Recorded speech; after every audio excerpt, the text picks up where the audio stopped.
pavilion to have a look at the dairy produce there. But in the meantime, they've been competing in the main ring for quite a while, since 8 o'clock this morning, really, and that's where we're heading right now, and to join Rachel Thomas, who joins us for the first time this week. Good morning, Rachel. Morning, Gareth. Nice to be here again. Nice weather today. It was really nice to drive in, no queues.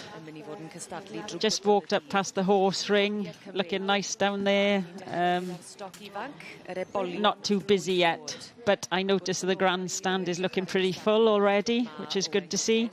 So we've come up to the main ring, and we're on class 76, which is the yearling colts in the section Ds this morning. So 29 catalogued entries. I haven't had, can't quite see to count how many have come forward. But what I'll try and do is give you some numbers as they go past, because obviously at home you haven't got a catalogue. And this is number 890, Declan Davis, colt bred by the exhibitor, Stepper's Love Island Baby. And this is by Lwyn Hywel Nebuchadnezzar, and out of a Thorny Side mare, Thorny Side Miss Congeniality. Just in front of the judge there, 891, the Chestnut, Ashley Dawson's Cascob Heirloom. I would say the going in there is quite nice. This bit of sun will dry it up.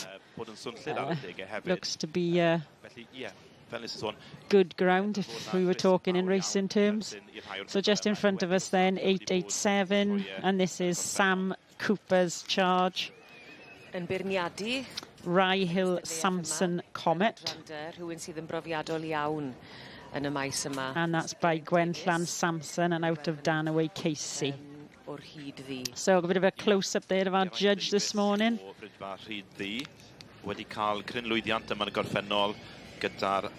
So you've got our judge there. A little bit of background is Geraint Davis from Brownhill Farm, Cwmgwili in Carmarthenshire, and he is of the Rhydd D stud, well known in Welsh cob circles.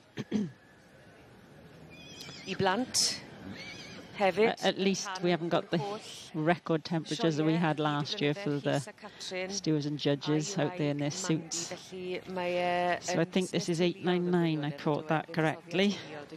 Just waiting to do initial trot up. 899, and this is Mick Keogh's Llanweneth Sirius. And this one by Gele Ryan.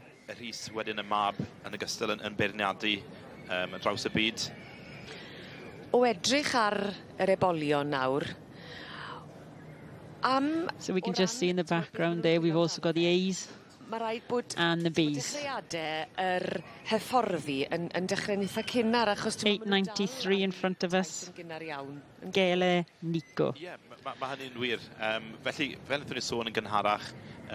And that one was by Northwick Notorious.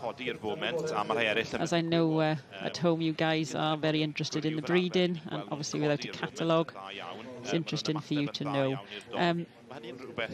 We're going to leave and we'll come back for a result later, I'm sure. But just have a glimpse there of these yearling colts to whet your guys' appetites.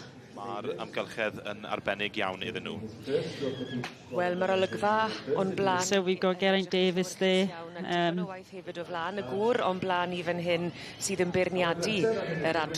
Lifelong supporter and breeder of Welsh cobs.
Welcome back to the showground here at Llanelwedd, and if you are thinking of visiting the showground today, then bring your sunglasses and your sun cream.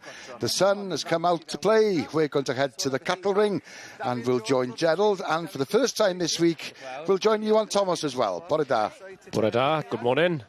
And yeah, we're joining the cattle ring here in the Holstein classes, class number 638, the youngest of the Holstein exhibits that'll be on display this week, the maiden heifer not to exceed 18 months of age.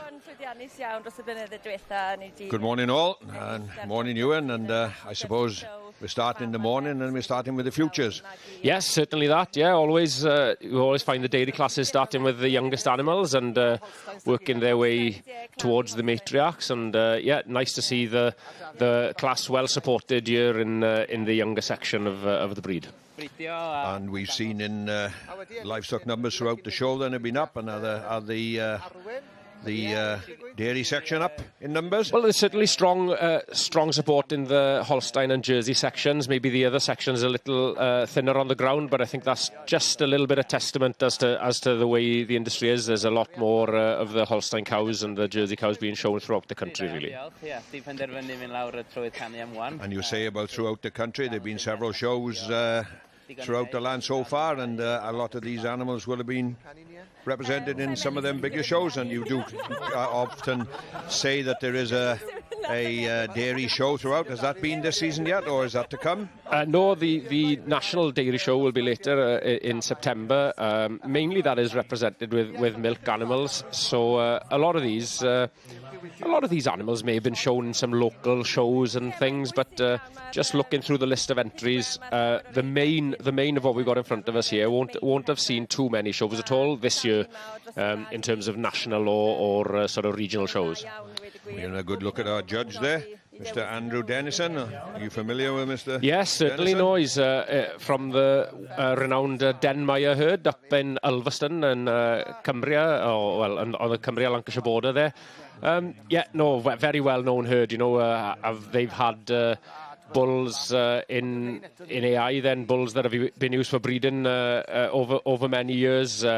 Certainly one of the better known breeders within the UK. Farms alongside his brothers up there in up in the north there, and yeah, will have been known to show a bit. I don't think they've ever exhibited at the Royal Welsh here, but there's certainly been Denmeyer animals exhibited here by other people over time and been very successful here. I'm pretty sure there's been a couple of Denmeyer champions at the Royal Welsh.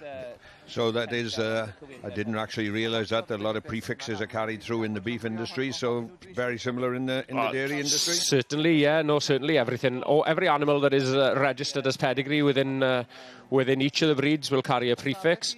Generally, if you hear me sort of saying any names out, you'll find in general that the name of the animal starts with a prefix, generally has the name of its sire in the middle, and then the cow family name or some sort of connection to the cow family as the third name. So some of these animals have got a fair title then? Yes, certainly. Well, the animal that's in view at the moment is a young heifer called Starlet Hanico Attlee, and as I said, the Starlet prefix is that of Kevin and Sian Rickard from Bishton down in Monmouthshire. Then Hanico, as I mentioned, is the name of the sire of the calf, and Attlee, it's a very, very well-known cow family globally. And obviously a series of numbers or tag numbers will follow, or individual numbers will follow then. Those don't necessarily have to be in the name, but yes, certainly there are some cow families that, or some breeders that will include sometimes the year tag number within the name as well, and there are even some breeders that. Especially in America, some of the larger places that still register, they actually identify the animal by the prefix and a number. You stated earlier on then, up to 18 months, there is no specific time frame, so this would be the younger class, so we could actually see some very young heifers in this class, or very smaller heifers then actually. Essentially, Gerald, you are right, and I think the range that we've got in here, according to the catalogued entries, are between February 22 and September 22, which gives us a range of 7 months in the catalogued entries within the class here. But this particular lineup looks very similar, and and I would suggest probably they are on closer than that, probably, aren't they? Yeah, well, I would have said maybe the entry that stood in third, I got a feeling is maybe the youngest in the class. That would be entry number 7, I imagine, yes. Triggerby Lambda Hope. So that is the youngest. And you can just see the slight difference in size in the third place heifer, whilst the heifer at the top here, the number 2, is Nia, the oldest in class. So as you say, quite close. You don't find too many very young animals get represented in a class like this. But if you've got an exceptional heifer, you'd still be tempted to bring it.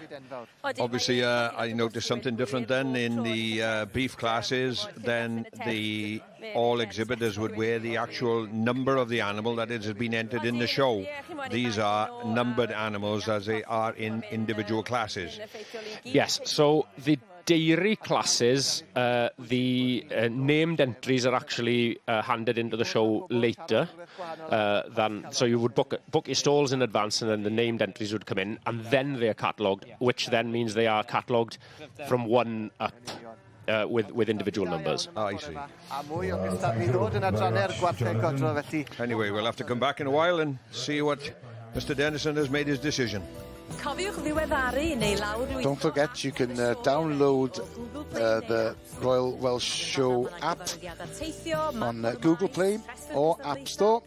All the details you need is on our website, s4c.cymru/Sioe. Right, from the cattle ring, we're going to head to the pig ring for our first visit on the second day, and we'll rejoin Gerald, who's joined this time by Emma.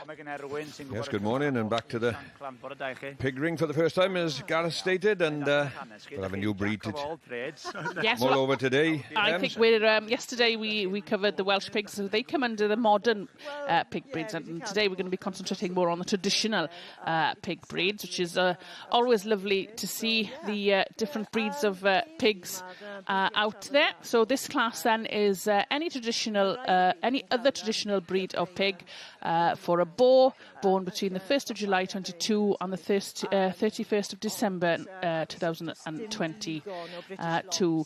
So these are for if a certain breed doesn't have enough entries to hold their own sections, they will put the breeds together. Yeah, so here we've got, I think, a Gloucester Old Spot, and I think could be a lop boar in the background. Is it a large white, perhaps? No, I think it could be a lop. Mochyn gwyn gyda o leia un smot. Significant difference in size. These two particular animals, but that's obviously testament to the breed that they are, and these are bred smaller anyway than the large white, or the lop would be quite a larger pig in breed anyway, wouldn't it? Yes. And as well, there's 4 months of difference in when they could have been born. So for a pig as well, that's a lot of growth. Mae'n eitha anodd, mae'n siŵr berniadu bridiau gwahanol, achos mae gen bob brid I rinweddau, siŵr oes, a mae'n wahanol. Actually, you are correct, Ems.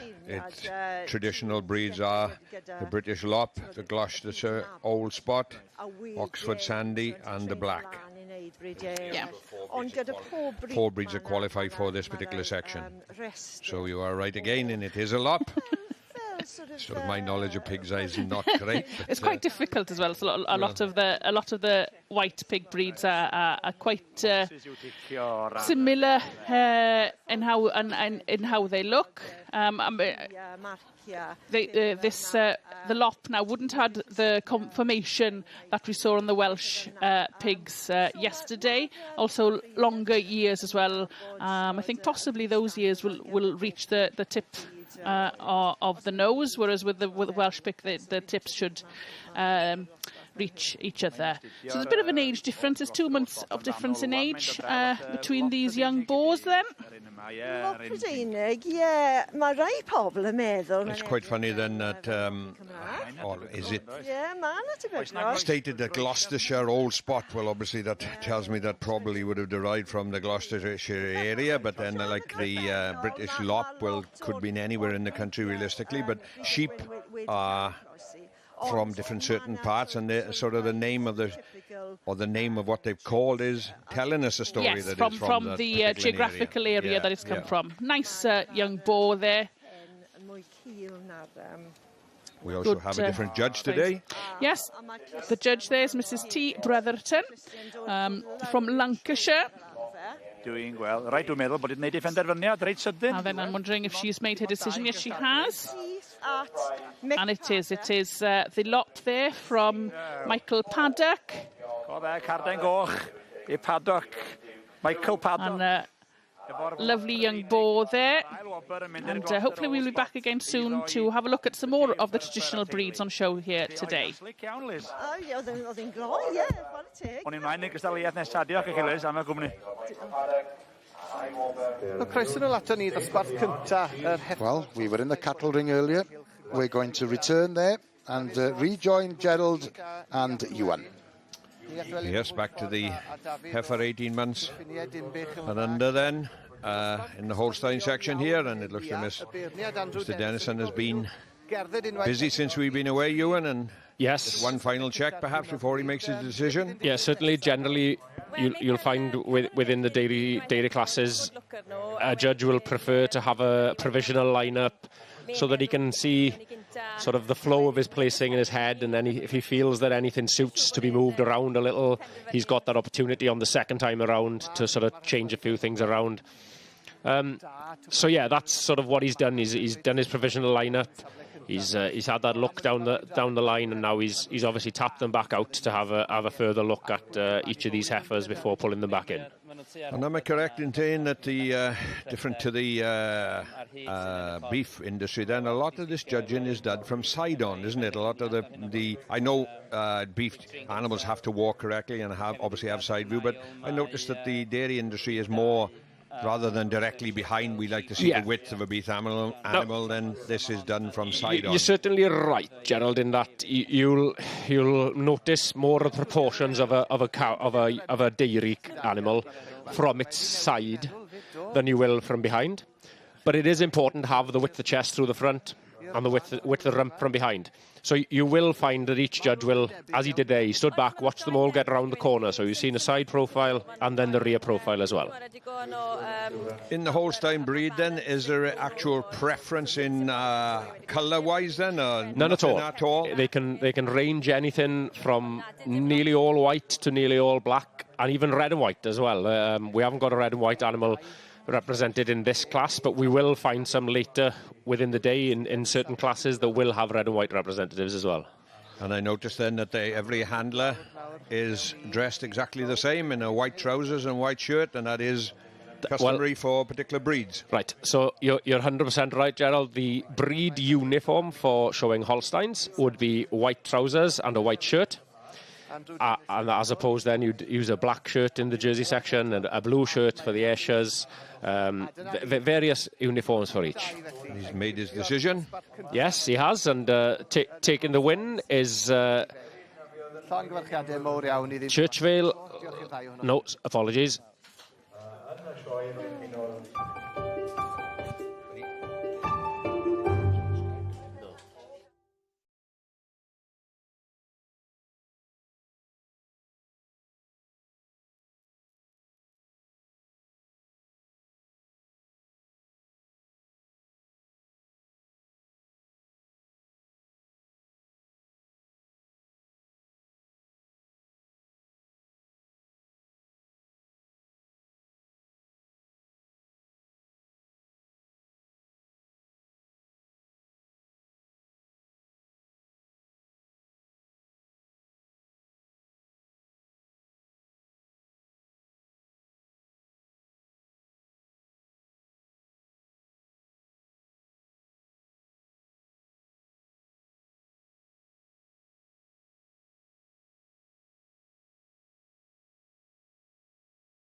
Welcome back to the showground here at Llanelwedd. Of course, this the second day of the annual Royal Welsh Show, and it's nice to see the blue skies and a bit of sunshine. We're going to head to the sheep ring, and here's Gerald and Emma.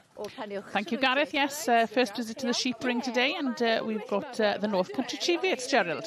Yes, Cheviot, and probably the strongest breed of Cheviots then is the North Country, and they've become very popular in the show ring now, haven't they? We feature a lot of these lambs in the winter fairs and that as well. So and last year as well, and we see them in the group competitions doing very well, and some very strong sheep here. So this is the class for 897, which is for the yearling rams. Some real strong sheep here. And very interesting statement and judging in terms again, and it is a Scotchman that is judging, and the tactic of leaving all these rams free in the start is, I don't know, quite a bit of work catching. And, that's mine. No, that's mine. And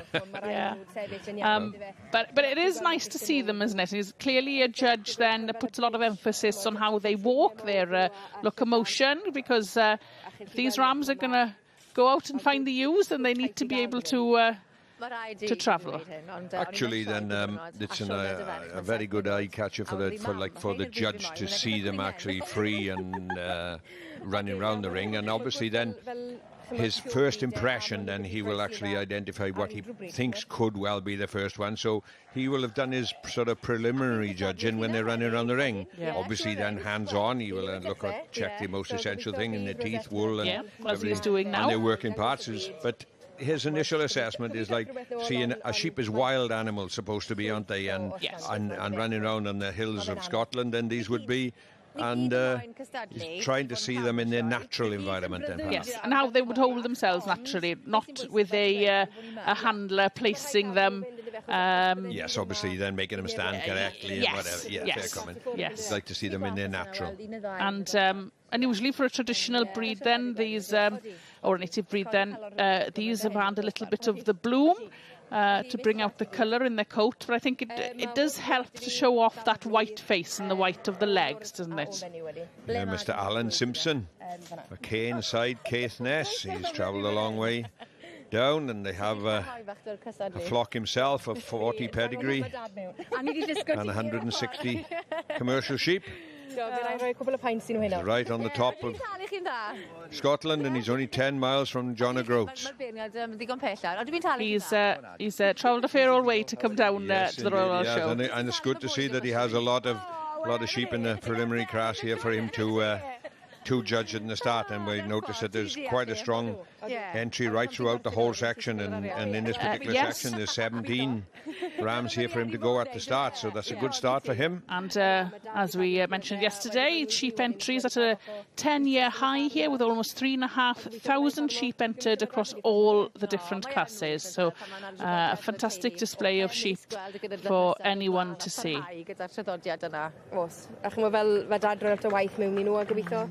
A bit of difference in the sort of size and stature of these rams, but very similar sort of class, isn't it? Yes, indeed. Oh, yes. Strong sheep, very strong sheep, to be fair, for a mountain sheep. Then. Yeah, strong boned, aren't they? Yes, they are. Powerful. Nes gael bach o hoi, a wedyn mas to ar ôl 5 gloch adre, wedyn mas I neud rhywbeth nhw. I think he's probably got a fair bit of judging left here to do. It'll be interesting to see if we see them loose again, but we'll have to come back in a little while, Gerald. Yes, we will, and hopefully we'll have made a decision by the time we come back.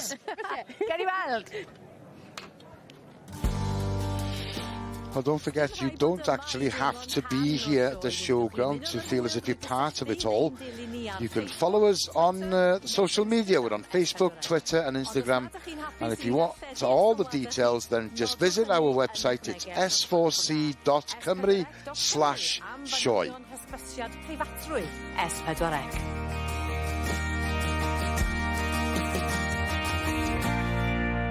Well, it's already been a busy morning in the main ring, and that's where we're heading now, and we're going to rejoin Rachel. Thanks again, Gareth. So we're jumping over now to the Section A's in the middle of the main ring. So this is the first class of the day, which is the yearling colts, a total of 23 entries in the catalogue. So in front of us there we can see our judge, Mrs. Julie Perrins from Gate Farm in Yorkshire. So again, I'll try and give you just a few catalogue numbers because this is just the initial judging at the minute. And in front of us there we've got Barsum Allens, Ascendans Levictus. Penduck Pageboy ar fam Senni Lynette. And this pony is by Pendock Pageboy and out of Senni Lynette, bred by the exhibitor. Mrs. Julie Perrins. So Mrs. Julie Perrins is from the Heaton Stud. She sits on the Section A panel.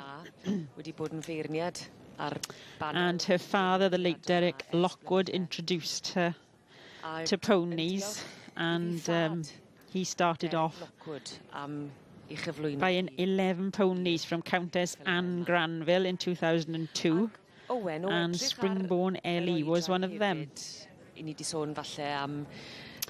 She's been a Welsh Pony and Cob member since 1964, and in 2018 qualified for what was then the Cuddy, a Horse of the Year show, with Popsters Megastar. Outside of horsey interest, she operates a dog kennels for the past 12 to 13 years, and has also branched into having a cattery. She last judged here at Bilth in 2011 at the international show. And my notes are telling me that she will look for big framed ponies with plenty of substance. So here's our yearling colts. We've had the first trot up, so we're going for initial pull there. 66 was just passing us then on camera, which was Samantha Smith's Thistledown Colonial Boy. It looks like a good number forward. Wel, hynny'n wir. Mae'r edrychiad cynta, mae'r argraff cynta hynny yn 63 there, the little chestnut pony. Carnau Snapdragon. Pwy fydd yn mynd ar wobr cynta. Wedyn fydd hi'n edrych yn unigol. Bosib bydd na ambell i newidiad, ond fel rheol mae'r edrychiad yn hollol bwysig. Mrs. Perrin is taking her time to make an initial decision. Bydd hi'n beirniadu yn bendant beth sy'n o'i blaen ni So when we came into shot, felly, fel arfer ar y dydd wyt ti'n beirniadu, felly mae rhaid bod y ceffyl yn edrych yn dda ar y dydd. 23 entries, I'm guessing, at a rough glance, maybe 16 to 18 ponies in the ring. So we're going to come back later and hopefully we'll see a little bit more for you. Felly, bosib bod hi'n edrych ar siap y ceffyl, ond ar y dydd mae'n beirniadu, felly mae rhaid bod y ceffyl yn edrych ar ei orau ar y dydd.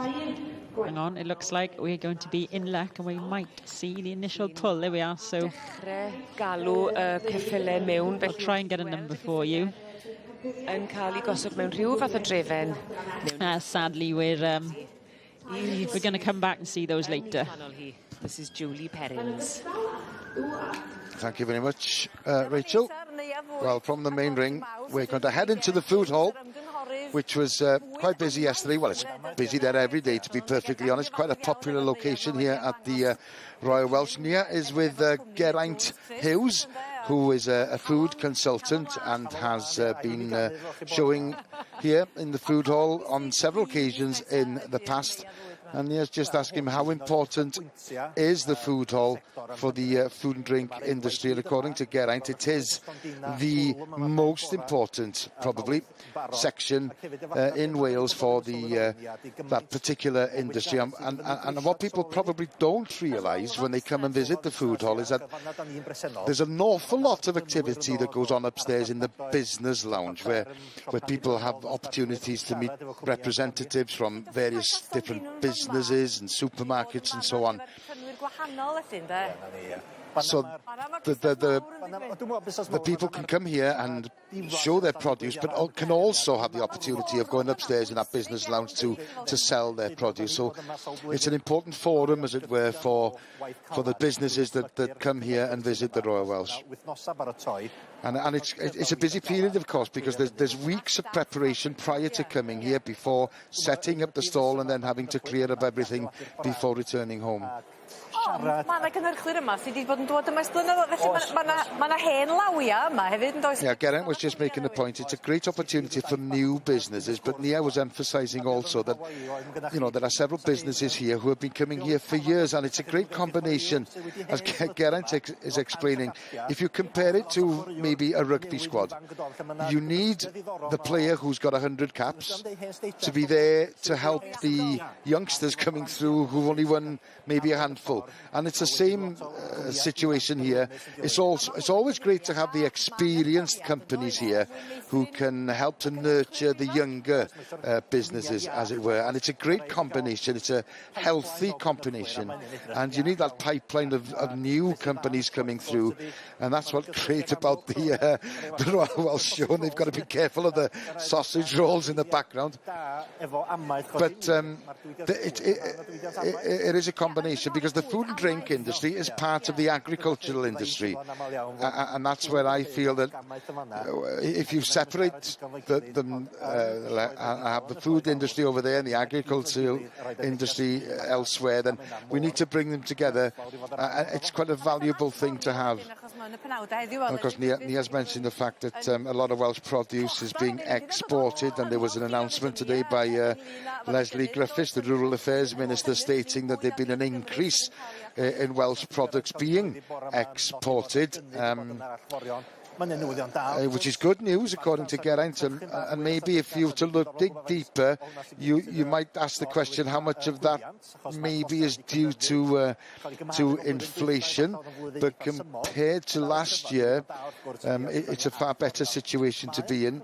But it also creates another interesting discussion as far as climate change is concerned. If we want a sustainable industry, then we'd have to make sure that the local section is very strong before looking to export.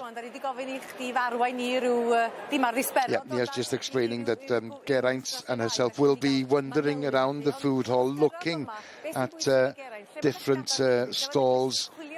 But what's important to you, Geraint? Well, I have one ear listening to the agricultural side, and the other ear listening to the businesses who are selling their produce, and that'll influence some of these stalls that we'll be visiting later on. So we will be returning to the food hall quite soon. But in the meantime, it's back to the sheep ring, and it's Gerald and Emma once again. Yes, welcome back. We are back in the North Country Cheviot ring with the yearling ram, where we featured a little bit earlier on, and hopefully then our gentleman from right up north, Mr. Alan Simpson, has come to a decision, and a strong class to start with. Ems in this particular section, so very strong class. His work cut out, so he's in for a busy day. Yeah, as we mentioned, 17 entries in this class of yearling rams, and strong classes yet to come for the North Country Cheviots as well. So it'll be quite the show for them. Looks as if he has made his decision, and looks like super powerful ram. I'm assuming yes, it is first place there. The winner there, 5175 from Alan Grant. Wow, what a ram! To be fair,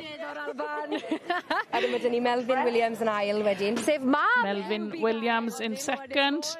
A dyma dyn ni Gareth Hughes wedyn o bwys fan hyn.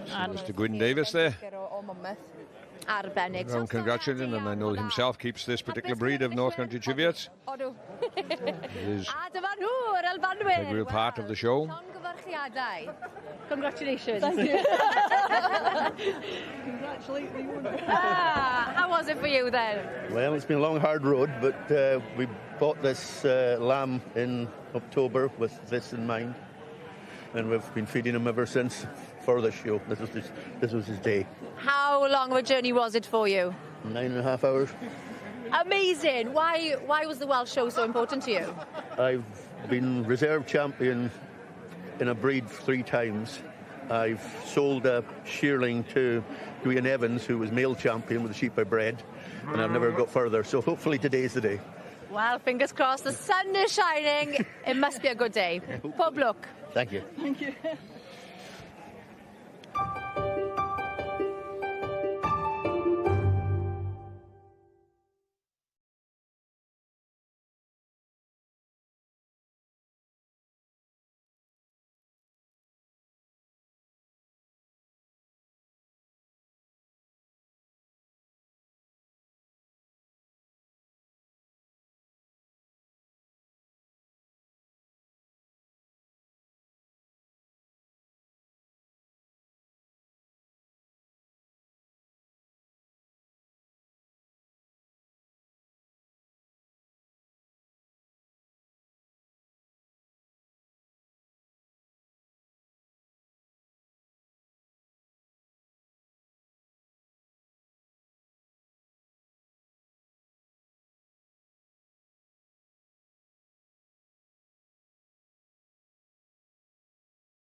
Welcome back to the Royal Welsh Showground here in Llanelwedd. The glorious day. If you're thinking of visiting the showground, as you can see, we're about to head to the cattle ring. So here's Gerald and Ewan. Back to the cattle and your speciality, Ewan, in the dairy section, and we've changed the breed slightly and changed the colour as well. Yeah, so, certainly. We've joined in the Jersey classes for their first class of the morning, what is the equivalent class from the Holsteins that we featured earlier. This is the heifer under 18 months of age. Significant difference in in size in these particular animals to what we see featured in their cousins in the Holsteins a moment ago? Yes, certainly. You know, you are looking at what is the smallest of the dairy breeds here in the Jersey, as opposed to the largest of the dairy breeds in the Holsteins. So you will see the extreme difference in the size of animal in between. We have a new judge, obviously, for a different breed. Yes, Sarah Pye from Lancashire there. Again, a well-known Jersey breeder. They milk, her and her brother milk a couple hundred jerseys up there in Lancashire. Yeah, an accomplished judge. She's judged at numerous regional national shows. So yeah, we'd be in for a display of exceptional judging here. I'd like to hope today from Sarah. And as we alluded to earlier on, then different colour uniforms for these handlers.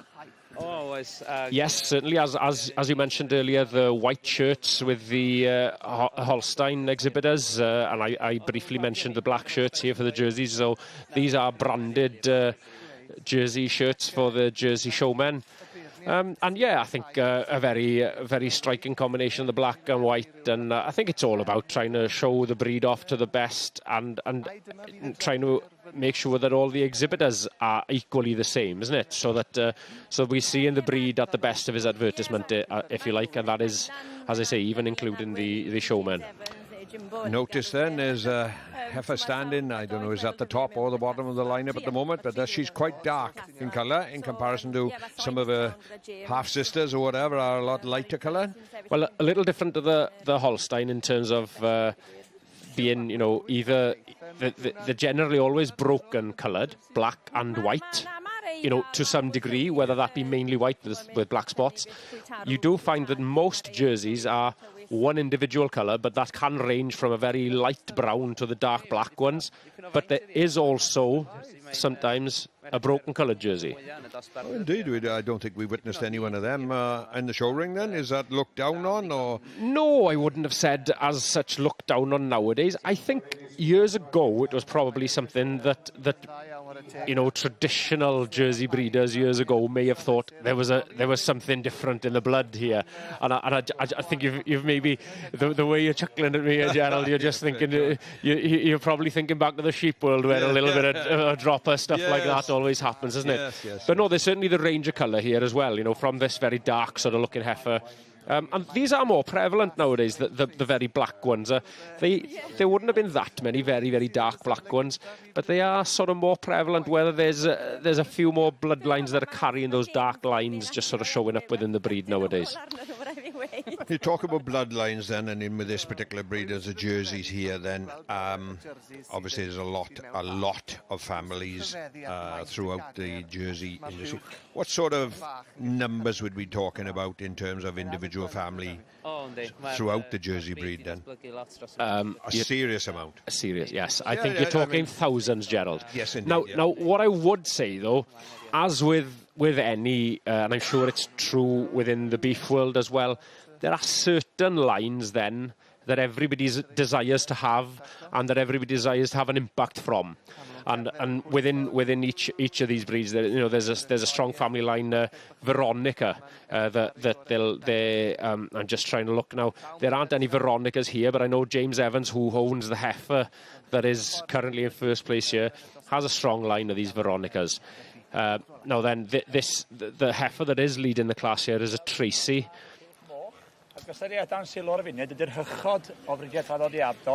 Well, we switched from the cattle industry over to the pig industry. A very quick switch there to the pig ring, and I'll hand the microphone back to Emma.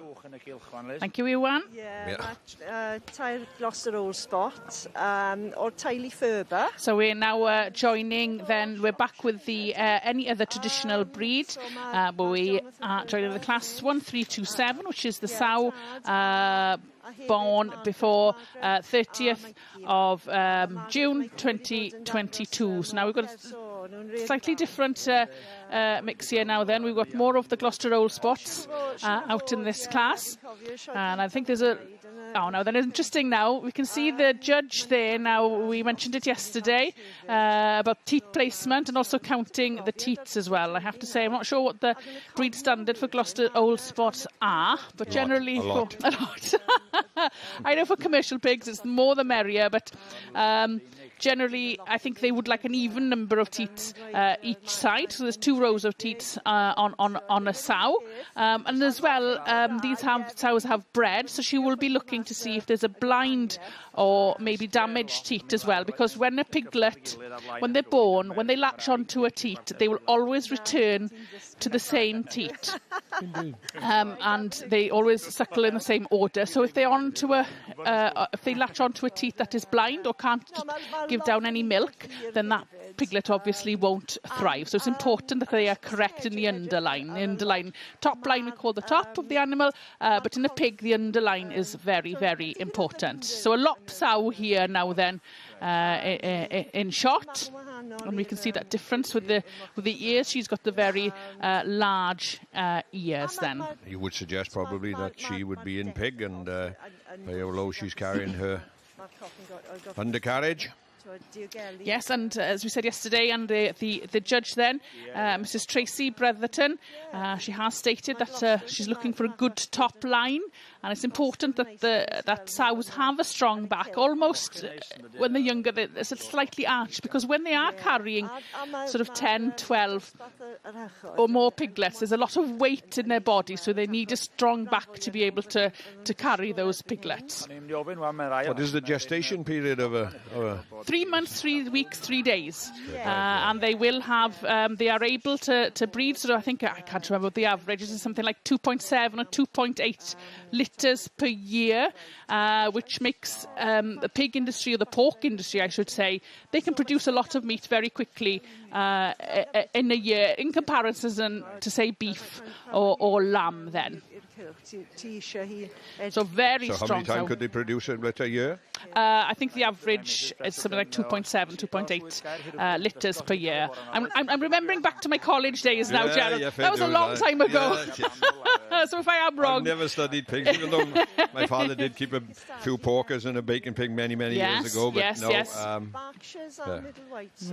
But I think we'll probably have to come back a little while to see I think so. how a judge has made the decision, because she's very, very thorough, and she has she is quite a large entry, realistically, isn't it? So we'll have to come back in a while to see what how goes she's on. getting on. Yes, indeed, we will be back in the pig ring later on, but in the meantime we're going to head over, I think, to the sheep shearing shed. We were here quite a few times yesterday watching the wool handling competitions, and this, I believe, is one of the heats in the junior machine shearing competition. Quite a few heats before the semi-final stage.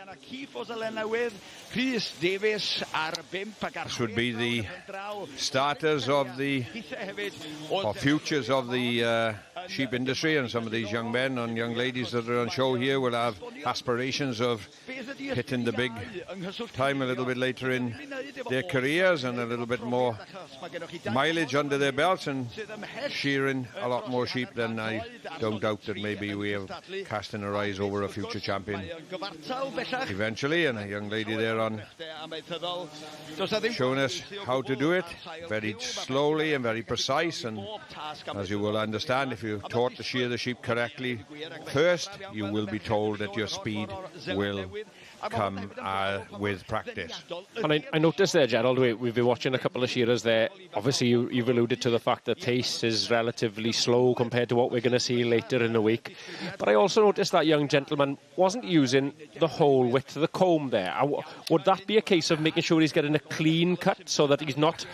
Yes, it's lack of confidence in terms of, we call it filling the comb then, obviously. And if you fill your comb in every blow, well, obviously it takes a lot less time to shear the sheep, doesn't it? And certainly, and is that maybe where some of the speed gains as well, isn't it? As you're using more of the comb, you're obviously taking more of it off every time as well, isn't it? Right. Yes, quite right, but you must remember this animal is round. It's then with experience, then obviously enabled to pull the skin pull the skin and presenting the animal to be able to fill the comb.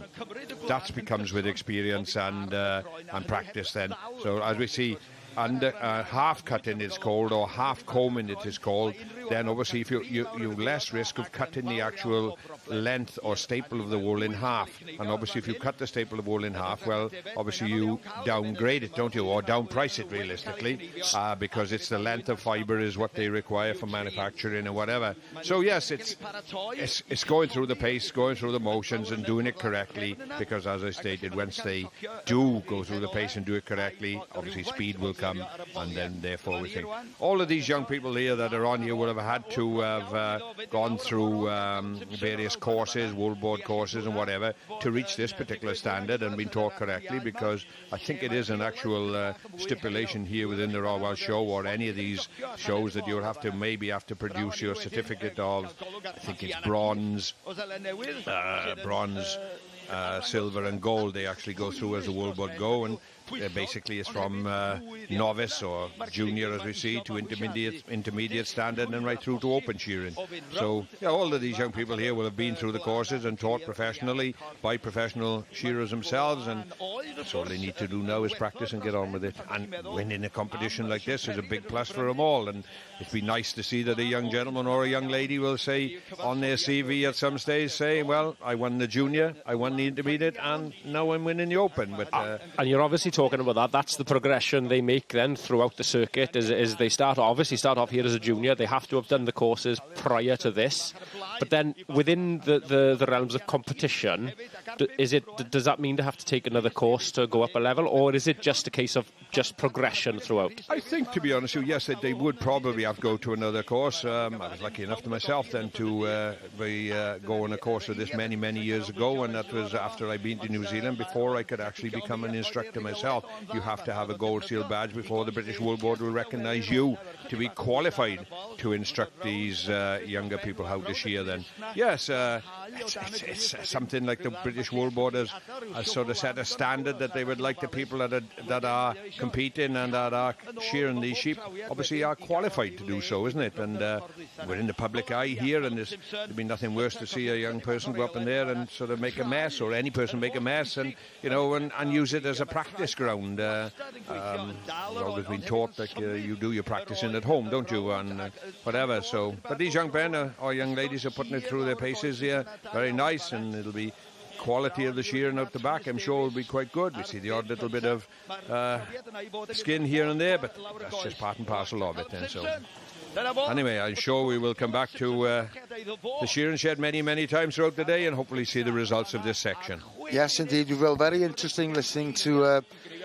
Gerald there, and as he mentioned, we certainly will be returning to the sheep shearing shed later on.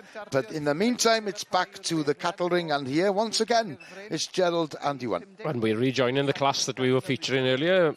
Sarah Pye here, casting her eye over the Jersey heifers under 18 months of age, and the dark heifer that you alluded to earlier, Gerald, is still here, stood at the top of the line while she just casts a final glance over them. And it looks to me as if she's gone to the stewards to just tell them that she has made a final decision. And if she has, the heifer is one from James Evans down in Pembrokeshire. And actually in second, I think, is actually owned by James in partnership with some as well. So yes, no, and that is it. We've got a confirmed result. Madrim Tequila Spring Tracy from James Evans taking the win here from his small herd down in Pembrokeshire there, and we'll hopefully rejoin the cattle ring later.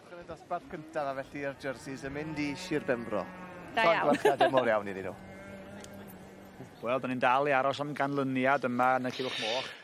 Well, from the cattle ring, it's straight back to the pig ring. Busy morning for Gerald and Henema. Yes, indeed, back to the class that we featured a little bit earlier, Ems, and yes, I'm sure our lady judge is having the discussion with the steward, so she couldn't be too far away from making her decision. No, certainly not. And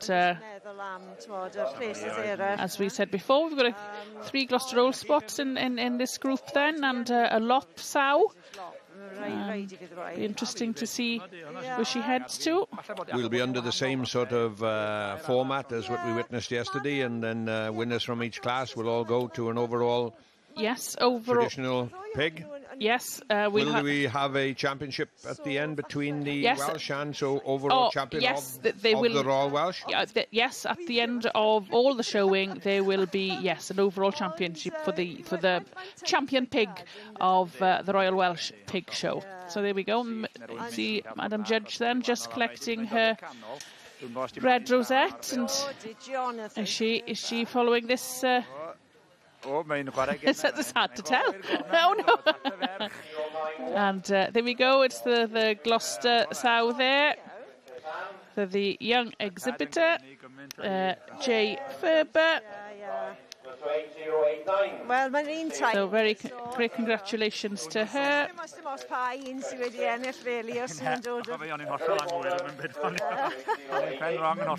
Looks like the Gloucester's taking all the top prizes in this class for the sow of any other traditional breeds. We'll be back for more pigs later.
Mae'n ddornod hyfryd fan hyn yn Llanelwedd ar gyfer ail ddornod y sioe fawr.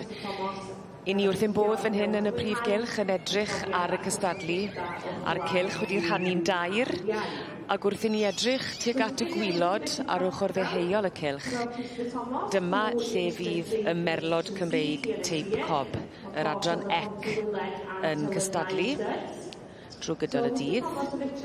Ac ni'n dechrau gyda'r stoc ifanc a'r ebolion blwydd fyny. Mr Geraint Thomas. Ie, beirniad eleni yn yr adran ec yw Mr Geraint Thomas o Frydfa Tylynau.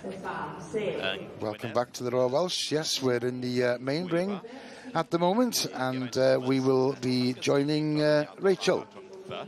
Ond wedi magu llawer o adran ec yn y gorffennol hefyd o dan y Frydfa Pont y Wyled. Thanks again. So we're back over to the D's. Y Frydfa Tylynau. Sorry, C's. And this is the yearling colt class. Mr Geraint Thomas wedi tynnu nhw fewn i'r llinell yn barod. So we've had the initial pull here. Mr Thomas ar hyn o bryd. Crosslyn Encanto, yeah? Yeah, iddo. And this is Crosslyn Encounter. This pony's come down from Merseyside. Gweinydd Glwys. Lle'r ebol di yma. So this pony belonging to Stacey Rogers and bred by her by Donny Sream and out of Gweinydd Glwys. Taflu golwg ar y symudiad, sicrhau bod y symudiad yn syth ac yn gywir. Felly bydd e'n talu sylw ar y carnau, yn sicrhau bod nhw ddim yn troi fewn ac allan.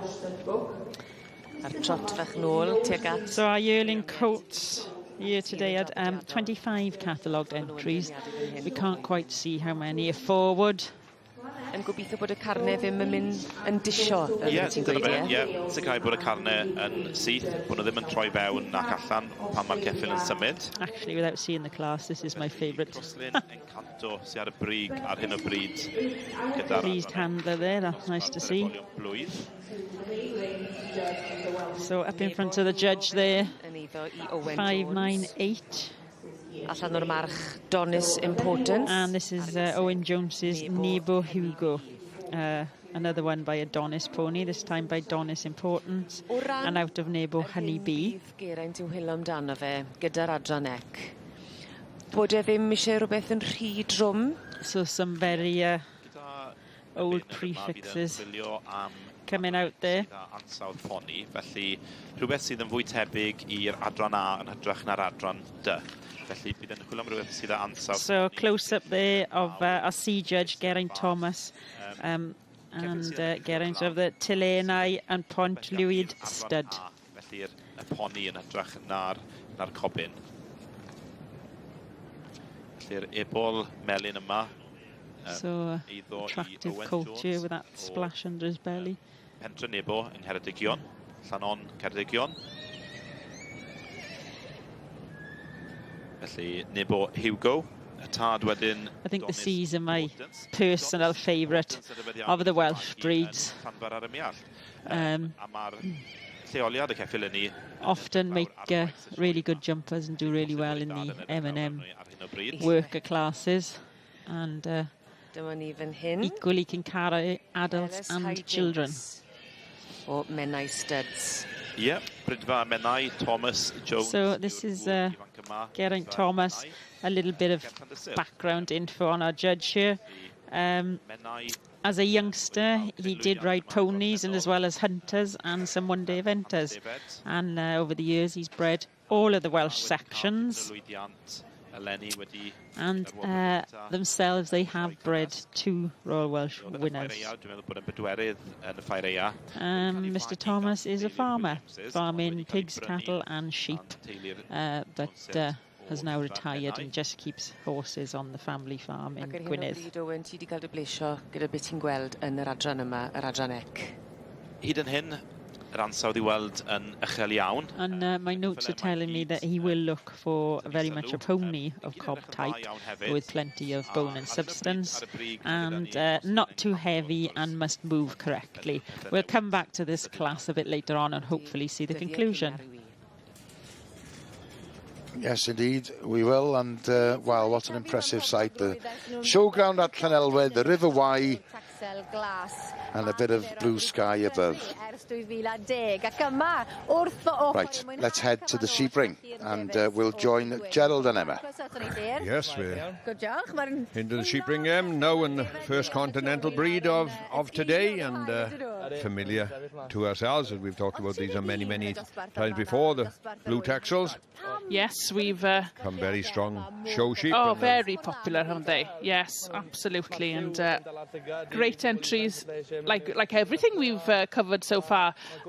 Great entries in this class. This class then is class 1202, which is for the Ram Lamb, and some tremendously well-grown Ram Lambs in this section. And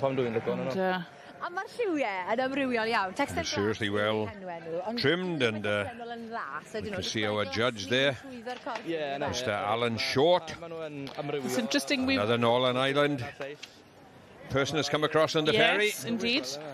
It's interesting how across the sort of the pigs and the cattle and the sheep, we've been talking about the colourings and the variations in them, and ones we've seen so far being quite dark in their colouring. The blue Texel then comes in different shades and mottlings, and traditionally would have like what they would like a halter mark on their faces of like a white colouring, but these seem to be quite dark in their colouring. This one we just see in the shot on the right hand side now got a bit more of the halter markings then. So just rhywbeth I hala dim bach arian poced wedi ddechrau a mae troi mewn yn hobby bach eitha bishi. O, mae fel cyffur yn dod pan ti'n dechrau brydio rhywbeth pedigree. Yeah, you're quite right, Ems, and in terms of quite a significant amount of different colour variations there, and the particular Ram Lamb in the centre there is quite light in colour, isn't he? And quite a little bit of light markings around his head, like you alluded to, the halter markings. And this judge, like the Cheviot judge, then loosing the rams then for a little walk around there. And important, I think, more so for these continental breeds than walk, because sometimes in the past with the extreme conformation they've lost a little bit of their style in locomotion then, isn't it? Yes, they have, you're quite right, yes. I was not good stuff again, what I take. Also then, when they stood right up against one another, even though they stood not far apart when their handlers are holding them, then once they're actually there and up against one another, it is well, you can see a good comparison between the two sheep, can't you? Yes, definitely. And you know, a lot of these sheep then will have a little bit of a fault along the way somewhere, like a little bit of a turn in his leg, which you could hide if you're holding it, but it's all exposed when they're on their own, isn't it? I'm not saying there is a turn in any leg, but it can happen. They're a bit like children. They always behave differently when they're away from under restraint. 41 entries in this Ram Lamb class, which is absolutely tremendous. As we mentioned many times, the sheep entries here at the Royal Welsh Show this year at a 10-year high, with almost 3,500 sheep entered across all classes. See Miss Carol Howells there from Llandyson and Gwynedd Llandyson. Actually, now that when I think of a blue Texel, that's more of the colouring I would think of then traditionally, but we'll have to come back in a little while. We will and have a look. He's got his work cut out, hasn't he? Yeah, hopefully we'll be back in the sheep ring for results at a later date. In the meantime, there's quite a few more people here wandering around the showground, as we've just seen, but we're going to head straight back to the cattle ring.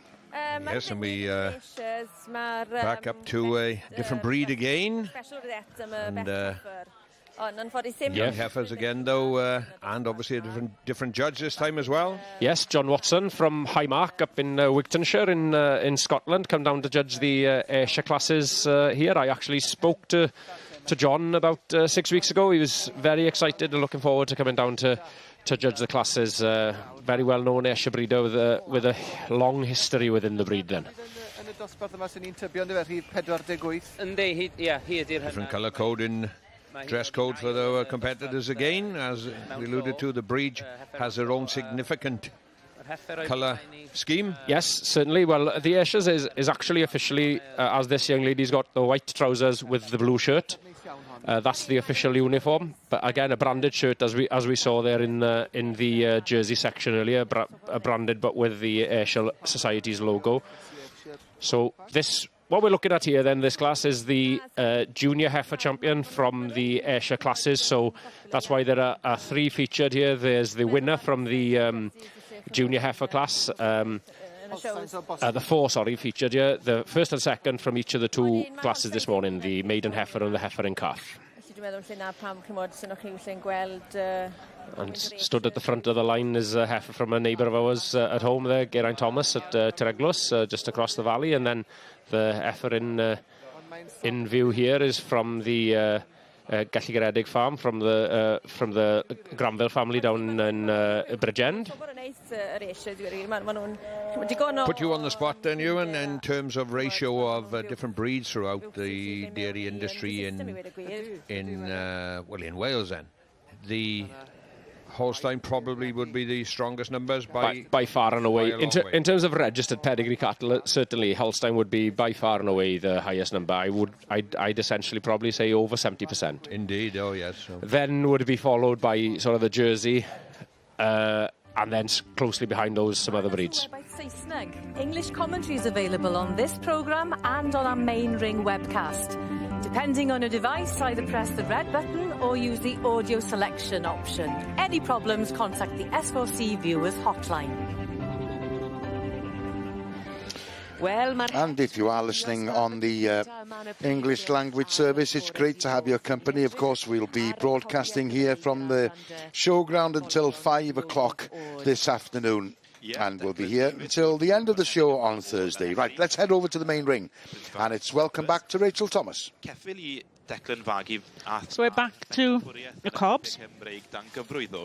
And we've gone back to class 76, which is the yearling colts. Steppers Love Island Baby. And there in front of us is the winner. And it's Declan Davis, Steppers Love Island Baby, bred by the exhibitor. And this one's by Loin Hywel Nebuchadnezzar, and it's out of Thornyside Miss Congeniality. 29 catalogued entries there. What's quite interesting, I've been looking at the stats. The cob entries are down this year. Last year we had 348 and we're on 338 this year. So comparable with last year, but back in 2014 there were 506 entries. Obviously a lot of that would depend on the COVID impact. And obviously judging, I feel these days people aren't really travelling unless they feel that everything is for them. And therefore I think shows are getting less entries with everything that's going on in the world at the minute. But hopefully I think everything will pick up. Roland Williams. So there we are. The Northern. Greenlands Insurance. About to do a lap of honour there with the yearling section D. As I say, 29 catalogued entries and a good number of cobs forward. So there's Steppers Love Island Baby. Everyone has to get more adventurous with names as the years go on, and I think Love Island Baby is a very modern day name. So interesting, a Steppers horse I saw winning the Riddens yesterday, so it's nice to see versatility from this prefix there. So we'll come back to the section D's a bit later on. I think we're going to have an interview, possibly going to be in English for you guys. The yearling section D's here at the Royal Welsh. How are you feeling? Oh, over the moon. I've been sleepless nights, last few nights, last few weeks. Oh, and it's all paid off, so yeah. You sound a little bit out of breath there, and I hear in the next class as well. And the class after that, so I got another 2 classes on the bounce. I don't know how I'm going to get through it, but adrenaline will kick in. Well, we will enjoy watching you. Many, many congratulations, and here's to more red rosettes. Thank you. Diolch. So hopefully he'll get his breath back, and we'll see him a bit later on. Well, we've just had a result in the main ring, and it looks as if we're close to a result here in the cattle ring as well. Let's get back to Gerald and Iwan. Yes, indeed, and our judge has awarded first and second to chosen animals here in the Ayrshire. Yeah, and he's, as his junior champion in the Ayrshire section, he's gone for entry number 46 from Geraint Thomas, Gwynog Hawaiian Marcy, and Geraint also takes reserve with his winning in-calf heifer, Gwynog Big Time Eunice. So congratulations to Geraint on a clean sweep here in the championships of the junior section in the Ayrshires. Yes, so two cow families that are well renowned with Geraint's Gwynog prefix coming to the fore again, the Marcys and the Eunices.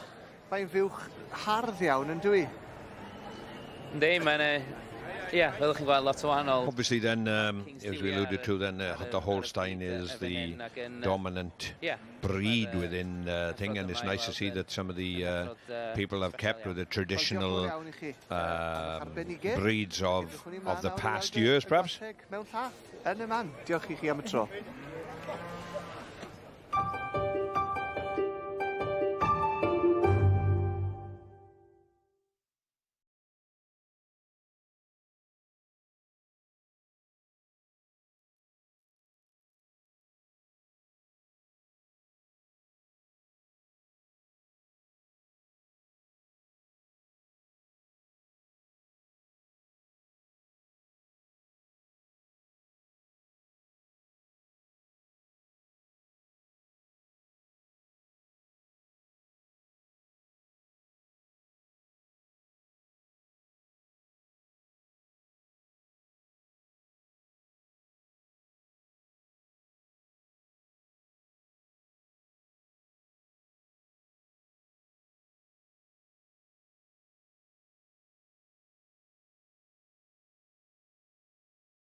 Welcome back to the Royal Welsh Showground. Now then, we didn't have a result the last time we were in the sheep ring, but hopefully we might have one now. Let's get back to Gerald and Iwan. Yes, Mr. Short from Northern Ireland has been working very thoroughly and diligently, and he has got a preliminary lineup here, looks like, Ewan. And, yes, certainly. And what a width to the one at the top here. Indeed, yes. All the way through his back. Yeah. Carol Howells there at this current moment is in second position, so he's changed his mind again and taken him back to the back of the ring for some unknown reason. And obviously there'll be a rhyme and reason to why he's doing this. He's maybe wanting a clear view of just the pair that he's got at the fore, possibly. Oh no, he's pulled everything to the back of the ring. Indeed. 3 young Welsh competitors there in to the fore at the moment then, and Miss Carol Howells is in second. And nice to race fan hefyd, mae'n dal allan gyfer, mae'r un tad, mas o'r un tad a un dylan de, maen nhw wedi prynu wrth yn siars â'i gilydd llynedd, a maen nhw'n mae'n gweld bod y pennau eitha tebyg dyn nhw. Yn amlwg yn taflu, mae'r beirniad yn licor teip yma, ynddo fe? Mae hwnna'n dangos cryfder y beirniad to, ynddo fe, bod and he's now asking for them to be loosed off so he can have a better look. I think just the top 3. And I know Emma and yourself, Gerald, were chatting earlier about the judge seeing them in sort of their natural environment, and I think you alluded to the fact that theoretically, isn't it, a wild animal? So. Oh yes, indeed. It's nice to see them bumping into one another and running around. And that'll be part of what he'll want to see, isn't it? Is how nimble the tup is. And this particular Northern Ireland judge here is very thorough on that. And we've seen on 2 occasions that he let a 6 or 7 go last time, and he's whittled it down to his top 3 now. So he will be close to making his final decision now. And yes, it's quite the challenge. You wouldn't want to be the last one trying to catch your lamb, would you? Well, no, indeed. But to be fair to him, then, like as we alluded to, there's 41 entries in this class, so he's had quite a few to fantastic view over and that. So it's a real testament to come in the top 10, let alone come in the top 2 or 3. And I think that is the thing about coming to this sort of standard and quality in the Royal Welsh Show. It does only take one to win, but that doesn't mean that the rest aren't any worse an animal in terms. No, you know, it is the judge's selection on the day, and he gets that opportunity to pick his winner. His number 6925. Dylan Jones yn ennill, Bailey. Dylan Jones, Carol Howells and... Wel, llongyfarchiadau Dylan, da iawn ti. Thank you very much. Ie, beth yw hanes yr hwrdd hyn? O homebred, dwi, mas o dafad homebred, a crwni nhw hwrdd a etric llynedd. They're from Llanthlwni. And he's just telling me near it's a homebred tup out of a homebred ewe, so fair dues, certainly better than that. All his own doing, if you like, isn't it? Exactly, to be fair, yes. Arwerth. For sale. A mae hwn. What a fantastic advert for the Welsh sheep industry to have all Welsh winners at the top. That's quite right, and we'll come back and see him later on in the championship, hopefully. Cofiwch bod sawl ffordd o wylio cystadlu'r prif gylch. Don't forget, if you want to be up to date with all the competitions here at the Royal Welsh, then you can visit our website, s4c.cymru/Sioe, and that will gain you access to all the main rings here at the Royal Welsh Show. And for the first time, we'll be having a live feed from the 3 rings within the main ring here at the Royal Welsh. And it's to the main ring we head now, and there you can see from those pictures the 3 different rings within the main ring, the north ring, the middle ring and the south ring. And if you want to see what's going on in those individual rings, then you can do so by visiting our website. Right, let's join Rachel. Thanks, Gareth. So we're back in the C ring now, and we've got Yearling Coates in front of us, and it looks like we've got a result. Yn eiddo I Stacey Rogers. Yeah. So in front of us there, looks like standing top is 6:05, and that's Stacey Rogers is Crosslin and Canto. This pony by Donis Ream, so Stallion is up the road with the Donis stud. A'r fam wedyn, Nebo. And currently standing second is Nebo Hugo. Mae hynny'n wir, yr un llinach yn dod i'r brig yn aml iawn. Yr beirniad... But... Mr Geraint Thomas. Our judge there, Geraint Thomas from the Tulane stud. Just having a final look around. And Crosslyn Encanto. Stacey Rogers' pony there has made the journey down from Merseyside. So some results with, and it looks like, yeah, he's won. Very pleased with herself there, so that's really nice to see. So this pony in 23 has had first at Severn Valley Welsh Pony and Cob, and again first at the Midland Welsh Pony and Cob Winter Show, last year. And winner at Derbyshire Festival this year. So just probably third out in this year as a yearling. Yeah, wir. So hopefully we're going to get, you can see this pony move, yeah, hopefully he'll give a nice display. So very pleased, Stacey Rogers there with Crosslyn Encanto. Lovely pony and really nice to see a handler really make much of her pony. There we are, really nice. Nice picture there. And we'll be back to the main ring later. Mae Geraint sy'n ymgynghorydd bwyd amaeth wedi addo mynd â fi ar ryw daith bach, a da ni'n cychwyn yn blas y tir. Ia, taith blasu, a da ni'n cychwyn yn blas y tir. Wrth y modd o'r cwmni yma, ia. Mae'r cwmni sydd dan berchnogaeth ffermwyr tatws, Sir Benfro yn benna. Mae'n gen i datws newydd fe hyn, sydd yn adag da'r flwyddyn i fwynhau rhain efo menyn. Ac mae nhw'n pacio ac yn gwanhau'r llysia yn Sir Benfro. A da ni'n gyfarwydd y gweld hein yn yr archfarchnad, ydyn? Yndi, mae'r rhan fwyaf archfarchnad yn stocio'r hein, a mae nhw hefyd yn gwerthu tu hwnt i Gymru.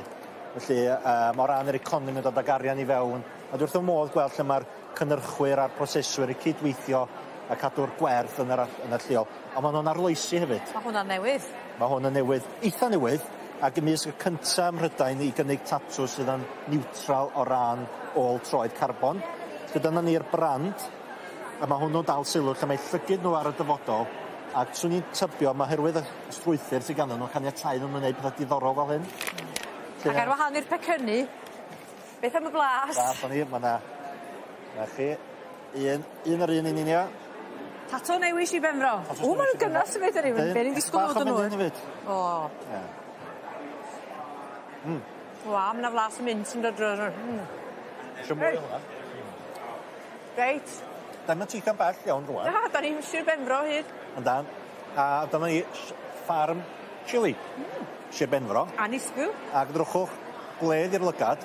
A beth sydd yn arbennig am y cwmni yma, tebyg i blas y tir, ydy bod nhw'n tyfu'r cynnyrch ac yn ychwanegu gwerth i'r cynnyrch efo detholiad o gynnyrch gwahanol. A mae chili yn flas yn y boblogaidd iawn yn y farchnad ar hyn o bryd. Reit, mae gymaint o amrywiaeth yma, lle mae rhywun yn dechrau? Wel, dwi wedi cael gair fo'r perchenog, a mi oedd awgrymu fo ni adag yma'r dydd, efallai ddim yn mynd ar rhy boeth, ac yn trio beth sy'n cael ei alw'n Southern Gold. How hot is hot? Oh, very hot. We go from mild to wild. OK.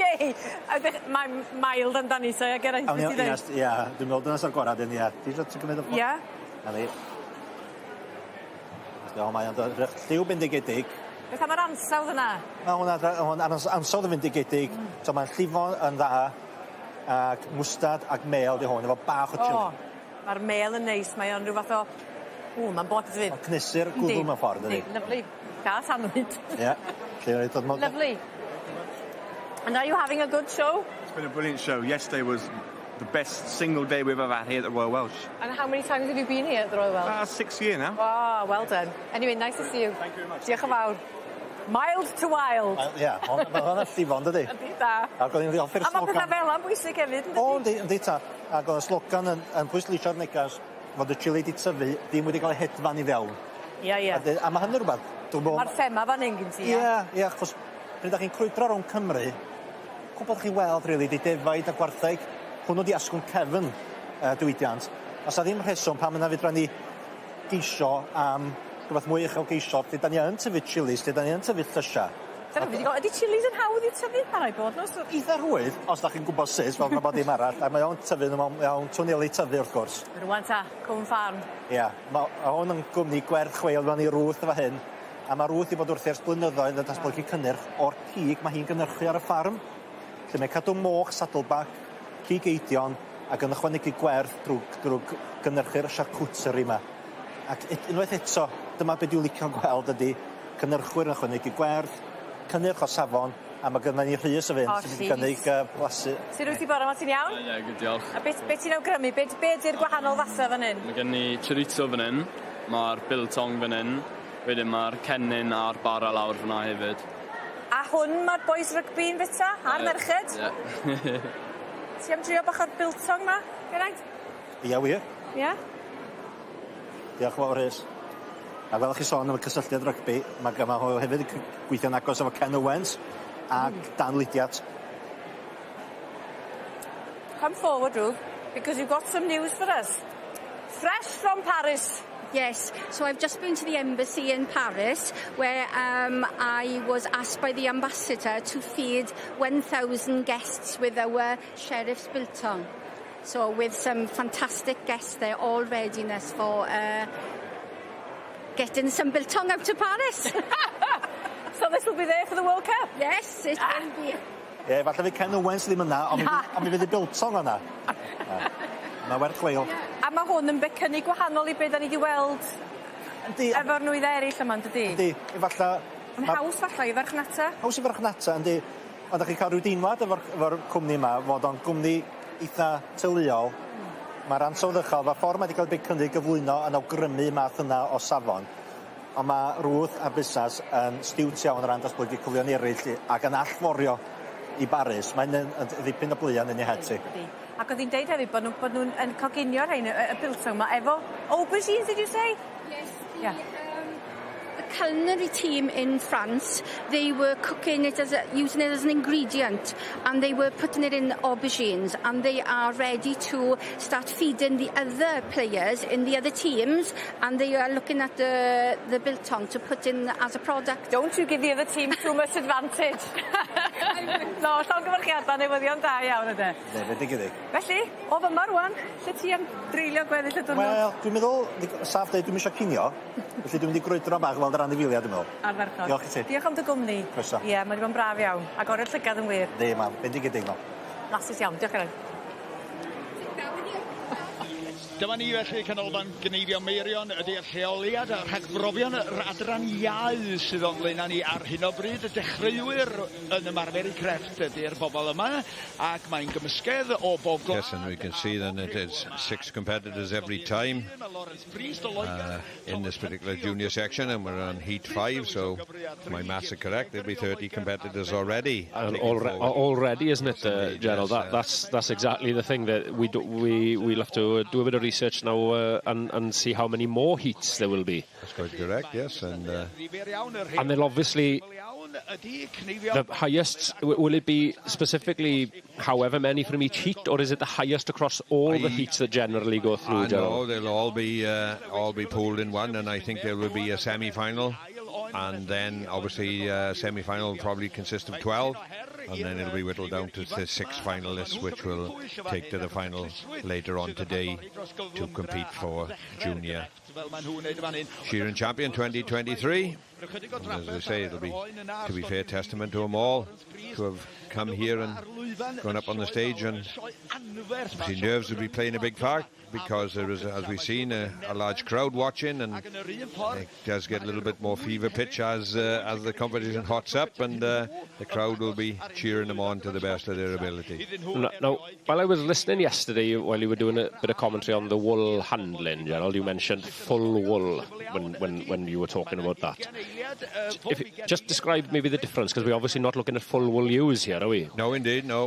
Lambs these are, so full wool sheep are obviously 12 months growth from since they were shown at this particular time last year, and as I stated yesterday, then most of the sheep in Wales will have been shown by early July or mid-July at least. Well, now we're in the end of July, and we had some very hot and warm weather earlier on, and a lot of farmers would have liked to have got their wool off their flocks of sheep, because obviously then we have a little bit of unwanted guests on the occasion, and maggots and fly blows and strike on sheep, so it is nice to relieve the animals of their fleece early on, whereas these lambs are obviously then born in the spring, and this will be their first growth of wool in their lives, and obviously lamb's wool is in demand, just the same as full wool sheep is, but the staple will obviously be a lot shorter.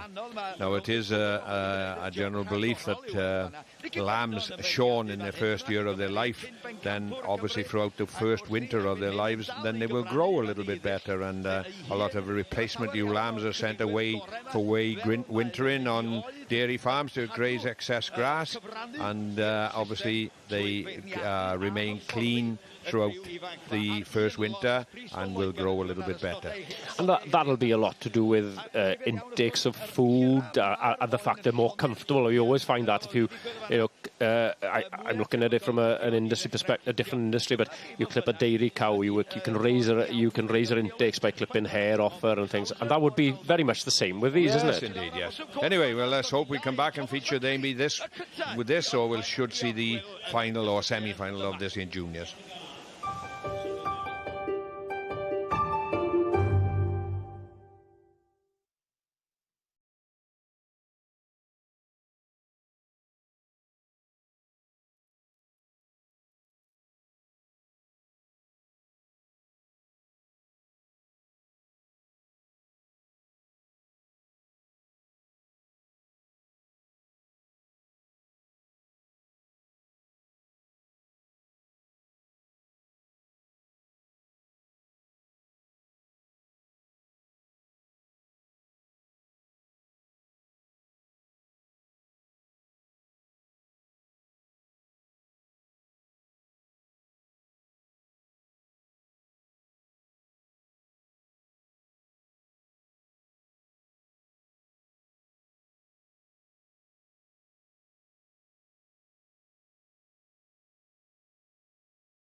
Good morning, yes, welcome back to the Royal Welsh Showground and welcome to the English language service here on S4C. We're with you till 5 o'clock this afternoon. Let's head to the cattle ring and join Gerald and Iwan. And yes, we're back in the Ayrshire ring, but now we've obviously got milk cows in front of us, so yeah, getting a different sort of a view of what we've already seen in here. And yeah, just the cow in milk having calved 2 or 3 times in the Ayrshire section. Blaise Tomlinson. Is Anna yourself as a judge, and then obviously would you find this a little bit easier to judge these mature animals, and because all their business credentials are there in front of us, and their udders and the shape of their udders and that is there to help as well? You could essentially say that there is a truth in what you're saying, but very few times will you see a poor milking animal turn up to a show, because I think as the breeder sort of already knows that they're not maybe good enough. Whereas with a youngster, you can get carried away with certain pieces. So if you've got a very stylish thing that maybe isn't quite as good in the legs and feet, you tend to sometimes see more of those maybe in a show. So I'd agree with you in that it is maybe easier because you've got more components to consider, but the standard is usually, the quality is usually a little bit tighter as well. So maybe just the top end is maybe easier to place, isn't it? Yeah, fair comment, yeah. Evan Wilson, yeah, with the young second calver that was bred by Phil Reid in Cardigan. Phil's dispersal was there last year, and Evan invested in this one and is actually since resold a half share in it at a sale the other day. So yes, made himself a handsome little. Why would you sell a half share? There was a Welsh Sensation sale, so a sale that was the concept of having Richard Thomas and Nia Roberts there about 6 weeks ago, held at Triggerby, and she was one of the entries they put into the sale then. So that's essentially why. And then obviously the gentleman who bought it has obviously Heavens retained a half share alongside him. That's more what it was. Half share in breeding terms, so then. Obviously you're going to come up every morning and pick up half the milk, is it? Not at all, no, it's yeah, you're right, there's a half share in breeding terms as such is what it is, isn't it? Yeah, so that particular bloodline will be very much sought after. Certainly, and she's an exceptionally nice and fine individual as well, so there's also that in that sense that they may have chosen to purchase a half share in terms of show success and things as well, isn't it? So hoping that she comes to the top of the line here today. Well, I'd like to hope her even a bit more, like. Exactly. Yes. No. Certainly. But yeah. So no. Just as we've mentioned, 3 forward here in this class, represented by 3 different exhibitors. Then, so we've obviously talked about having there. We've the Picton Davis family from St Clair's with this second calver, and also we've got Blaise Tomlinson, who was here defending his title from last year, so he'll be crossing his fingers as well. We'll hopefully rejoin later for a result. Yes, I would think. in the class. Everything seems at a bit sedate pace in the judging in this, and the animals are very sedate, so we'll have to be sedate and come back in a while. Yep, we will be returning very soon. But as you can see, the light is flashing at the main ring, as it were, and that's where we're heading now. So let's hand over to Rachel Thomas. Thank you. So we're back over to the Section A ring. So I'll try to get the results for you. So we've gone back to Class 8, which is the yearling colt class. 23 entries for our judge, Mrs. Julie Perrin from Gate Farm in Yorkshire.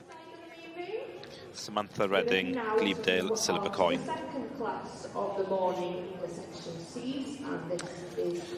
Dyma chi, wrth gwrs, mae rhaid cael... So... y llun holl bwysig na fyd yn dos. Ydy, mae hynny'n hollol bwysig. I'm afraid until they turn around, I haven't got their numbers for you either. Ar ran y perchenog, Ann Jones a Peter Jones o Frithfa Menai. So there we are, 67, the winner for you there. which is the Menai studs, Menai the Rebel. Obviously bred by the exhibitor, by Friars Rebel, and out of Menai Seren Goch.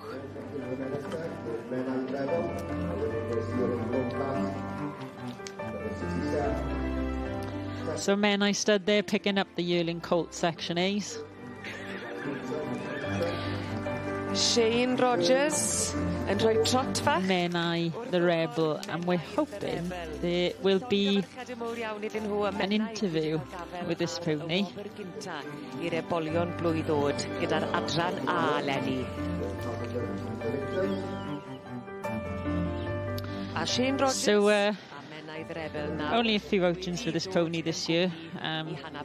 Cothi Bridge and Carmarthen Welsh Pony and Cob. So kept it quite local this year. So very many congratulations. The horse is certainly pleased. Hannah's going to interview. Oh, it's great. It's the first time I've won in the A's. So showing this one on behalf of Menai Stud. She's certainly very proud of herself. Yeah, he's a happy boy. Oh, a boy, sorry. So are you showing more this week? Have you got a lot lined up? I've got a yearling filly in the next class, and then 2-year-old C filly, 3-year-old C filly, A stallion tomorrow, C brood on Thursday, and a C stallion on Thursday. You're going to be running plenty. You'll be a bit thinner going home this week. Well, perfect. Many, many congratulations. Llongyfarchiadau mawr and pob lwc yn y dosbarth nesaf. Thank you very much. So our handlers really earn their money this week. So we'll be back to the main ring later on. Indeed, we will. Now, we haven't been in the pig ring for a while, so let's head over there now. Here's Gerald and Emma. Back to the traditional. We're just joining now since we've jumped on a little bit, so we're going for the championship now of the best female.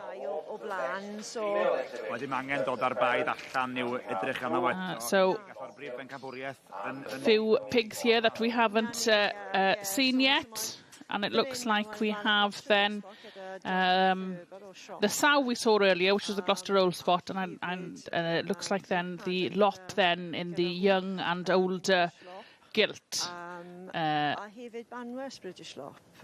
would say. We've kept the same judge all the way through the whole competition. Yes, that judge is Mrs. Tracy Bretherton from Kirkham, Lancashire. And, well, she's a very experienced judge. It's actually her first visit then to the Royal Welsh Show. And she is also the treasurer for the Berkshire Pig Breeders' Club and a representative then as well for the Middle Whites on the British Pig Association. So she's seems like she's well equipped to judge this section of any other breeds, then having knowledge of many different breeds of pig. Yn eitha cyson, mae'r lop wedi chelu am Gloucester Roll spot, felly allwn ni ddim... Super sow that Gloucester Roll spot then. Good to see them back here in good numbers. She's edrych ar y bryd standard. And the middle gilt there then, 8095 from Michael Paddock. Won the class for gilt spawn between the 1st of July and 31st of December 2022. The judge did say that she is looking for a good top line, but also that the legs are important as well. So all these pigs parading nicely around the ring.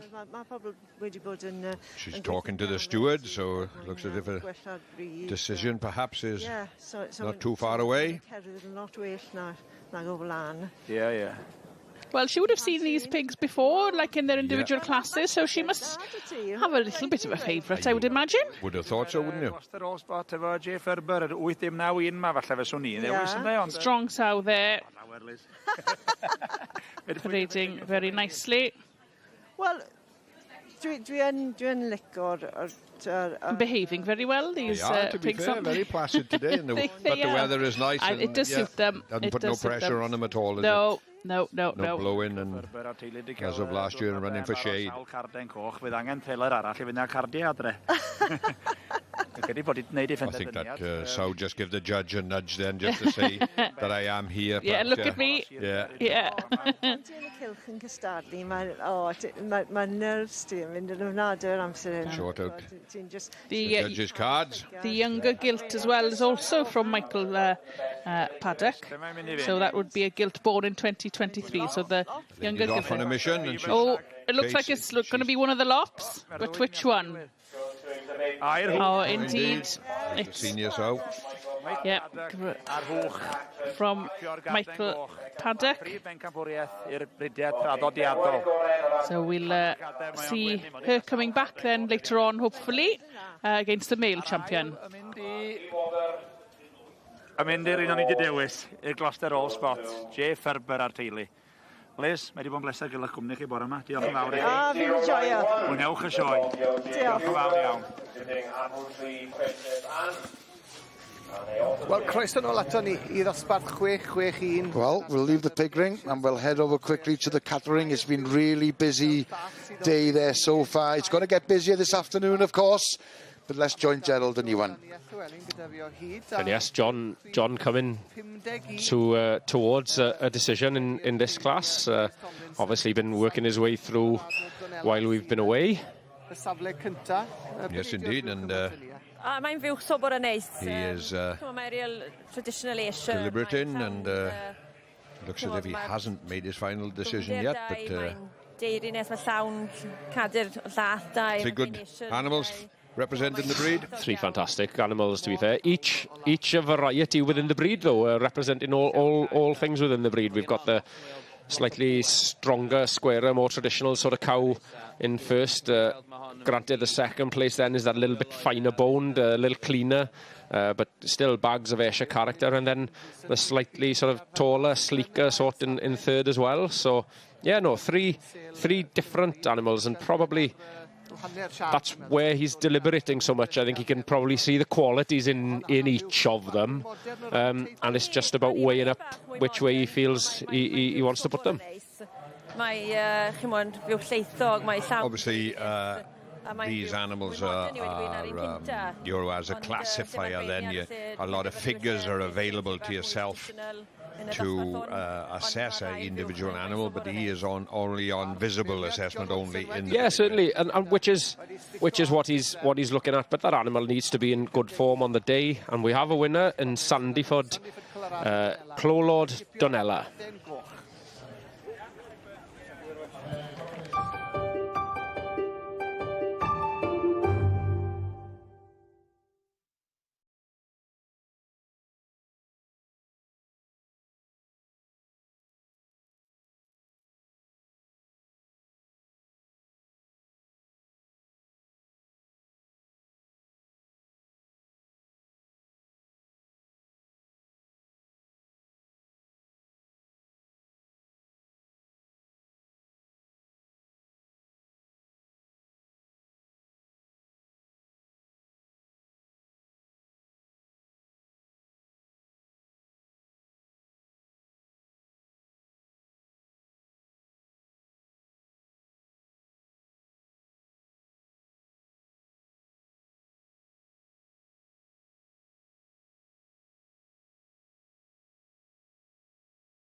Mae na wledd yn ein haros ni ynghylch y Dydd. Welcome back. Let's head off straight away to the sheep ring, and Emma and Gerald are waiting there for us. Thank you very much, Gareth. Yes, we're heading now to another breed again that we're going to feature, and it just shows that it's absolutely hectic there in the sheep ring this morning. And we're going to have a quick look at the badgers, Gerald. Yes, indeed. Traditional Welsh hill breed of sheep. And these are known as the Torddi badgers, and D, of course, means black in Welsh, but as we're looking at them, you can see that they've got a white fleece, but the Torddi actually refers to the black markings that they have, which goes from under the chin all the way under the belly, and as we can see there, the black on the legs and up the breeches as well. And these are a very distinctive breed, aren't they, Gerald, because of those markings on their face? Yes, indeed, yes. And we have first look at our judge, Jenny Langford from Cheshire. And Jenny has been no stranger to the Royal Welsh Show. She has been very successful here herself on many, many occasions. Oh, now then, I'm not sure which. Well, I'm not too sure where she's going just at the moment, but which is the top of her class, I'm not sure there. But this class is the Ramlam class then, and 38 entries in this class. Actually, top end at the moment, if that is the top end, is Aaron Hemmings, just out of shot and holding first position at the moment. And see in the middle there now, Kay Richardson, Kay, an old college mate of mine. He's the Williams family bank tally, and then she just moved one up into about 4th or 5th position, and I do believe then is Lynn, his father, there in 2nd position at the moment then with the cap on, holding at this particular moment. Well, whether she'll change her mind or not, and we will find out, but at this particular moment it is Aaron Hemmings from Llanfynydd. Very neat, compact little ramlam at the head there. Oh, Aaron that has taken first. Straight to it. Yeah. And lovely. And Lynn. Lovely shot. Williams bank tally would be 2nd. Two keen showmen in this particular breed. And A nawr yn cael ei wobrwyo gyda tarian hyfryd yma am yr oen hwrdd gorau yn y sioe. Lovely ramlam there, as you mentioned, Gerald. Aaron Hemmings taking first there. Aaron, da iawn ti. A ti'n nillid cyson fan hyn, rwy ti'n y sioe. Sut ti'n gwneud o? Aaron's a very good young rugby player. Done very well, and also, as you can see, a very keen farmer as well. A ti'n gamster hefyd ar y gwella yn troi nhw mas yn iawn? Na, a wedi teg I Hugh, mae Hugh yn tymor defed I fi, so na, mae just mor keen a fi yn cedi. A'n anffodus, ail oedd Hugh heddi? Ie. A wedi tymor a ti'n wyllt o siwt? No comment, no comment.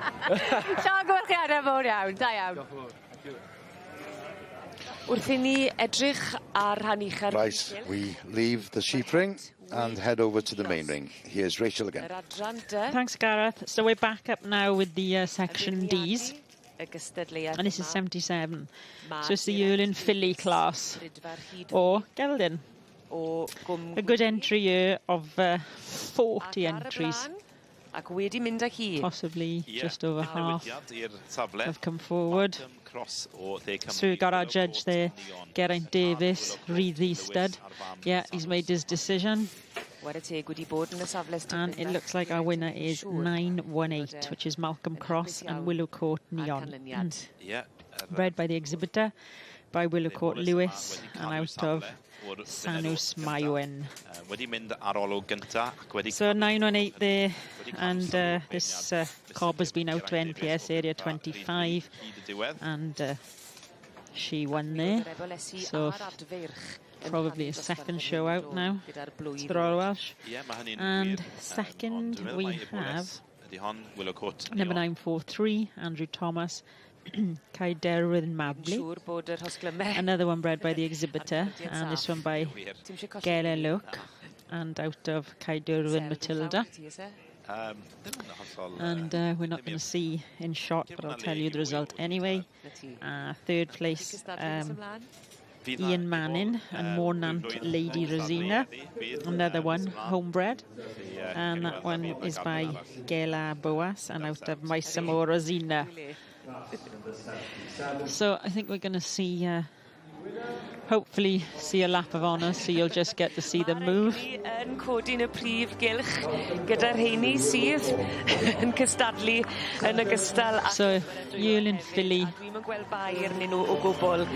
and draw judge Geraint Davies. Dod i'r brig. Llon gyfarchiadau mawr iawn I Steffan. So we're hoping that we'll get an interview with this one, and there's a possibility it could be in English. So I will be quiet. Steffan, who is leading on behalf of the breeder, Mr. Malcolm Cross. How are you feeling other than out of breath? Out of breath and absolutely over the moon. Chuffed a bit, absolutely thrilled a bit. What does it mean to win at the Royal Welsh Show? Well, everyone who shows the Welsh Cobs is their dream to win, innit? It's my dream come true again. And is this your first winner here? The second, I won it with my father as well. Wow, a real family affair. Yeah. Well, many congratulations a pob lwc yn yr pencampwriaeth. Good luck in the championship. Thank you very much, thank you. So we'll be back later for some more main ring action. Thank you very much, Rachel. And there's more action in the sheep shearing shed. I think this is the final heat of the junior competition. Yes, and self-explanatory, this is the 8th heat, so and there's 6 competitors in here, so that would have been 48 competitors cheering for the junior title here at the Royal Welsh Show, so and I believe it'll be limited down to a semi-final and then to 6 in the final later on. And we've seen a few young ladies that have come forward and had a go. Maybe we'll see one in the semi-final. Who knows? Potentially, that could be the case. Could well be. This many entries, Gerald. It's a great advert for the shearing industry to see this many junior shearers taking part. Most definitely, yes, indeed. There's several country shows and competitions held around Wales throughout the season, and obviously lamb shearing competitions, because there's more lambs available to shear now rather than as I alluded to, full wool sheep then, so because they will have all been shorn by now. But yeah, it's quite good that a lot of these traditional little shows have kept going, and you know, you have to admire the work that to organise these events and put them on, and then as we see, they're very well supported, which they want. You know, 48 competitors here, and there's a lot more juniors shearers out there that were perhaps not think that they're perhaps just good enough to come up and step up on this stage in this sort of surroundings, and are shearing in their local competitions, which is great for the industry. Yes. Having said that, then it is a job to find shearers that want to go out and do a day's work, because it is hard work. Well, that was the next thing I was going to ask you, Gerald. We're talking about these shearers in terms of competitions and shows and shearing competitively, but the long and short of it is it's a commercial skill, and these are all obviously applying this within the field somewhere, aren't they? Yes, most definitely, but there's a lot of sheep throughout Wales and our border in England, and not to be shorn and need to be shorn, but obviously there is a lot of shearers out there. I think the general flock of sheep in the country is dwindling, but as I stated, this is a hard profession, and if you can't get it right, then it's very, very hard work for a little reward. Which is nice to see that, as I stated, these will have all been through courses and that, and as I said, it would be nice to see if say there's a future champion in the juniors here comes forward, but probably some of these junior people here, we might never see them again, like if they don't come in but just ply their trade at home and maybe go out to the neighbour's farm or something like that. But there used to be a lot of New Zealand people come over here to shear in our shearing season season, likewise, a lot of ours went back to there. But the number of sheep isn't quite there as much as it was. So this won't be a dying skill by any stretch of imagination. But I don't know, the future of shearing wouldn't be perhaps as good as we would like it to be. The reward for the wool isn't there in the start. So certainly not, from the farmer's perspective, I suppose, isn't it? Anyway, let's hope that we feature later on, and maybe some of the semi-finals and finals of these young men's and young ladies' skills. Yes, that was the final heat, and as Gerald was suggesting, we'll be back in the sheep shearing shed later on for the semi-finals and possibly the finals as well. Now then, in the meantime, as I suggested earlier this morning, Aaron Pew will be wandering around the showground. He's down right at the bottom end, the southern end of the showground at the moment. He's with Fionn Harve Jones from the T. Allen Jones and Son Company, and he's referring to the New Holland tractor that's in the back one, the foreground now. It's the first tractor to run off methane gas. Felly mae fe'n ffordd wych o redeg tractor yr un ffordd a arbed yr amgylchedd. And obviously it's quite an important factor to consider for the farmers as far as climate change is concerned, and they're trying to promote this and possibly get the farmers to buy the tractors that run solely on methane.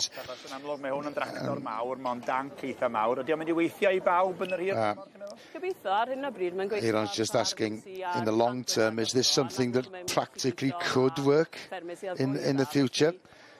Yes, it is. It's quite an exciting time. It looks promising for the future that this it would be possible. Now, that New Holland in the background is of quite a size, but there is another tractor on the stall here that the company are putting up for raffle, putting up in the raffle, because Tir Dewi charity is something that's very special as far as the T. Allen Jones and Son Company are concerned. And if you were to buy a raffle ticket here on the showground, then that tractor could be yours. Eileen, who's selling the tickets, just explaining their £10 a raffle ticket. Aaron has dug deep, and the draw is to be held on the 22nd of September. And I understand that the winning ticket will be drawn by the former rugby referee Nigel Owens. So if you are on the showground, you could buy a ticket for £10, and that tractor in the background could be yours. Diolch am y gefnogaeth I Fionn a T. Allen Jones am cefnogi Tir Dewi. Ni'n hynod ddiolchgar. Rowch yn hael. Diolch yn fawr.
Welcome back to the Royal Welsh Showground here at Llanelwedd. It's straight to the cattle ring. Here's Gerald and Iwan.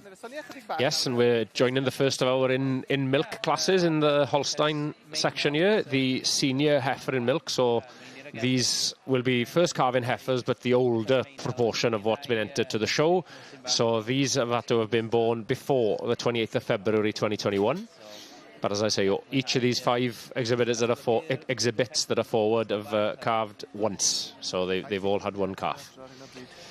And we're actually represented by only 2 exhibitors with all 5 of these. Indeed. Yes, so now we've got the Jones family of Larchwood Holsteins down from Undy near Mega there, and BB Farms, Bev Baker from further up near Usk in Monmouthshire. So actually an all Monmouthshire 5 as well. Where's the West Wales Holsteins? Yes, certainly that. Yeah, I think the West Wales heifers, I think, were already in the junior heifer class. I believe that we obviously haven't previously featured on the live feed here. These in milk now then, obviously heifers, and when would you describe these Holstein cows as being at their utmost best? What sort of lactation would they hit their peak? You'll generally find a Holstein will continue to produce, so she'll have a lower lactation as a heifer, a little more as a second, and then they'll hit their straps as a third calver. Usually that'll be sort of when they're at their maximum at 3, 4 and 5 calves, when they will produce the highest volume of milk in their lifetime. So yeah, you like to see a heifer a bit like what we're seeing in shot here, a heifer that, you know, looks youthful. To me, it has to look youthful. It has to have its udder really well attached onto it. We're not looking for a large mammary system. We're looking for a well-proportioned animal that has an udder that fits the proportions as such. So, oh yeah, I understand. And yes, if you've got an animal, a young animal with an excessive size in her udder, what would it be like by the time she's 3, 4 years of age? Exactly, Gerald. Probably problems within housing, cubicles, walking on the paths. And you're probably seeing a higher level of production younger when you have that more capacious, bigger mammary system. But what you're going to find is they won't last as long in the long term. And if you think about an animal, the longer it lasts, obviously the more productive it's going to be throughout anything, because it has more days within its life to do that production. So that's how I would describe it. You need an animal that looks youthful and has the ability to last a long time. So in the judging terms now then, as we alluded before, we'll be looking at all aspects of the cow and that. How important would be the teat placement on their udders? Certainly, very important. From my perspective, if I'm ever training any youngsters to stock judge, I always describe the teats needing to be right in the middle of the quarter. And the analogy I use is if you were going to drill a hole in a bucket so that it drains, where would you drill it? Yeah, fair comment. So you drill it right at the bottom. So that's sort of the way I sort of sum it up to somebody. Actually, then the position in there, we see one of them animals, and perhaps the 2 teats at the back are slightly higher than the ones at the front. That wouldn't have any bearing on it. It would. There's a little of that. You should accept a little bit of that in a young heifer, because it will correct over time. Because if you think about this. If it was tilting the other way, away from the body, you'll find that means that she's not going to last as long. What you don't want is an excessive amount of tilt, as you identified in that heifer. They were a little further up the quarter. You don't want an excess of that. Now the heifer in shot now is quite a good flow to her udder in that the rear teats are slightly above, but not excessively, isn't it? I noticed in the rear teats are slightly smaller than the front teats. You're right again, Gerald. I think you've been doing a little bit of revising since we were here last year, Gerald. You ain't doing nothing yet. I got loads of questions for you yet. We've I'll go back to my daily job then to sort of best describe this. If we were scoring these animals and measuring them on a linear scale, we do expect the front teat to be longer than the rear. So a linear point on the front teats is 1 centimetre, a linear point on the rear teat is 0.75 of a centimetre. So you expect the rear teat, if they're sort of in proportion, you expect the rear teat to be sort of 3/4 the size of the front one. Indeed. So yes, no, you've definitely been revising on me, Gerald. You've been trying to revise a little to catch me out. You'll be out of a job shortly. You and me.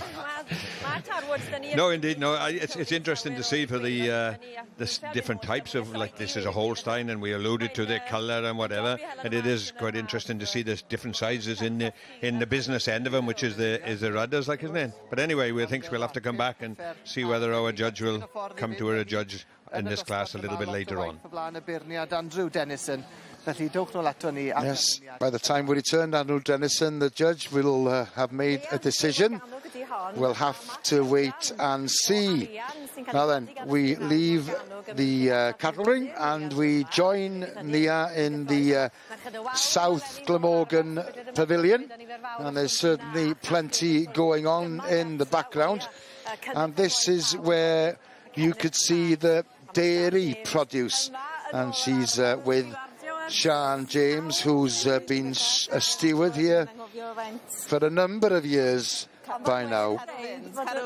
But she enjoys every minute. There's a lot of work involved preparing and setting everything out. And yesterday, of course, was a very, very busy day because that's when the judging happened.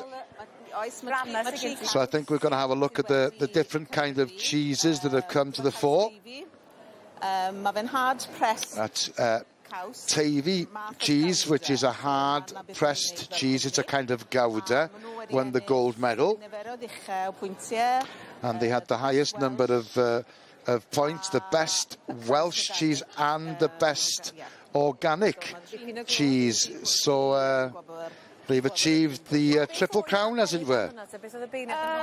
And what did the judges think was so special about that particular cheese? Well, it was the taste. It was very creamy and very smooth, and it was the combination of all those factors that meant that they won the gold medal.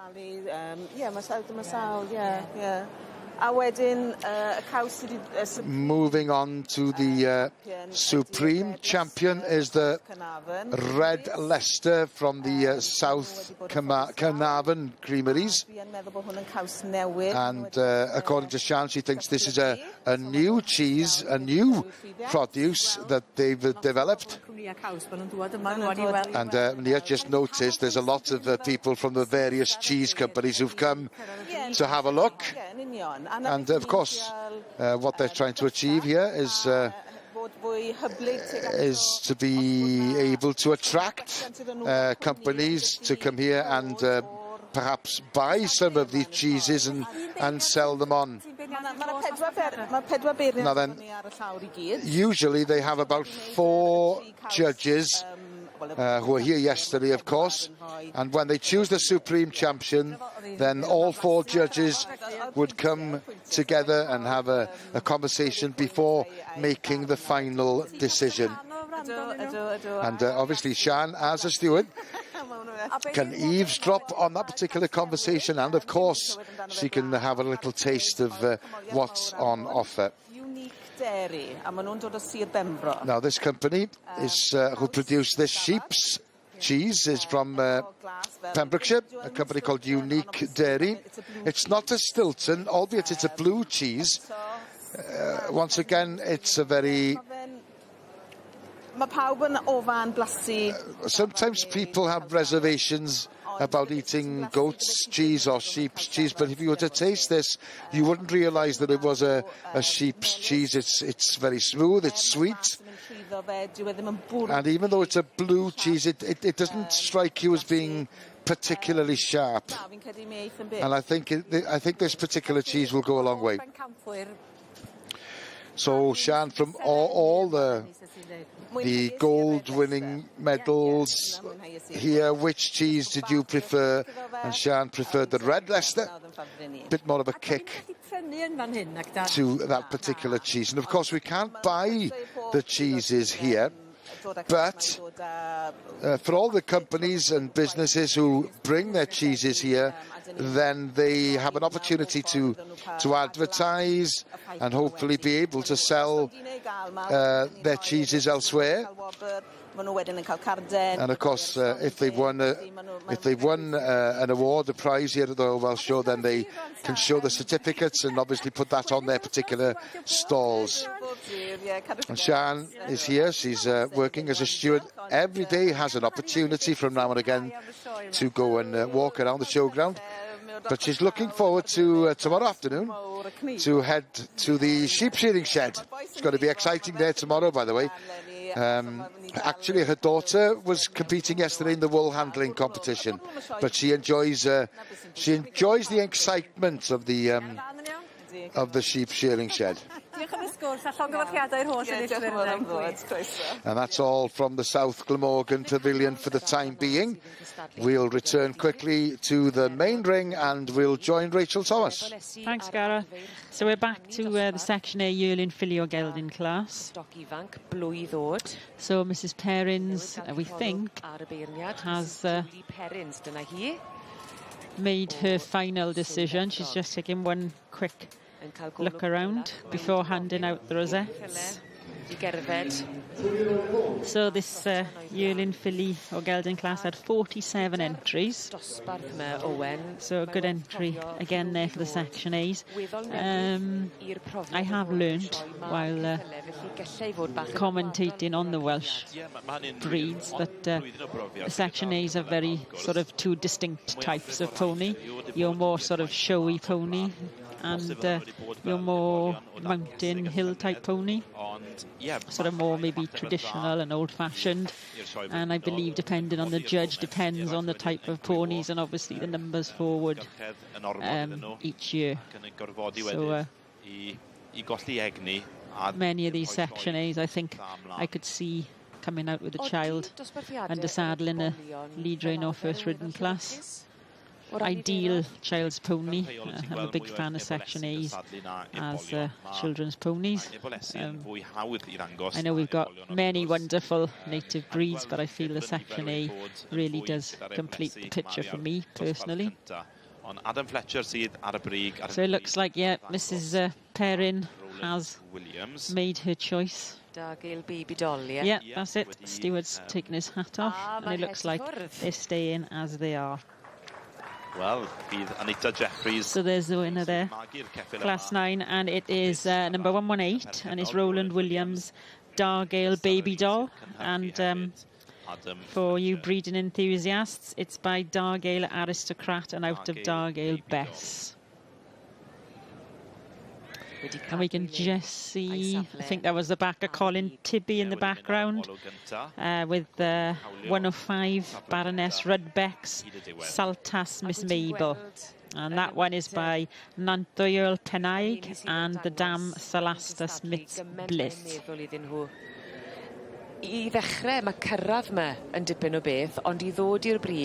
And I think, yeah, we've got the third place in picture, number 111, and this is the Menai and Friarly Studs, Friarly Fendi.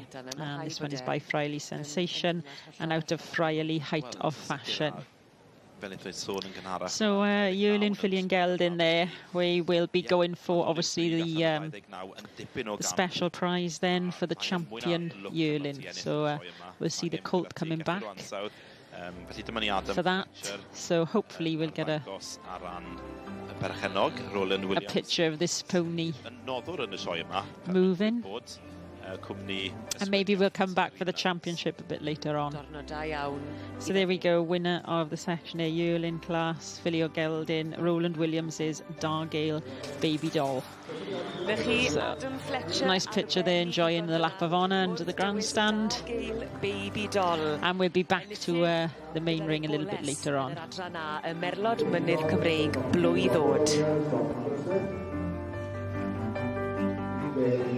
Well, Adam, sorry, quick interview. You're the one standing here with the red rosette. Many congratulations. Llongyfarchiadau mawr. Thank you very much. It's amazing, isn't it? What a class. What a lovely class for a judge to come here The quality is unbelievable. I thought she'd like it. I thought she'd blown it because she didn't do the best of shows, but she's too good a filly not to do it, you know. Well, and that's the thing, isn't it? They've got to have a bit of a sparkle about them to shine here at Llanelwedd. What have you got now for the rest of the week? You've obviously got a championship to come back for with this one. Yeah, we got the yearling championship now, and then we've got a 3-year-old filly in a bit later, and then a mare in later on after that. Fantastic. Well, it sounds like you've got a busy day in the sunshine here. Many congratulations and good luck in the championship. Thank you very much. Cheers. Thank you. Very delighted owner there.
Welcome back to the Royal Welsh Showground here at Llanelwedd. As I suggested earlier on, it's been a busy morning in the cattle ring. It's going to be a busy afternoon in the cattle ring as well.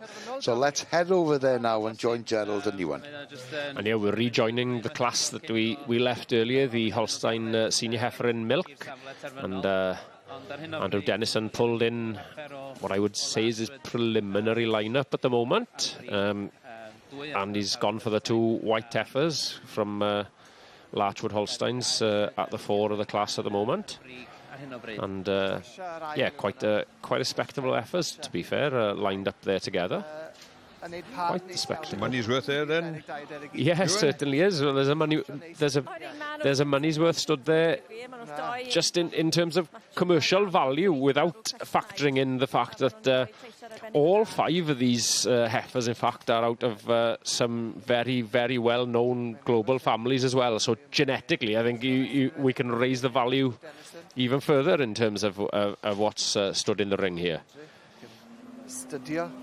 You say in genetics then, genetics totally focus on milk production? Is that where it's channeled down mostly? No. They'll you can follow a lot of lines. We've got a lot of information within the dairy industry that we carry. We've been obviously milk recording cows for years, so you've got a lot of production data in terms of the milk components and the milk volumes. They've also we've been type classifying cows for lots of years, so we gather a lot of type information that can be used both on the female side and the male side for mating animals. And then you've also, in more recent years, they've looked a lot more at the health and fitness traits within these animals, longevity. Measuring longevity, their health, their udder health, their how prone they are to mastitis. So we've got lots of information, and you can follow a lot of different paths in terms of genetics that you choose. Now, these animals that we're seeing in front of us here are bred with all those components in mind as such, but what they are sort of bred with sort of more type-orientated bulls in mind. Sort of the I would describe the first 2 animals here. They buy a bull called Crush Time, which is certainly a very type-orientated bull in terms of making the physical structure of animals correct. But then there are 2 heifers in here that are by a bull called Frazzled, who is more of those health and fitness index-based bull as well. So yeah, there's a sort of a lot of lines you can follow within the dairy industry, not just the Holstein breed, but we measure all these traits throughout each of these breeds. You're saying about type, then them 2 heifers are very, very similar in type, aren't they? Certainly, yeah, they are. They are again, like I say, they're actually by the same bull, and that's proof that the bull is leaving a stamp as well. He produces an uniform type of animal, and in actual fact, the heifers stood 3rd and 4th are by the same bull as well. And if you see them on a side profile, you'll notice similarities within them as well. So it's and it's not just down to the bull. Each of these has got mothers, and the art form in terms of breeding dairy cows is to try and use the right bulls on the right cows to produce that uniformity within your herd. Terfynol yn y dosbarth, bach yma dosbarth 6-4-1. Andrew there just casting a keen eye over the animals as they parade around. No, very, very keen judge, and run, as I mentioned earlier, a commercial operation up there in Cumbria with his brothers, the Denmeyer prefix, but again, a world renowned in terms of some of the cow families they produce there.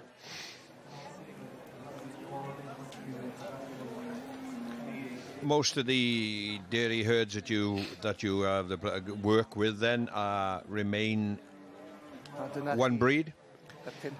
Any mixed herds? Well, there would certainly be mixed herds. Each herd within each breed within its own right is obviously registered with its own breed society.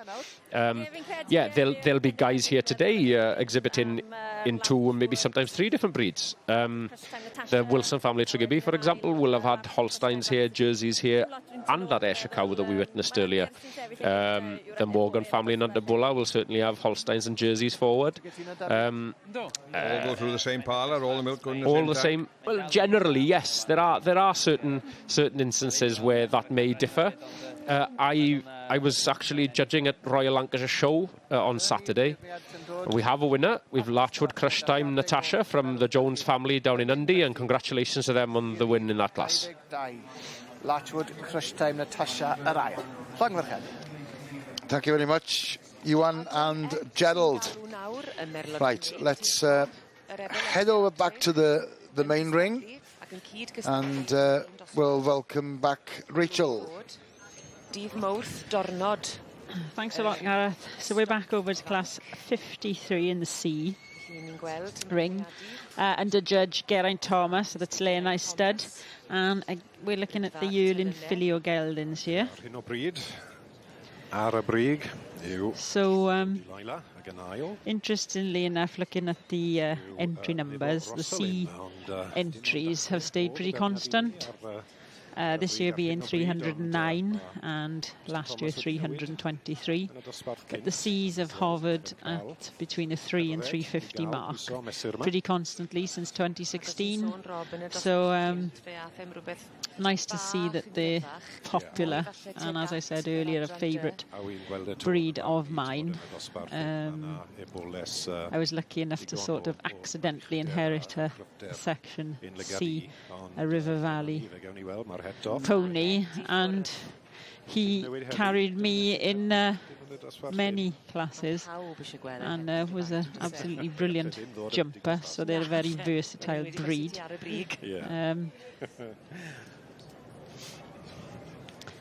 Ashmeadow Delilah. Wedi dal gafel ar y safle. So we've got 647 there winning the class, and it's John and Linda Wilkinson's Ashmeadow Delilah, and bred by the exhibitors, and this filly is by Blaensillar Ashley and out of Ashmeadow Delta. So 648 there in second. Gio Williams is KLS Babysham. By KLS Rolex, and out of Tardy Biggie Black Tulip. And I think we're going to see coming into shot Owen Jones's Nebo Roslin, taking the third position there. This pony by Donis Importance and out of Nebo Rebecca. So a good entry there of 37 catalogued. Couldn't quite see how many actually came forward, but from what I've seen of the C's so far, they are looking pretty healthy in numbers forward. I think 672. No, I think someone's wearing the wrong number there, so I can't go any lower down, I'm afraid. So here's the winner, 647, John and Linda Wilkinson's Ashmeadow Delilah. Wrth i ni weld Ashmeadow Delilah yn ennill ac yn cipio'r wobr gynta gyda'r adran ec i'r ebolesu neu'r adferch blwydd o'd.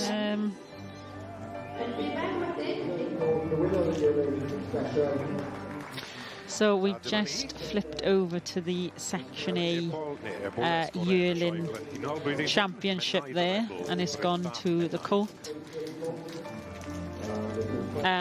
Number 67, Menai the Rebel.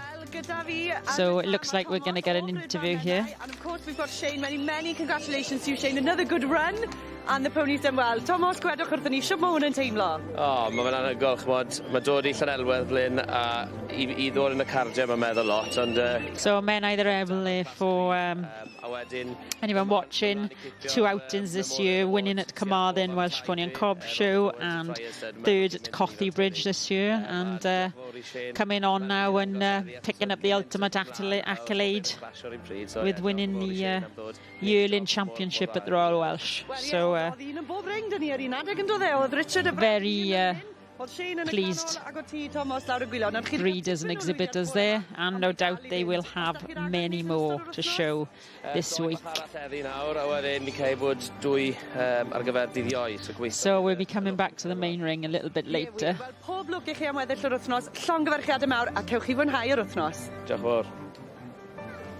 No be, dydy'r sioe ddim yn sioe I fi, heb yn wiriad blynyddol, efo stondyn JD. Well, as I said previously, Aaron has been walking around the showground. He's down in the machinery section. We saw him there earlier on. At the moment, he's with Gary Davis from JDS Machinery in Pencader there.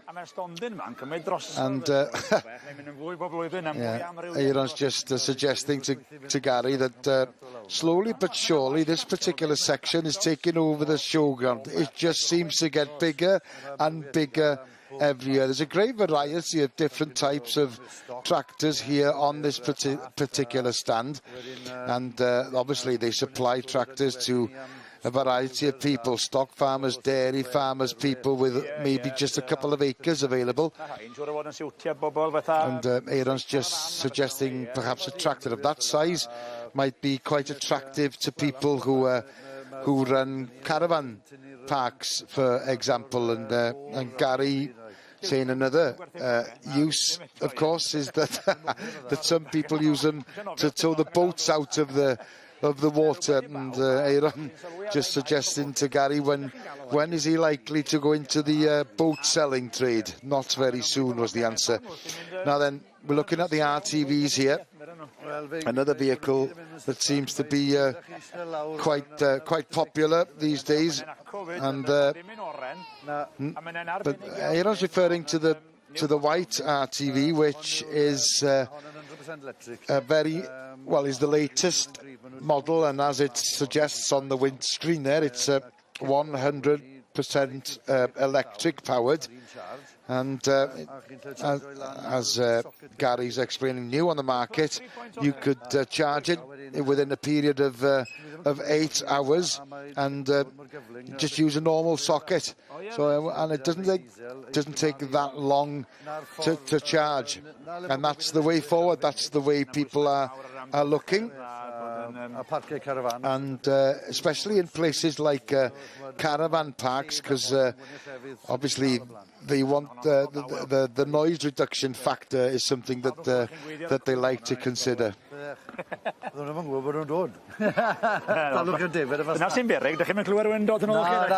that's the other problem as well with an electric vehicle such as the white RTV. You can't hear them coming behind you.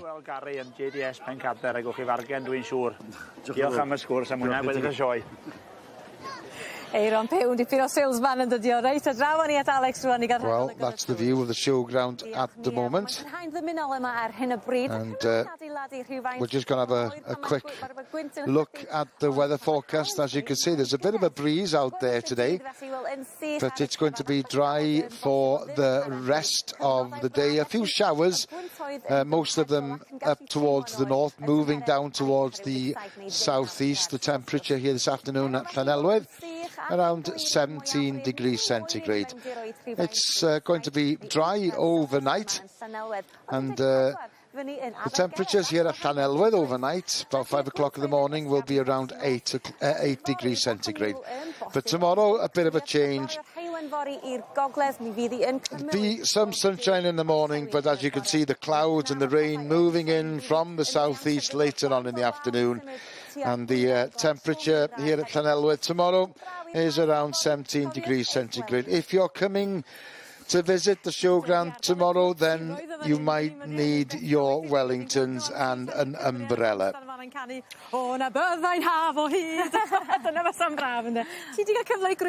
Nia's just asking Alex, she was here yesterday, of course, and just asking if she's had an opportunity to walk around the showground during the course of the day so far, and she has, and there's a variety of things to see here, from early in the morning all the way through to the early evening.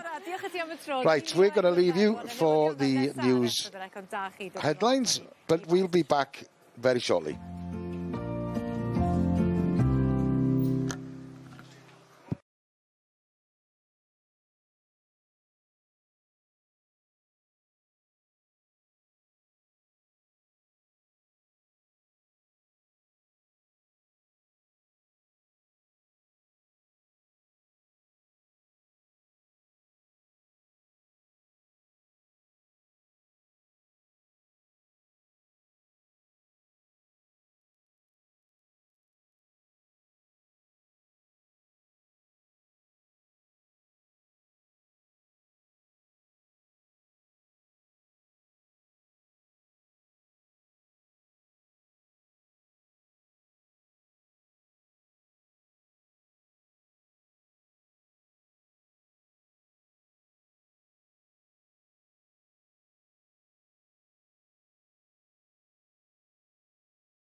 Helo na, pnawn da i chi. Mae rhagor o brydeinwyr yn cael eu cludo ar awyrennau yn ôl o Wlad Groeg ar ôl i danau gwyllt orfodi miloedd o'i cartrefi a'i llety gwyliau ar Ynys Rhodos.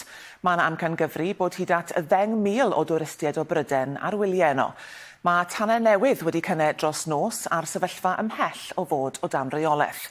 Mae yna rybuddion nawr bod tanau gwyllt yn debygol iawn ar Ynys Creta hefyd. Dyma'n prif ohebydd ni, Gwyn Lowder. Yma ar Ynys Rhodos neu Rhodes, mae'r tanau yn parhau i ledu. Mae'n sych yma, mae'n gynnes ac mae'n wyntog, a hynny'n ei gwaith y diffoddwyr tân a'r bobl leol sy'n ceisio eu gorau glas i'w helpu nhw yn anodd dros ben. Bydd dyn ni'r diweddarau i chi yma o Ynys Rhodos heno ar newyddion S4C. Yn Llys y Goron Casnewydd, mae cyn-lobiwr gwleidyddol wedi cael ei ddedfrydu i 2 blynedd a 4 mis o garchar am drosneddau yn ymwneud â delweddau anweddus o blant. Roedd Darren Hill, sy'n 52 oed, eisoes wedi pledio'n eog i 2 gyhuddiad o ddosbarthu delweddau anweddus o blant a 3 chyhuddiad o greu delweddau anweddus. Bydd Hill yn treulio hanner i ddedfryd yn y carchar a bydd yn rhaid iddo dreulio'r gweddill a'r drwydded. Mae mwy o bobl o dan 19 oed yng Nghymru yn marw o ganlyniad i foddi nac am unrhyw reswm arall, heblaw am ddigwyddiadau sy'n gysylltiedig â thrafnidiaeth. Roedd 62 o farwolaethau anfwriadol yn gysylltiedig â dŵr yng Nghymru ymhlith plant a phobl ifanc dan 5 ar 20 oed rhwng 2013 a'r llynedd. Mae yna alw nawr am godi ymwybyddiaeth ynglŷn â'r peryglon posib. Mae yna adroddiadau o oedi sylweddol ar yr A470 i'r 2 gyfeiriad rhwng Erwyd a Llanelwedd. Mae car ar dan yno a modurwyr yn cael eu cynghori i osgoi'r ardal os yn bosib. Mae'r tagfeidd yn cael effaith ar y rheini sy'n ceisio cyrraedd maes y sioe. Mae galwadau i gŵn milwrol gael yr un statws â phobl sy'n gweithio o fewn y lluoedd arfog. Mae galwadau hefyd iddyn nhw gael mwy o gefnogaeth ar ôl ymddeol. Yn aml iawn, cŵn y lluoedd arfog yw'r rhai cyntaf i gael eu hanfon i'r ardaloedd mwyaf peryglus. Mae elusen sy'n helpu cŵn yn galw am fwy o gydnabyddiaeth i'r gwaith mae'r anifeiliaid yn i'w wneud. A dyna i chi'r cyfan am y tro. Fe fyddai nôl gyda'r bwletin nesaf am 2 o'r gloch. Yn y cyfamser, cofiwch am ap newyddion S4C. Hwyl fawr i chi.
Well, it's been a glorious morning here at the Showground in Llanelwedd on the second day of this year's Royal Welsh Show, and if you're thinking of visiting, it'll be well worth it because there's something here for everyone.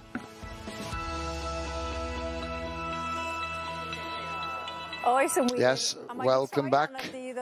And of course we are going to be with you here from Llanelwedd until 5 o'clock this afternoon, and there's plenty going on here at the Showground.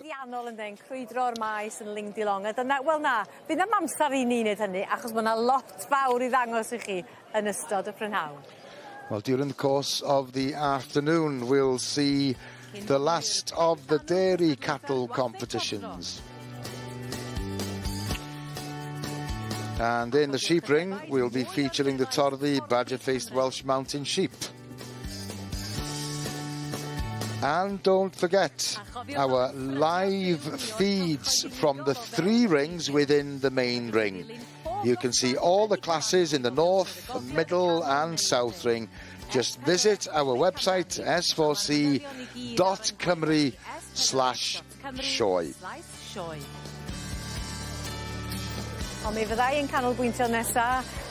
Well, Nia will be visiting the food hall and the South Glamorgan Pavilion.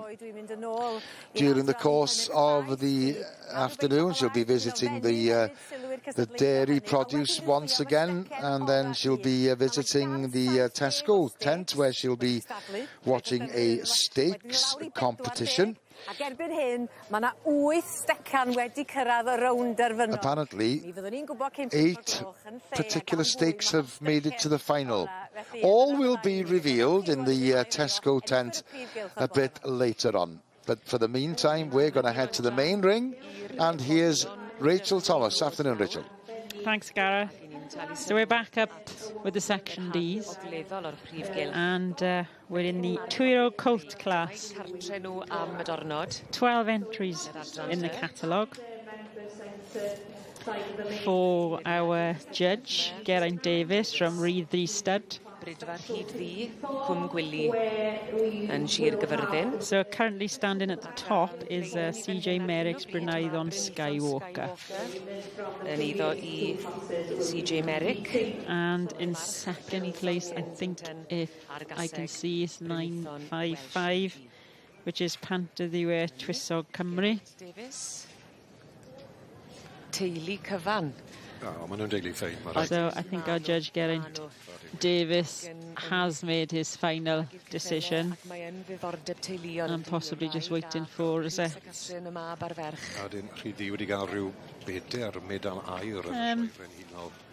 Cob entries this year, sort of similar to last year. Yeah, looks like final decision has been made there. Now, this colt 959 last year won at Glenesk and was 3rd at the Royal Welsh, so come back now as a 2-year-old to win his class. So Brynaidon Skywalker, another very well-known prefix within the cob world. I mean, I've been lucky enough to judge the riddens here on 2 occasions, and I actually think that, you know, you could see a saddle on this one day. And I do believe the Brynaidons do have quite a good ridden record as well. So we'll be back later on to the main ring. Mana Sylwebaeth Saesneg. English commentaries available on this programme and on our main ring webcast. Depending on your device, either press the red button or use the audio selection option. Any problems, contact the S4C viewers hotline. Mae 229. Right, we've left the main ring. We're heading for the sheep ring.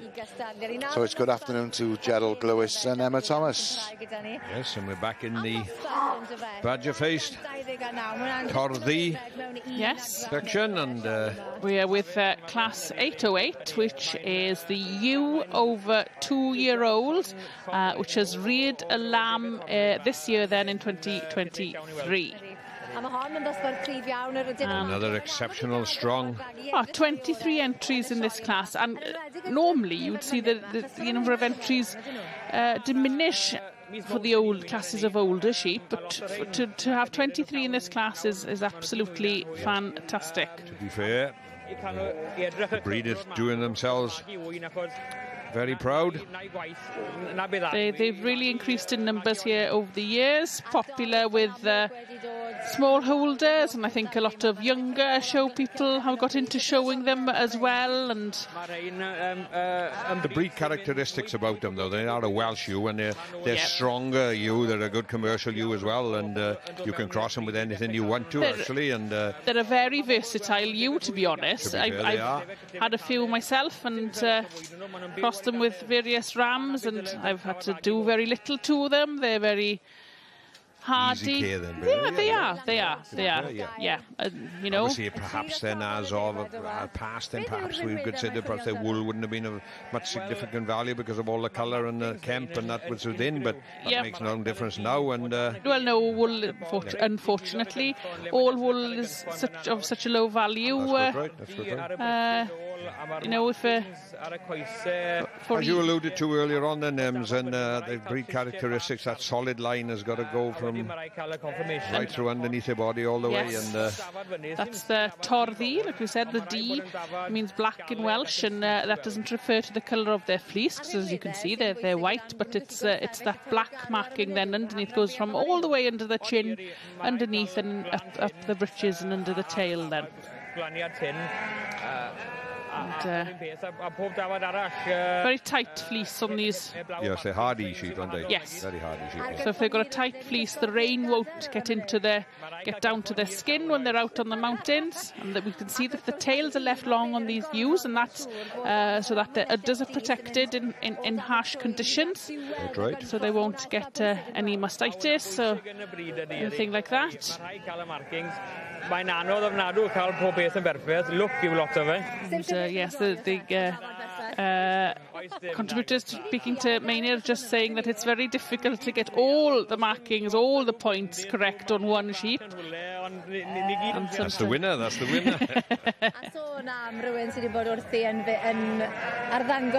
Our lady judge there, as Jenny Langford, is having to work exceptionally hard. She's certainly earned her lunch ticket today with all the high entries in the badgers. They could well do. Interesting enough, we saw the Ram Lamb class earlier on. They had horns. The males of this breed, then they have horns, but the females don't. And quite possible that they will throw up little buds, but that's a big no-no. They don't like that at all. She's very thorough, isn't she?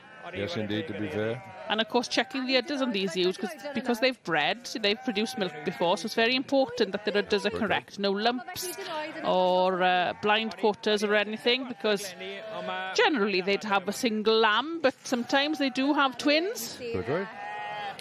So Owen Jones there from Brombeat in Carmarthenshire. Here's you. A lot of these being shown in hands rather than with a halter, which is quite brave for some of these Welsh sheep, because they're quite lively. But that's what makes them tough, isn't it? Yes, indeed, yes. Yeah.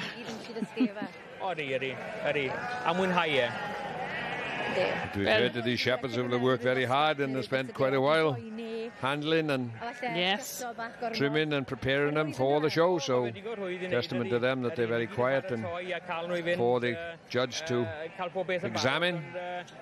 Very thorough, isn't she? Yes, indeed. Yeah. Diolch yn fawr iawn I ti, David. I can say she's in the public eye now, isn't she, there for today, and all these breed experts that are here are. We'll have to come back and see later what decision she makes. Absolutely. Yes, indeed we will. But we move from the sheep ring to the cattle ring, and we stay with Gerald. This time he's joined by Iwan Thomas. Yes, we're back in the Ayrshire section, Ewan. Yes, and we... business end of the Ayrshire section. Certainly, I think we will be drawing close to the climax of the classes here for the championship. Mae'r heffrod sych hefyd, Dafydd, yn y dosbarth yma hefyd.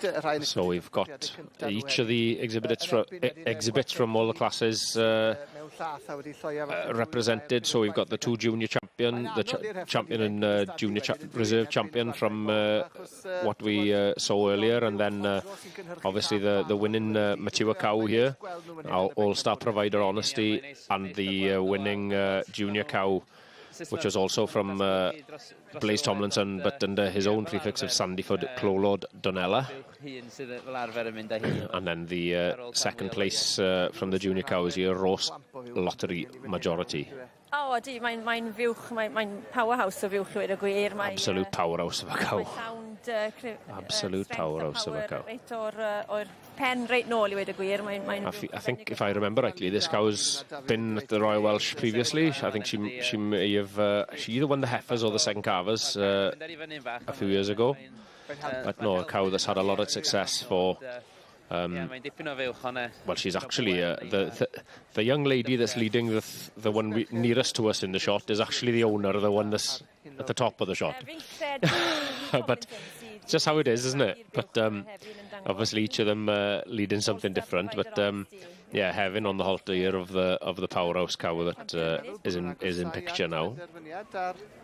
And this is the final championship, so the Ayrshire champion for 2023 goes to All-Star provider Honesty, coming down with Blaise Tomlinson from Leicestershire, and they also take reserve with Sandyford Clolod Donella, and then honourable mention going to Ross Lottery Majority.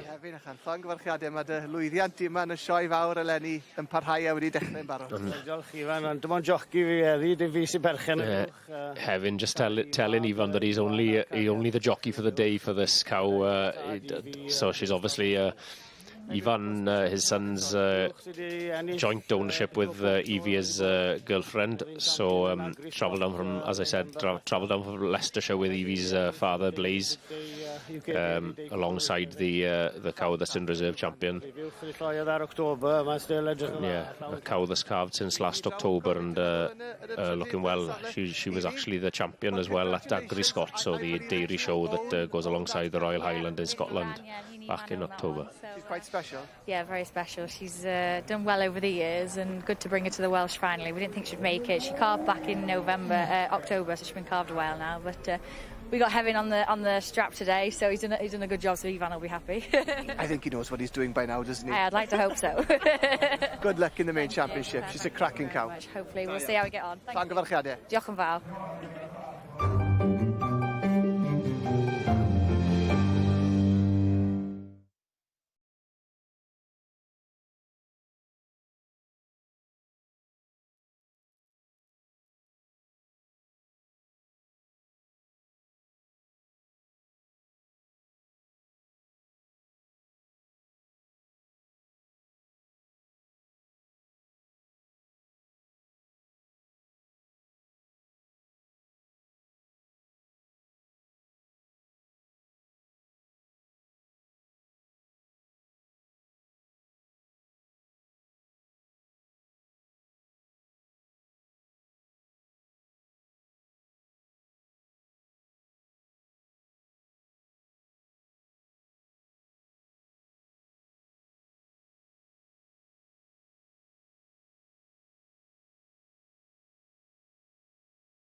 Mae pencampwriaeth arall.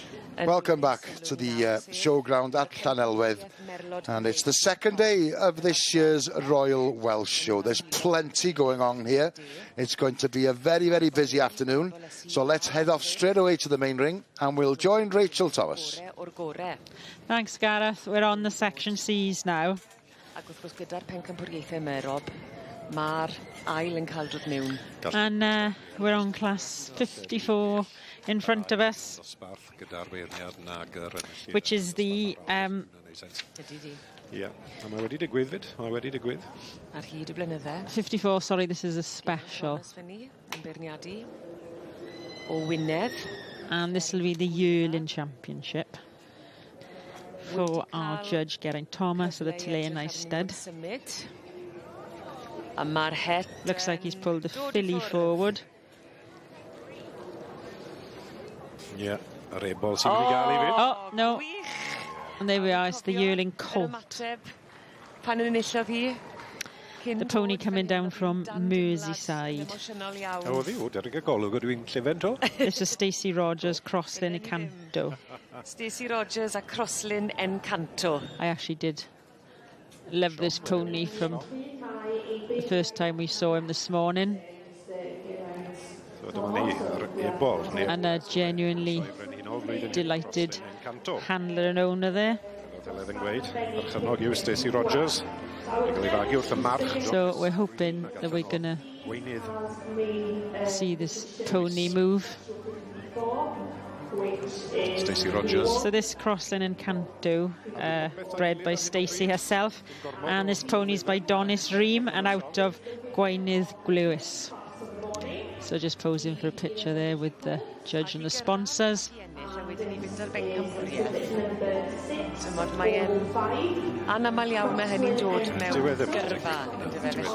So dim mor amal â ni.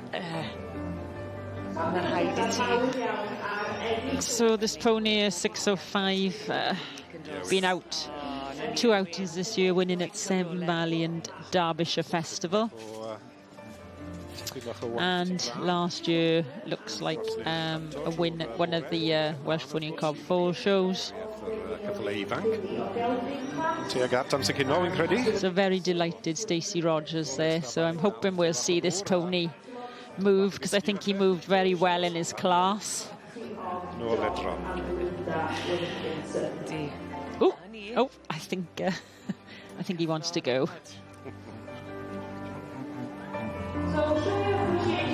Yeah, he's won now. He said he's not going to perform at all. So there we go. Not quite showing himself like he did in the class. But class. And the Young Stock Yearling Championship is won now, so I suppose he's done his work. So Stacey Rogers' journey to Merseyside will be a very worthwhile. I don't know who's more excited about this, you or the pony? We're going to have an interview in English, I hope. How are you feeling? Shell-shocked, if I'm honest. He's only our second pony that we've ever bred ourselves. So it just means everything. The fact that he's homebred. And I nearly very nearly got somebody else to run him for me today, and I stopped myself. I made myself do it, but yeah, it's everybody's dream in the Welsh world to win the Royal Welsh Show. To do it today and to do it with a homebred pony, it's everything, absolutely everything. It certainly doesn't happen to many people, and well done you for continuing to lead him, because I bet that meant a hell of a lot more to you. It did. Yeah, no, I'm absolutely overjoyed. Have you got more now this week, or is this topped your week? He's the only brony I've brought this week, so that's enough for me. Winning the class was enough, so to go Yearling Champion as well is just... It's just the icing on a cake. It's incredible. Well, we won't hold you up any longer. I can see he wants to get back to his stable and you need to go and enjoy. Many, many congratulations. Llongyfarchiadau. Yeah, very excited pony there. Congratulations to all involved. We'll leave the main ring and we'll head to the sheep ring. And here's Gerald with Emma.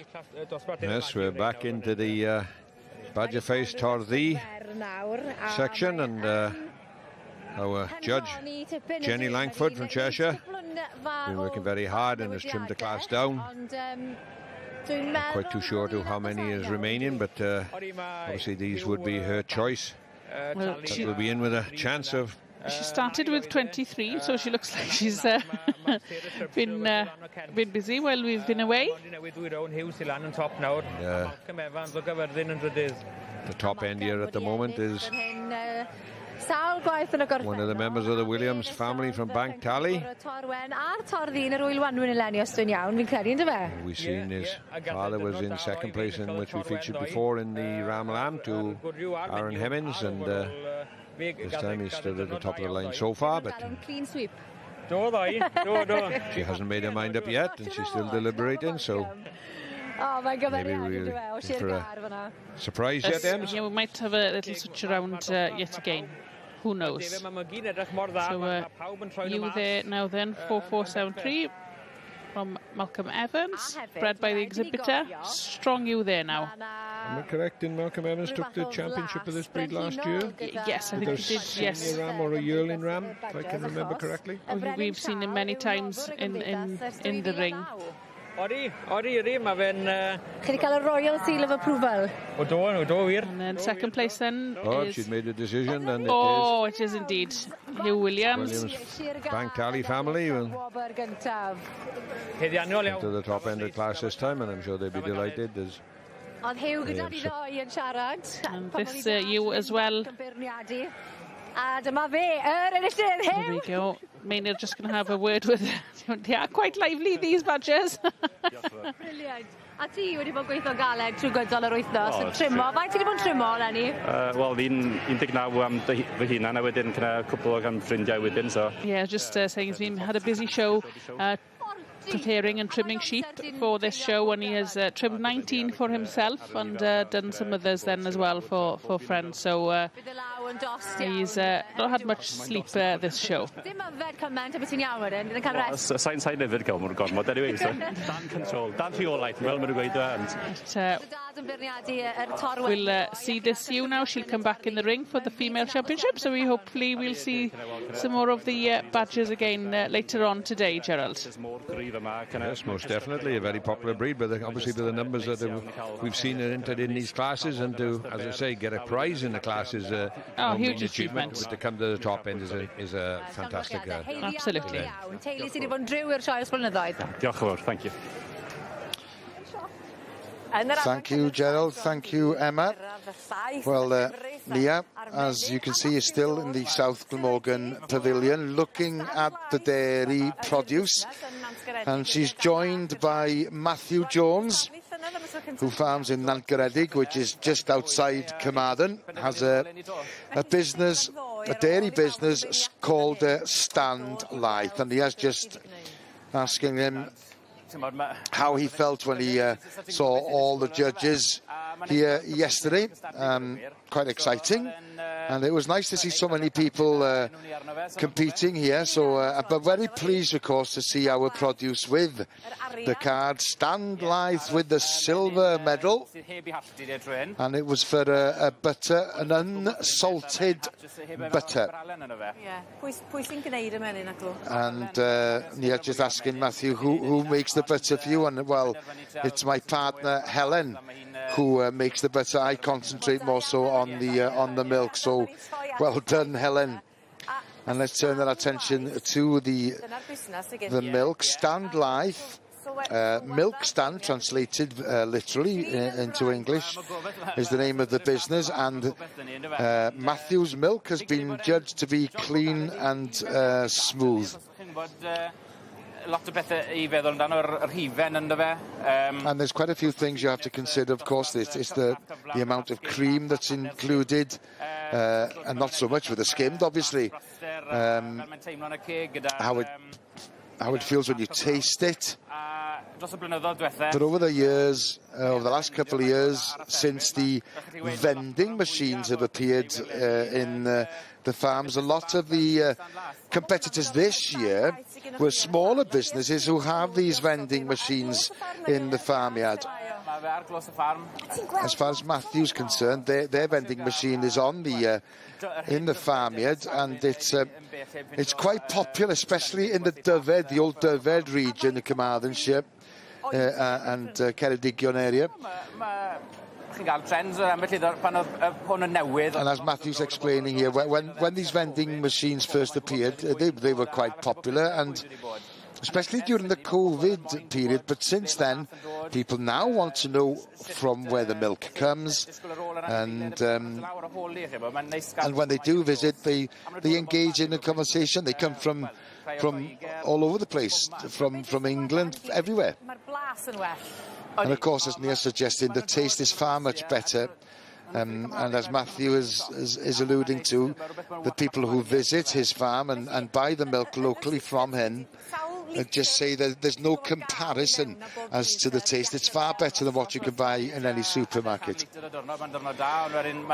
So Nia's just asked how many litres does he prepare in the vending machines on a daily basis. Well, if he can sell 50 litres in a day, then that's considered to be a good day. But of course, you can never tell if people buy their milk on a Monday, then they're not going to turn up on a Tuesday. On the other hand, if it's a holiday period and we get a lot of visitors, then we could sell an awful lot more. And it's not only milk. They do sell milk, but they also offer milkshakes as well.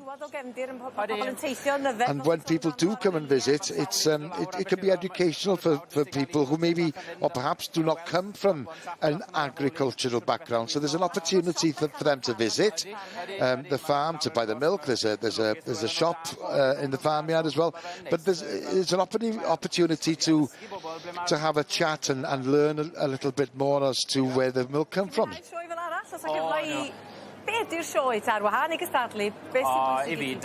Nia's just asking if Matthew's enjoying the show. Of course he has. Today's been a very, very busy day. He loves watching the dairy cattle and likes going down the machinery section, but he has to go back to do the milking this evening.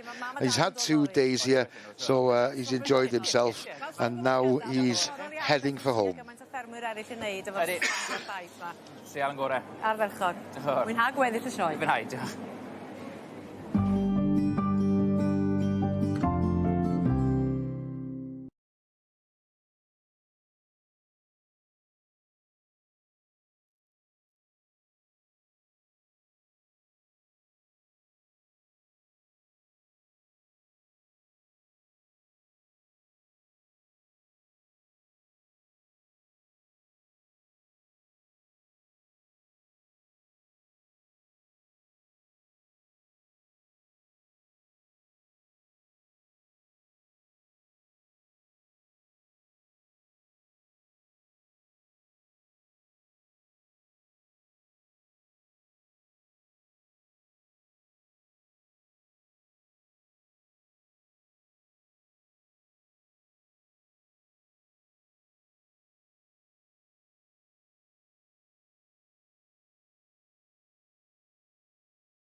Welcome back to the Royal Welsh Showground. It looks, well, relatively busy in the cattle ring. It is, I guarantee you, going to get busier during the course of this afternoon. Let's rejoin Gerald and Iwan. Class 674. Jersey. Yes, we're back with the jerseys. The cows and milk with their third calves.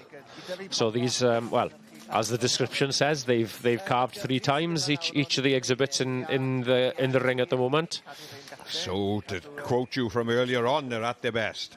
They are getting towards their most productive. Then shall we say? Yeah. Is what I would describe them. They're getting at their most productive sort of stage of life here. Yeah, sort of. This is where they hit the sort of level where they'll have the highest yield for that year. Then, shall we say? So, and as I've asked you many times before, and for you to explain it, I would say how many litres do they produce, but you will turn it around and say and how many kilos they will produce. Yes, well that's sort of. When I'm buying it, I don't buy it by the kilo. We buy it by the litre. As I've probably said in the past, and some of the audience may remember, there's not a heck of a lot of difference between a kilo and a litre, but that's how it's expressed in the weight of milk produced. So we're looking at these Jersey cows here. Some of these come into their most productive, could be edging towards sort of 40 litres, 40 kilos a day. You'll find some of the Holsteins at the same sort of age might be hitting 50, 60. But that is the top end of where we're at. Don't get me wrong, I say the top end. No, there are some places where you will have odd cows might be hitting 80, 90.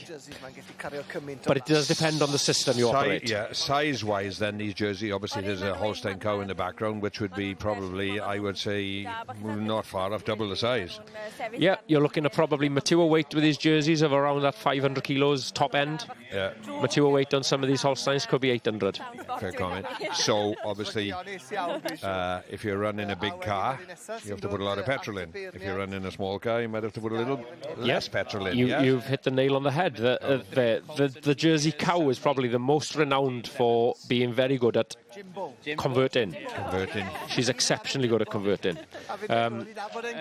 She's like if you like, a little efficient engine, if we're going to use sort of car analogies, whereby the Holstein is maybe not as efficient a converter, but because she has that mass to consume food, she has the ability to turn it into a lot more. What you will find then, we'll cross and speak about different breeds. The Ayrshire, the Short Dawn are more adept at the grazing sort of element, so they're exceedingly good. The Jersey also the same. Maybe the Jersey has taken itself a little bit more. There's elements of the breed that are a little more extreme, that are better for high production systems, but they're still a great converter. But the Ayrshire, the Short Dawn, those sorts of breeds are very, very good grazers. They're hardy, they're really good out on grass and converting grass into milk. You've travelled the country, Ewan, classifying cows and that all over the country. You've seen all sorts of forage systems. You haven't come across any daffodils yet, because I did read somewhere along the way that daffodils are supposed to be the ones that are going to cure all our emissions from these cows. No, you haven't? As yet, I haven't. No, something new I'm learning today, Gerald. Yeah, certainly. No, the one I've heard rumoured a lot is the seaweed. We'll have a discussion about this later on, I'm sure. We'll have to come back to the dairy industry to find out. I'm sure we will. Gerald's been doing his homework again. To be continued, as they say. Well, Aaron, as we have seen earlier on, is in the machinery section. He's with Elgan Evans, the Evans brothers, with the old Massies. And Elgan has just said, well, it's nice to see you back here, Aaron, ready to buy a brand new tractor. And this particular model would cost you about 240,000. Everything seems to be getting bigger, says Aaron. But there doesn't seem an awful lot of change in the style. Is the technology at its standstill period? Well, yeah, possibly.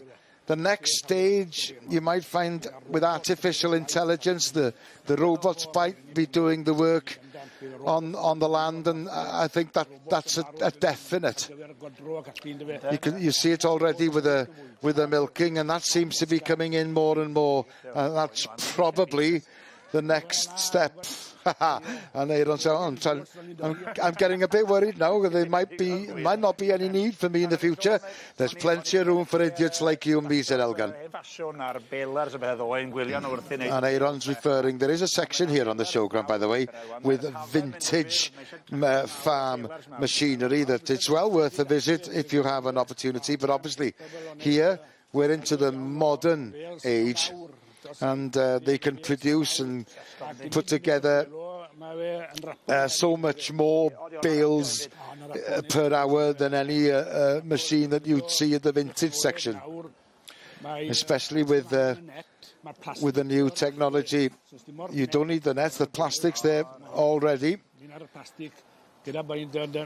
Gorffen wedi bel, mae'r plastig yn arno ac wedyn symud ymlaen I gorchuddio yn gyfan gwbl ar plastig.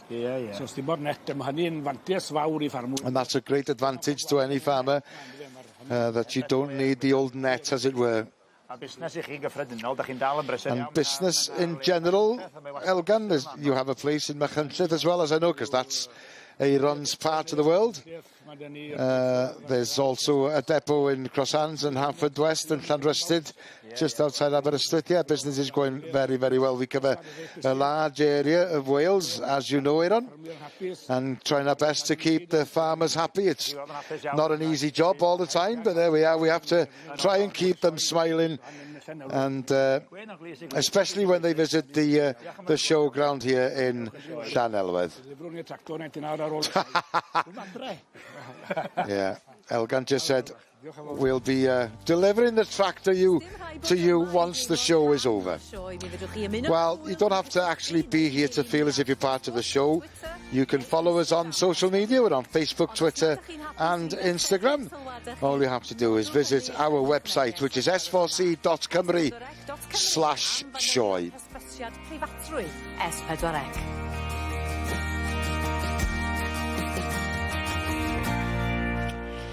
Right, without further ado, let's head straight back to the main ring and rejoin Rachel. Great, thanks. We're back to Section A's now, Class 11, which is the 2-year-old Section A colt. So we've got our judge, Mrs Perrins from North Yorkshire, in front of us. Mrs Julie Perrins, sydd yn beirniadu'r gystadlu. 19 catalogued entries. Yn cael golwg graff. Definitely over half forward, just glancing across. Possibly 12 or 14 forward. Interestingly enough, in 2016 we had 518 Section A's entered, and this year we're down to 375. Again, slightly down on last year's figure of 443. Not quite sure why that is. With everything going on in the world, you'd possibly think that maybe people would be going sort of more into the smaller breeds, being easier to keep and handle, so I'm not really sure what the answer to that is. I do know that one section of the show that has gone up in entries quite dramatically is the Shetland section, which again you'd think keeping ponies, the small hardy native breeds, you know, could be an easier option for people these days. I don't know, that's just my opinion. So it looks like we have a result here, and it's 4 Oaks Skyfall, number 122. And this one belonging to Rhys Freeman. The breeder H.R. Barnes by 4 Oaks Caravel and Dam Thistledown Skylark. So here's your 2-year-old colt.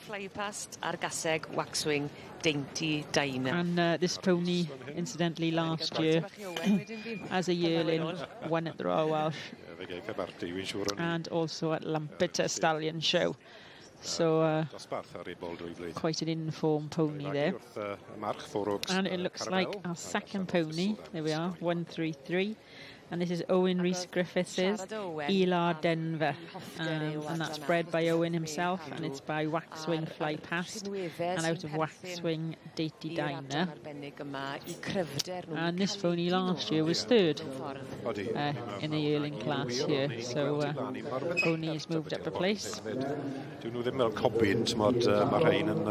don't think we're going to get a camera angle on the third, sadly, but if we do, I will endeavour to get some breeding for you and its name. No, I don't think we're going to see the third pony, sorry. So there we go. We've got the winning 2-year-old A-Colt, repeating his success as a yearling from last year at the Royal Welsh Show. And it's Rhys Freeman's 4 Oaks Skyfall. So settled nicely in his class. The handler has a nice relaxed way of running the pony, so we'll be back with some more main ring action and the Welsh breeds a little bit later on. Well, luckily we've got an interview. But I am aware this horse is no stranger to a red rosette at the Royal Welsh. No, he won it last year as a yearling. He was unbeaten as a colt, and obviously this is the first show this year as a two-year-old. And, well, we're over the moon. Well, many congratulations. You've got a championship to come back for now, and then we'll have to see how he does next year and see if he's still unbeaten as a 3-year-old then. Have you got more this week? Yeah, my boy's just gone in there with a filly. Well, we won't keep you anymore. You can go and watch your boy. Okay, thank you. Thank you.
I ni'n agosau at ganlyniad yn adran y jerseys.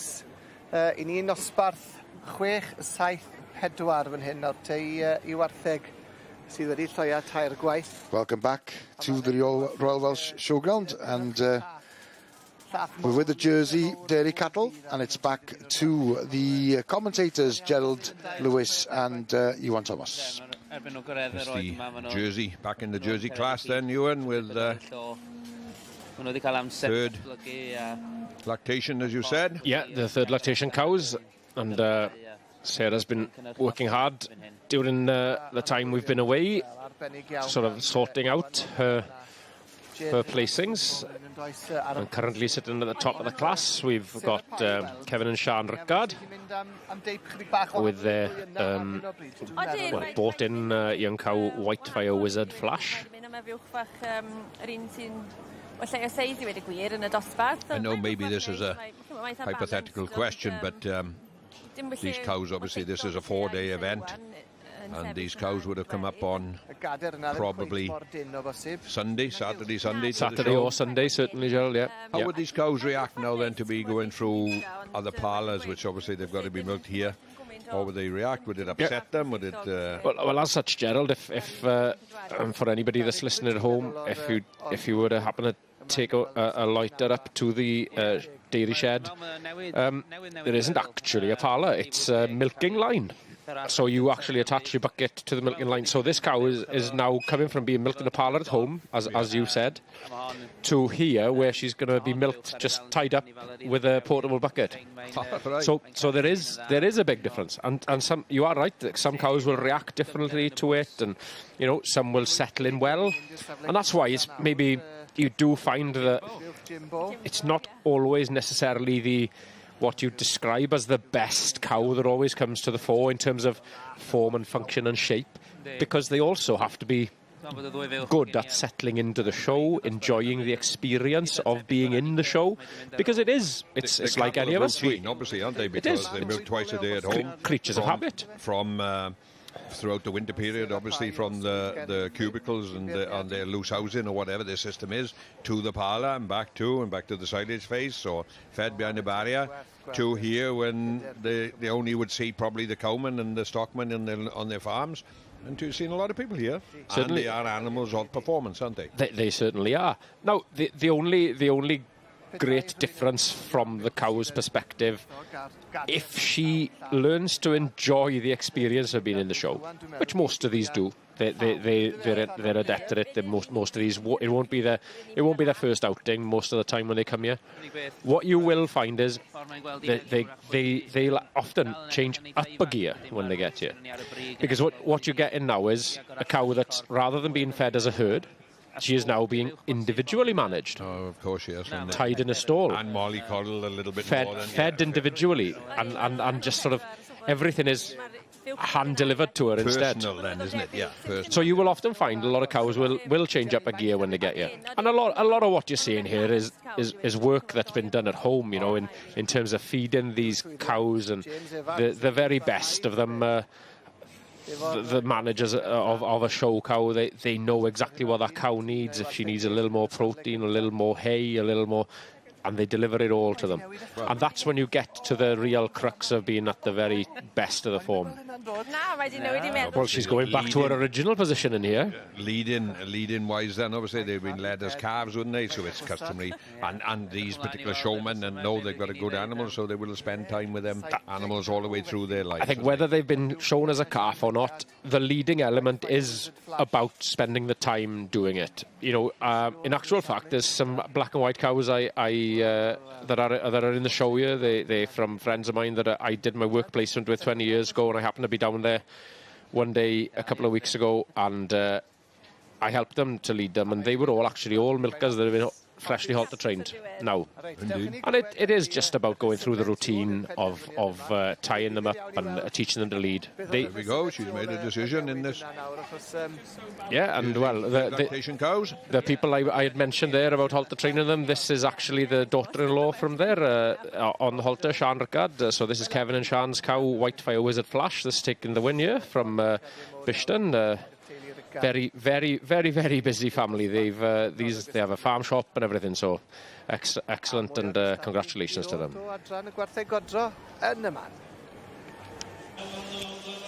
Back to the shearing shed and heat 2 of the intermediate section, and we featured the juniors quite a bit earlier on, and these young men and young ladies just say upper gear probably is the correct term to say, and with a bit more of experience and a bit more mileage on the clock. And,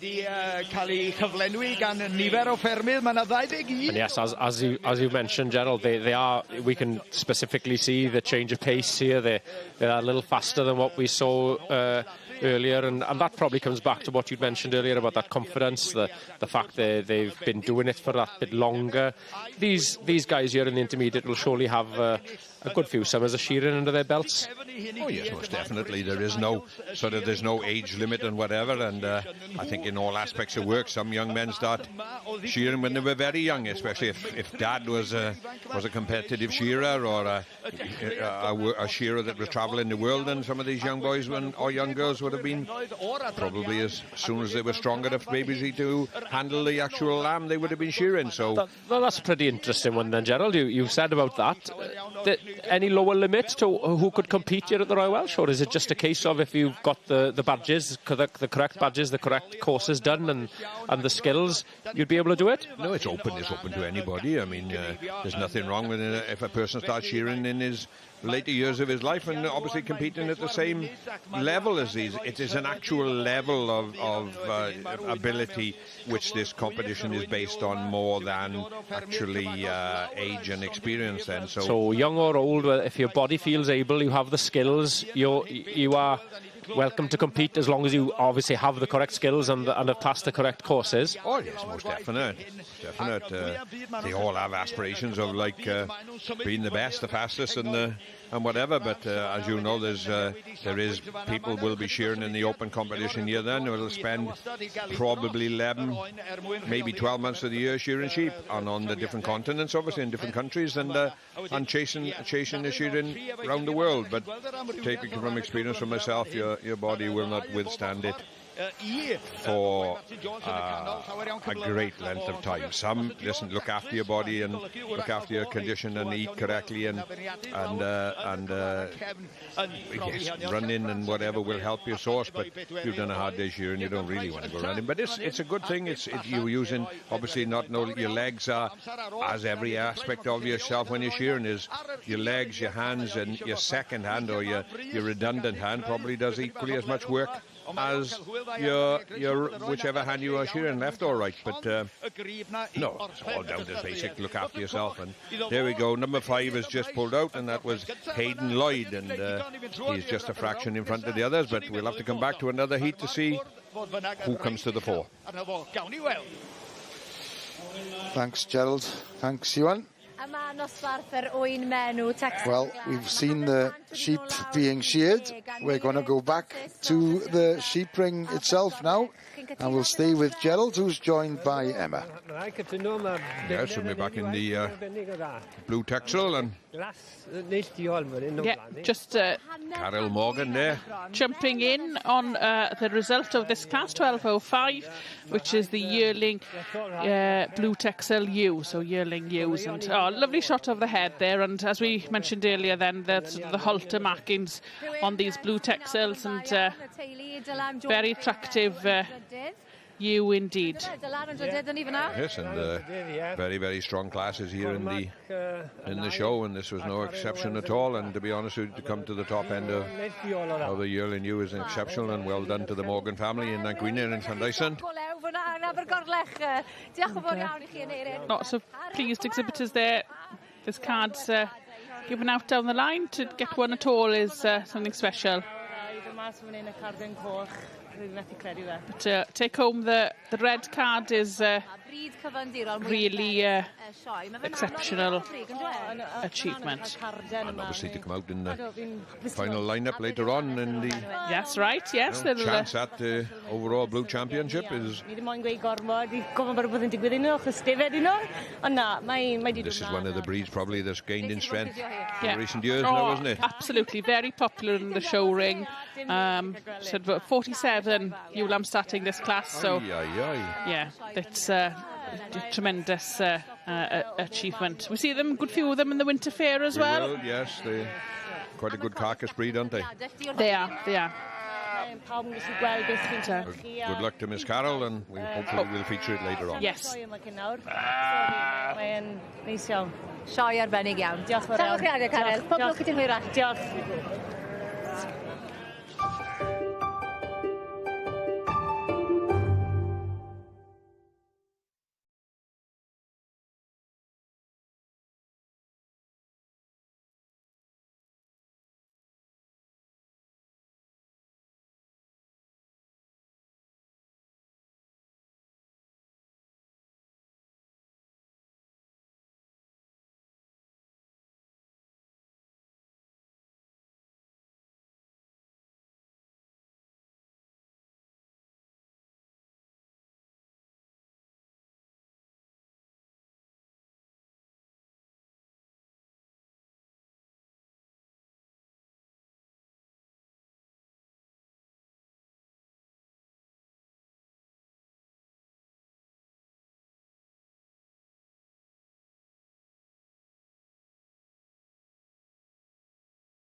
What a sight to see the Royal Welsh Showground at Llanelwedd, and the main ring at the heart of the showground is there in vision, and it's very busy. We're going to return there now, and we shall hear once again from Rachel Thomas. So we're looking at the section C's again. So 2-year-old colts, section C's, under the judge Geraint Thomas of the Tylennau Stud. Penderfyniad wedi cael ei wneud. Felly dwi'n meddwl bod y cynta'r ail Bod na ddim newidiad i'r safleoedd. So. Dwi'n meddwl bod y trydydd y bosib wedi newid, ond ar hyn o bryd, bydd neu pops It looks like Richard Pittman ar y bryd. we have come back. Eiddo Kitty Bodilli, Glebdale, After the initial pull. And this is looking like the final lineup. So, currently at the top. Maybe. Tensiwn yn codi. We've got number 663, which is Richard Pittman with Popsters Duke of Gloucester. Bred by the Popsters stud. By Starlands Evil and out of Parvadine Saving Grace. Yeah, and that's it. Looks like final result. Richard Pittman's Popsters Duke of Gloucester is the winner there.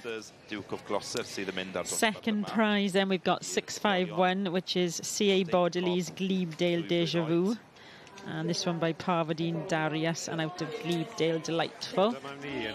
And third, for everyone at home, William and Demi Jo Bassett's Windar Definitely Maybe. Richard Pittman. And that's by Joyton Maybe Black. So here's your section C, 2-year-old colt winner. And again, another pony with form. Winner at the Winter Fair last year and a winner last year at Lampeter. So we've got an interview in English here for you. Quite ecstatic, really. It's yeah, real well privilege really to take a red rosette. Yeah, you know, you've only got to look at the crowd to see how big of a show this is, and just get a rosette. Yeah, means hell of a lot, but to get a red one, quite the achievement. You sound quite overcome with emotion there, Richard. Yeah. What does it mean to his career now to win at this young age? Well, you know, he's unbeaten up till today, so and he still is now unbeaten. So yeah, he'll get turned out, and probably the other half will nag him for the ridden job. So you'll probably see him back in a couple of years under saddle, no doubt. And of course, fiancée Kate was in the ring yesterday, and I believe will be back in the ring on Thursday? Yes, Thursday then for the Hoyes qualifier then, yes. So busy week ahead. Very busy week. Well, many congratulations and good luck in the championship. Thank you very much. Thank you. Diolch yn fawr. So we'll see the C back later on for the championship, and now we're jumping across to the D ring, and I believe this is the young stock champion. Fronarth Bonidigues Arail, the Jones family from the Fronarth stud. I believe they won with sheep yesterday, I've been told. So yeah, successful show for them, and another interview for you there. Wyneb cyfarwydd iawn I brif gylch y sioe frenhinol, a hefyd wyneb cyfarwydd i'r Rhuban Goch, a dyma chi yn dechrau 2023 gydag un arall. Sut wyt ti'n teimlo? Wel, ie, moment special iawn. A beth arall sydd gyda chi ymlaen wythnos ma nawr? Wel, I gwrdd ffyr y defyd do, sy'n champion os y ffocs do, so a wedyn bydd agor y gyffyle o ffysyn do. Wel, chi'n cael tipyn o lwyddiant y bob maes ma. Fe sy'n cael chat y dad fyna, oedd yn gweud bod wythnos weddol. So this filly there, by Fronarth Magician out of Fronarth Michelle Keegan. I notice everybody's names are getting more weird and wonderful as the years go on, especially in these big studs. Must be a nightmare to name so many horses over the years. So we'll be back later on in the main ring for some more Welsh action. Thank you, Rachel. And we're going to return to the cattle ring. And it's the Holsteins. Here's Ewan and Gerald again. So back to the black and white. And I believe there is one or two red and whites in amongst these. As I mentioned earlier, I made you a promise we'd see some red and whites later in the day, Gerald. So only because you've been up the line this morning and you knew they were here. Only got to read the catalogue to know, Gerald. It's fine. Okay. No, we've obviously got a couple of red and whites amongst, as we spoke about earlier, Gerald. I think we've got the preliminary lineup from what I can see, and a cow that's proven a lot of success standing at the top of the class here. This cow's travelled down from Scotland to be with us, but she's originally from the Republic of Ireland. Indeed, so she's a travel lady in her life. Yeah, so she was purchased privately there last autumn by the Yates family. And then was the champion heifer at Agri-Scott last autumn in October or November, I believe, Agri-Scott, and then she was actually the champion, Holstein and Interbreed champion at the Royal Highland earlier this year. So this is a strong class. Yes, certainly is. It's a fantastic strong class, a real depth of a quality all the way down the line.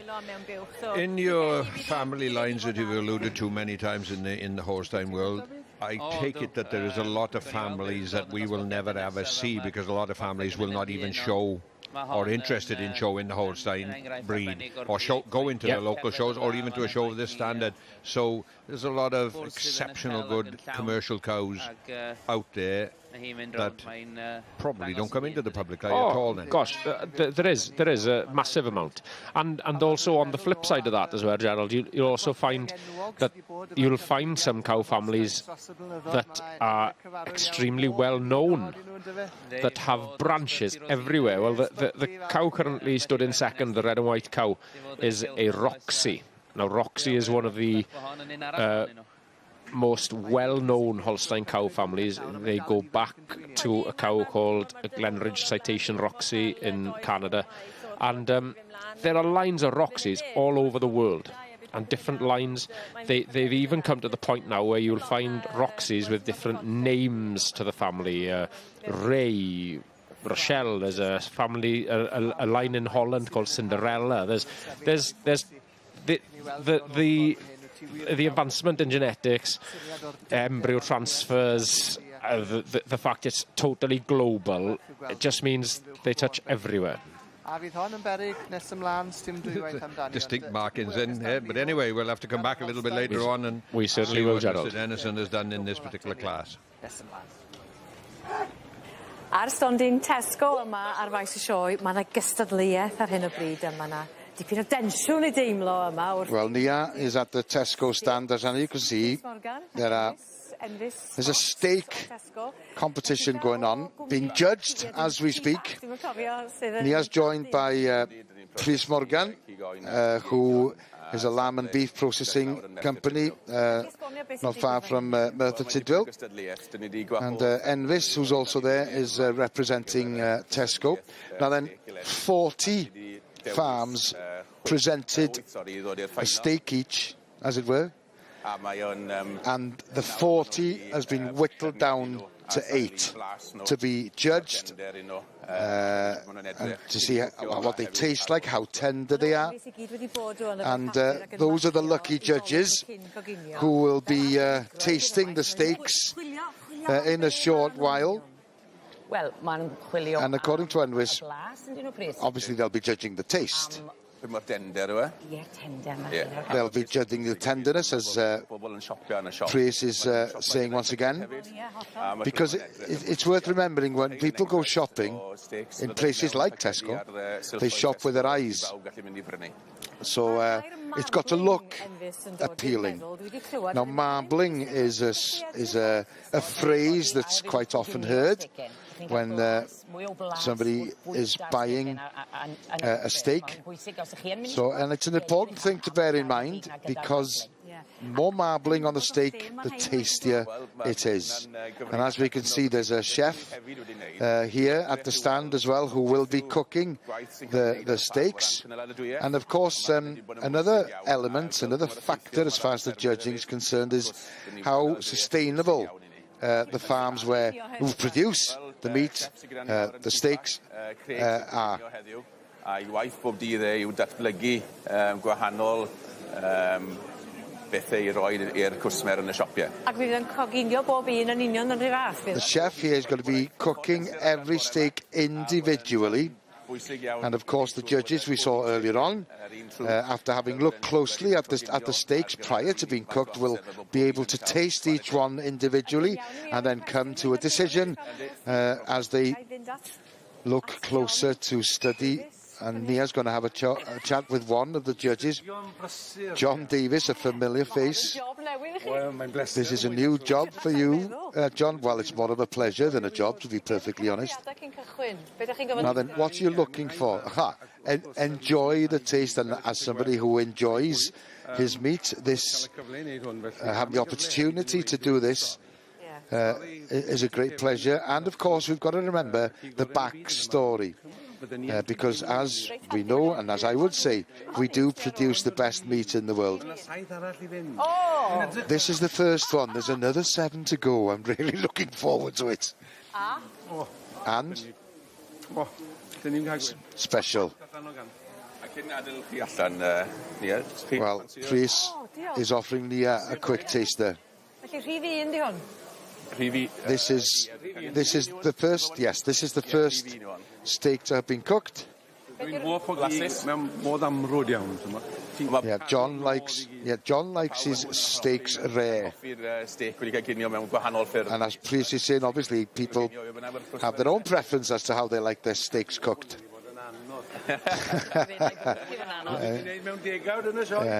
John just saying this isn't going to be a very, very easy task, and he's emphasising again. There's 8 different steaks, 8 different producers. This is it's going to be close. It's going to be close. Mead of steaks. In this world of mead of steaks. Yeah, please is just asking Nia. Asking her if that piece of steak that she had was tasty. Yes, it is. We're broadcasting till 5. If you've got the result before we go off air, we'll be able to announce the name of the winner. And later on this afternoon, they've got a similar competition, but with lamb this time. But with different judges.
Welcome back to the Royal Welsh Showground here at Llanelwedd. We're heading for the main ring, so let's do that now and join Rachel Thomas. Thanks, Gareth. And we jumped over to the Section A ring this time. And we're in Class 12, which is the Section A fillet or gelding 2-year-old. Oedran, Roxanne, Stephen and Georgia Roberts and Marshall. So we had a class in this of 29 catalogued entries. So nice numbers again. So 148 up in front of us, Daniel Everett, Lynard Phoenix. And I think Daniel will be in here tomorrow doing some commentary on the Welsh Cobs. So nice to see her up in front, showing a Welsh breed. An attractive roan pony. And there's our judge, Mrs Perrins, Julie Perrins from North Yorkshire. Julie Perrins a'r teulu wrth gwrs. Felly mae'r tensiwn yn codi. So now we're just catching the ponies being sent to walk around for the final walk round. Waitwyth sydd ar y blaen. Some lots of attractive Mrs Perrins and showy, I suppose, is sort of classy Section A ponies here. You could quite easily see these ponies in future years coming out as lead rein and first riddens. And it looks like we've got the Palomino pony there pulled in. And it's 149. And this pony belongs to Jill Farrow from Northants. And it's Waitwyth Geneva by Waitwyth Sierra Star and out of Waitwyth Little Jewel. We had the Palomino classes this morning in the horse ring. I'm not sure if this pony's done both classes, but obviously nice to come to a show where you've got a dual purpose pony and you can do more than one class. They look quite well filled when I walked past this morning down in the horse ring, and so many different shades of Palomino. So this pony, a lovely golden dark Palomino. So that's made the journey from Northants worthwhile. And there we see Waitwyth Geneva on her lap of honour. Very attractive filly there, winning a good strong class. And 143 Kylan Caitlin taking second place. And I think we'll have a interview in English. Most of us campaign our horses for quite a long time before coming here, but no, not this one. No, this pony, I specifically had this show in mind, so she was only picked up about 3 weeks ago. Obviously entered, but we just thought she's such a beautiful filly. I just thought she might suit. So here she is. I'm pleased to be back in the A-ring doing well as well. So yeah, definitely. So the only show this pony's done this year, she walks away with a red rosette of the Royal Welsh. That's quite impressive. Have you got a busy week planned? Yeah, I've got another Section A tomorrow and then 3 Section Bs. Plenty of running around this main ring then. But yeah, the A's are sort of, I've got my heart with the A's, so I'm pleased to have a win with an A. Excellent. Well, good luck in the championships and good luck for the rest of the week. Thanks a lot. Thank you. Diolch. Thank you, Rachel. It's a quick visit now to the sheep ring. We're into the championship of the Blue Texels. In previous classes there, we've seen Dylan Jones come into the 4, we've seen Carol Howells come into the 4. So, interesting to see. A ti'n abod yr un sydd ar oen hwrdd yn dda iawn, Dylan Jones, Bailey Bedw, Llanllwni, yn perthyn I ti yn Eirin? Ydy, Dylan yn perthyn, ydy, a Dylan roi ymdrech go lew mewn I bob peth mae e'n neud. Yr oen hwrdd yn edrych yn smart llir. Mae'n sefyll mas yna, mae'n pen sharp. Very, very good, to be fair. Mae'n shown off rhywbeth. Mae'n. A wedyn, Ifan We've said many times before, the judges had to work very, very hard. Blwydd. Judges had to work very, very hard to eliminate him down to just these few for his final. Yeah, he's had some very big classes to start off the day with, and he's whittled all the male entries down to 3 champions and or 3 winners of their classes and 3 reserves then. Just going over this yearling ram here. That ram lamb though is very nicely turned out, isn't he? Just like a kid there. Once he thinks he can go, he was going to go. But well, you like to see a bit of life and a bit of. He was, yes. But these sheep. Only time you don't want to see life is when the judge is putting his hand on him, isn't it? Yeah. Very correct, very upstanding ram lamb, then holding his head. Like as if he's saying he's got perhaps a little bit better top line than the older rams. Yes. But obviously he will mature. Oh, it's the ram lamb is taking it. Yes, from DL and BWH Jones. Bred by the exhibitor. From Llantwni then. Llon gyfarchiadau. Da iawn ti. Ond ti'n be, oedd yn dangos hynna mor dda. They hwn yn siwto siadog ar y texels, lle. There we go, the winner there trying to sell Meinir the ram. Suit on her texels. Na, mae hwn yn rhoi tipyn fwy o werth i'r hwn hwrdd. Definitely. Ond mae'n sharp, mae'n distangos hynna. Sy'n mysau fi'n neud I byd. I'm not sure, don't see much glitter, but it might be a little bit of... a bit of varnish on him, I'm sure. Baby oil or something on there. Yeah, well, Thank you. And it's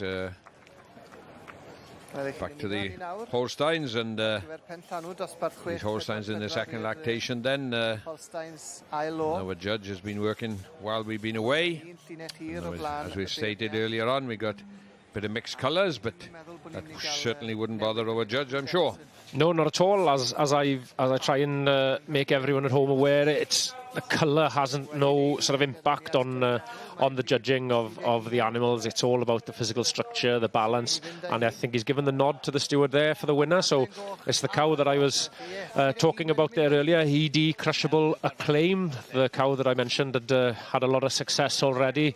Obviously come from Southern Ireland up there to Scotland, to Castle Douglas, to the Yates family, and carrying on the success that she had down in the south of Ireland from there. So congratulations to the Yates family on their win with ED Crushable Acclaim. Felly, dowch yn lato ni am fwy o gystadlu'r gwartheg godro yn y man.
Croeso ato ni ganolfan Gneifion Meirion. Da ni'n edrych ar ragbrofion yr adran ganolradd ar hyn o bryd. Here we go, back to the shearing.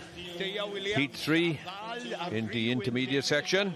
We've seen featured Heat 2 earlier on, and obviously, as I alluded to, some of the young men have picked the pace up a little bit with a bit more experience.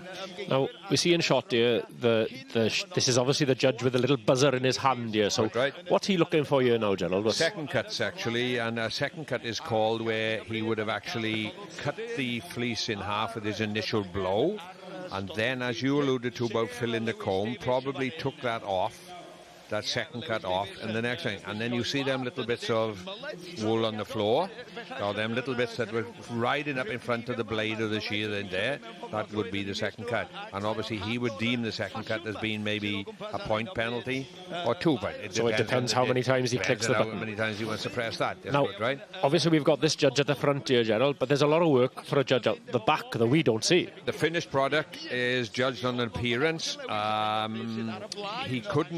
He would like to think that he would judge on style, but it's just basically on cuts and how much wool is actually left on the lamb, because there is no set rule that it has to be the Godfrey Bowen style, and like probably he'd be looking for lines on which are left on the lamb from when it's been shorn, but we've seen one going down there with just the odd nick, and I think cuts and the actual cleanliness of the lamb would be the finished product then. So yeah, as you're mentioning here, it's not the long and short of it isn't just everything that happens on the stage here, is it? I know this is the entertaining bit. Yes, quite right, yes. So no, there's nobody won, and obviously then time comes into it, and I think it's sort of a relation of about a point every 20 seconds or around that particular mark it is. So there's a lot to consider for the shearers when they're actually shearing. Yes, they want to get on with it. Yes, they want to be impressive, but in their own mind they're going to sort of weigh up whether I go like the battle well and finish quickly and then suffer the consequences of the judges at the back. We have seen it in the past, haven't we, where we've had a heat or a final or something where one shearer finishes the fastest but he doesn't end up winning. No, he won't win. No, certainly not. We have 5 young men here, and looking just at the moment at stand number 1 is Ocean Lewis, and then we quickly move to Lewis Davis on number 5, and on number 2 we have Deo Williams, and number 6 is James Ronald from Scotland, actually. Shearers travel a long way, and certainly an international feel. It'll be interesting to see how many actual heats are in the intermediate section.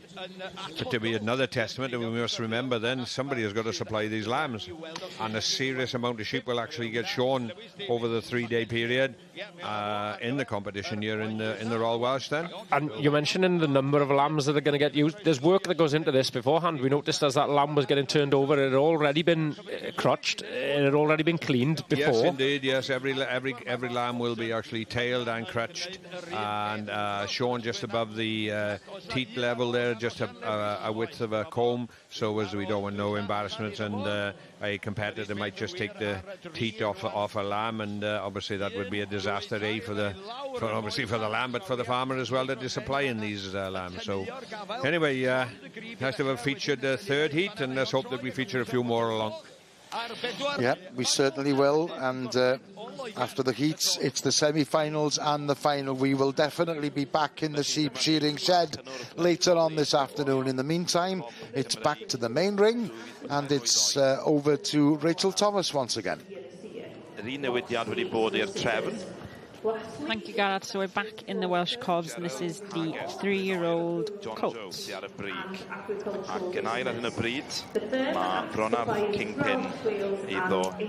So 13 catalogued entries. For our judge, Gerald Davis of the Reed stud. In Carmarthen, and it looks like he has made his final decision. So 986 currently standing top, and if I'm correct, he's going to stay there. No, one final look at the top 2 just to compare. Dyna fi, yn sefyll tu ôl yn meddwl, nawr te. And Mae'n neud? Mae'n credu bod... So 986, that's Bruno Jonjo, Gerald Hargest. Ar hyn o bryd. And 984 Franath Kingpin, standing in second currently. Davies o Frydfa Rhyd Ddi o Gwmp Gwili, ger Cyfyrddin. Geraint yw'r dyn holl bwysig heddiw. So 3-year-old colts. Fe yw'r beirniad. Beirniad profiadol iawn wrth gwrs, wedi cysadlu a beirniadu yma yn y gorffennol. 13. Mae fe'n cael golwg. Enter. Aled ar bob un, yn dwi? Ie, yn taro golwg manwl iawn ar pob un ymgeisydd. Eisiau sicrhau bod ei benderfyniad yn gywir. Looking like bod yn hapus i most of the catalogue entries forward there. Felly, sgwni a bydd na newidiad. So, Geraint Davies, sorry, has had wedi diosg, felly his last walk down his final lineup, and he's made his decision, and I think he's going to leave them where they are. I don't think he's going to send them out again, but I could be wrong. I know being at the top of the line. There we go. You're thinking, please don't send us out again, because then you know you've won if they're not going out again. So, a nice win there for 986. Gerald Hargest, Bruno Jonjo. Bred by the exhibitor and by Gele Ryan, and out of Tairvog and Cossi Khan. I think this cob's come down from, well, up from Blaenau Gwent. So, that class also staying in Wales, and we'll be back for the Welsh cobs a little bit later on. So we've got an interview, very well done. Possibly in English. Oh, fantastic, over the moon. You were doing your glory run just now, your lap of honour, and your smile was bigger than the field itself, I think. So did you breed the horse yourself? No, I'm running it for Gerald. My name's Mark, and Gerald bred it. Right, and it is first year show in this year, and it's his 5th show. That's fantastic. So you're here on behalf of the breeder. Is the breeder here watching? Yes, he's on the side somewhere. Are you? Probably getting the bubbles ready. Yes. Probably getting the bubbles ready for everybody to have a celebration. Well, good luck in the championship. Thank you very much. Great smile there from the handler, Mark. Yes, yes. Probably the best smile of the day I've seen so far. I can't believe it. Enjoy the rest. Well done to all connections, and we'll be back a little bit later on. Thank you, Rachel. Well, later on in the cattle ring, we'll be looking forward to the Beef Cattle Fitzhugh Pairs Championship. But we're heading there now and going to join Gerald and Iwan. Back to the smallest breed in the dairy section here, Ewan, in the jerseys. Yes, but they may be small in size, but certainly not small in quality or in the entry forward. No, I certainly didn't allude to that. It's just the fact that they are perhaps smaller to the eye then. They certainly are that. As we discussed earlier, they are certainly the smallest of the dairy breeds. Would reach the smallest mature weight. But as I mentioned earlier, exceptionally good forage converters, and they'd be sort of a big cow on little legs as such. You know, the deep bodies on them are exceptionally good. A hefyd y rhai ddoth yn ail mewn rhai dosbarthiadau hefyd yn y bencampwriaeth yma nawr. Gywir, ydyn man. So we're just looking here at a cow that's travelled from Shropshire there, from Phil Manning, and that's the winning mature cow that was in shot. She's just about to come around the corner into the lineup, and there's a strong lineup and a lot of numbers in this actual championship of the jerseys. Then, and how is there so many in here? Well, this is a cross section then of everything that's been first and second within the classes. I see. Yeah. So yeah, there'll be the first basically doubled up actually. Then yeah. Yes, so there's the winner and second place of every milking class in here. I'm not sure, we'll have to just have maybe, if we can get a panoramic or an open shot, or if we could, or when we get to one, I'll be able to tell you if there's any of the young stock from the starter in here, but it's unlikely because they've already had a junior championship, at which point I think the milking heifers will have probably come to the fore. Let's hope the judge doesn't make a boob. and award the second prize for Well, you'd like to think that they should have known, yes. One of the arts of judging, isn't it, is to try and remember the animals that you get in front of you. But it wouldn't be unknown to have happened in the past, Gerald. No, but you didn't make the mistake, have you? I haven't made the mistake of going for a second place at all. No. That's all right. No, but look at that power. Good quality. Power of that mature cow there. This come down from Shropshire. Well, these people ain't going to travel a significant amount of distance with no hope in mind, are they? Oh, certainly not. And they've had great success here at the show in the past. The Mannings, they've taken home the championship on a few occasions. I'd tend to go and say without going and asking them, I think it's edging on probably one of their favourite shows. It seems so anyway. They always seem to support the Royal Welsh very heavily, and it's only a skip across the border. Remember? Yeah, fair comment. Nothing trouble. Just in shot there, Ewan Morgan with his second calf cow. She'll be in with a shout here as well. She was the winner from the second calf class, Tequila Bay Grove. Again, another young animal that's been here in the past. Just you can see the sort of slight more youthfulness than the other cow, but that is literally just because of the difference in age. This one's obviously had 2 calvings, and the cow that was in shot previously is a more mature animal. Well, then you allude all the time to this converters and that of forage into milk, so there's quite a variation of forages being mentioned now that are going to produce milk or quality milk, and as I alluded to before, we're into the daffodils I read somewhere along the way. Have you seen that? Well, as I mentioned earlier, it wasn't something I had seen, but in the meantime I've done a little bit of research, and it's all about daffodils grown at altitude and then extracting a certain part of it to feed to the cows, which is meant to reduce the methane output. Tell it me in English. Take a bit of juice from a daffodil, Gerald, and feed it to some cows. Yeah, fair comment. It'll take me. No, but it was a discussion after the judges' class, but it was a very interesting comment, Gerald, and it did sort of raise my attention to go and have a little look at it myself. Sheep, these daffodils, do they? Because of the sheep we've got. Yeah, we'll have to do a bit more research. Yeah. But no, I had certainly heard about seaweed having an effect on the methane output of cows and that, but it's something really important, and if we can raise the efficiency.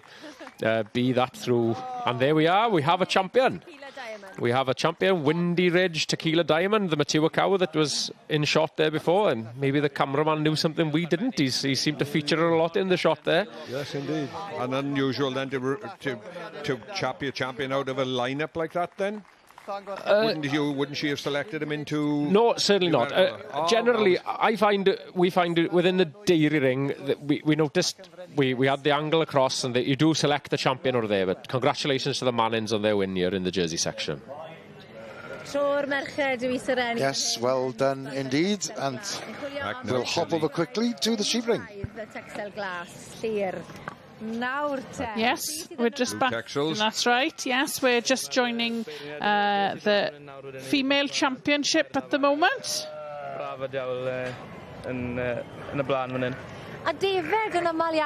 Mr. Short from Ireland has had to work very hard all day long because they've been very, very strong passes. He was short when he started. He could be shorter with the amount of miles he's walked around the ring today. Definitely been tired. He's quite tall, though. He is. You see Miss Carol Howells there in the ewe lamb. Will it be one of the younger animals like we've just seen in the ram lamb? She's in the male championship, or she's very sweet and compact as well. The ewe lamb, nice yearling there, mind. Very nicely turned out, isn't she? Yes, indeed she is. Oh, Carol Howells it is from Llandysant. Well, it'll be the ewe lamb against the ram lamb in the overall championship then. Yes, definitely. Super ewe lamb, isn't she? Very proud, to be fair, because I've been known Carol very well myself and works very, very hard. And it's nice for them young people to receive the reward. Yes. And winning a show of this magnitude. Oh, and the number of entries that have been here for this breed, isn't it? And indeed the yearling ewe then taking the reserve female championship. Wel, i'n gwybod bod y prif bencampwriaeth y Texel Glas yn mynd i'r gar. Maynir mentioning on the Welsh commentary that the overall championship will go to Ceredigion because that's where they Carmarthenshire rather than Ceredigion. Ni'n plasio gwbl rhin dyrfod. Oes chi? Ydyn. A maen nhw'n chi siarad erbyn diwedd hynny? Oh, of course, dylwn. Maynir is saying, will they still be speaking by the end of the championship? Let's hope we'll be back to see. We'll have to find out, won't we? We will, definitely. Yeah.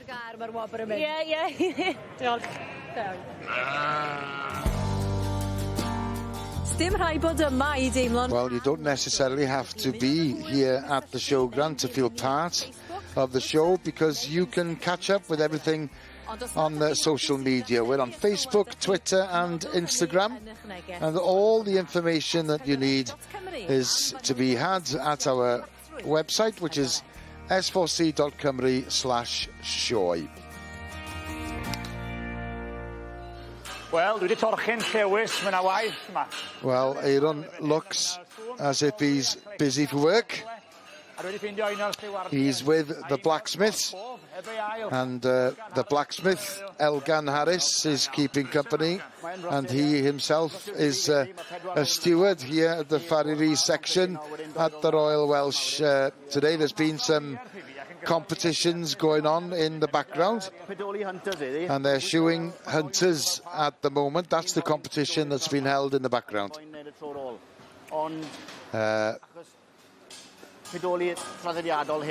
It's the cork and wedge is at the back hooves traditionally, so you've got these competitors working in pairs. And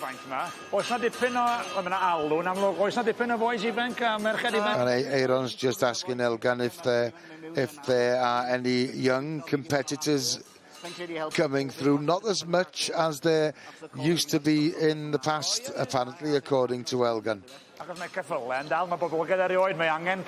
Obviously, as Aaron's pointing out, horse riding is as popular as ever, and obviously they need shoes or shoeing. Elgan himself is a blacksmith, as Aaron referred to earlier on, and he's been working as a blacksmith for about 30 years now. All right then, I think Aaron's going to be giving it a go, but that's going to be later on. Well, Emma Manning, llongyfarchiadau, congratulations. Thank you ever so much. Oh, she's something special, isn't she? She's beautiful. She's now retired. Is she? Yes, this is her last show she's going to. 9 years old, I believe? Yeah, she is. She's had a heifer calf this time, so hopefully she'll carry on the mother's run. And how many calves 7. has she had? She's had 7. She's had 7 calves. It's unbelievable, isn't it? She is just something. She's a unique cow. Sorry, I'm so emotional. I'm sure. 2018 you had success with her last year. Yeah. You've come back now for her last year, and she's done it again. Yes, she has. I just couldn't want for anything more from her. She is just super. Many congratulations. Llongyfarchiadau. She's absolutely super. And Iwan, llongyfarchiadau tithe hefyd yn mynd ar gil wobr yn bencampwriaeth. Diolch yn fawr. Mae'n werth gweld y gwartheg sydd ati mae eleni eto. Mae'n lot o waith. Mae'n lot o waith. Swn i'n enjoy efo ni ddim am, ni, so. Yn union. Mae hon yn fywch go special yn dwi. Ari, na bywch ennill y heddiannol eraill, so na digon apus sefyll tu ôl hon. Ond bydd hon nôl to? Bydd hon nôl. Mae mam di ennill ma blaen, so gobeithio geith hi jans felly blwyddyn nesaf, so. Bydd hi nôl to. Mae digon o flynyddoedd o'i blanu. Llongyfarchiadau. Diolch yn fawr iawn. Diolch yn fawr ti. Yes, congratulations, the champion and reserve champion in the Jersey Championship.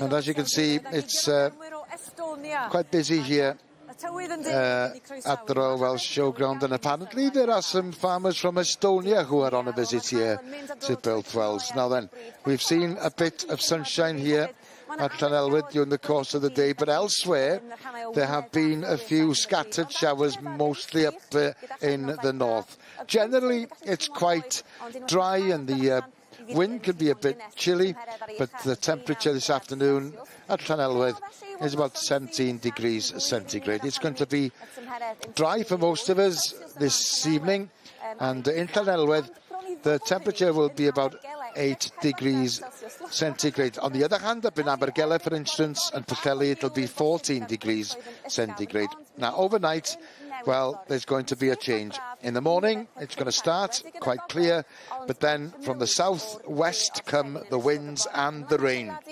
And the temperature in Llanelwedd tomorrow afternoon about 17 degrees centigrade. So the message, I think, for those of you maybe who are considering coming to the Royal Welsh Showground at some stage tomorrow, it's going to be wet, so bring your umbrella, bring your Wellingtons, and it looks as if today is going to be the best day this week as far as the weather is concerned.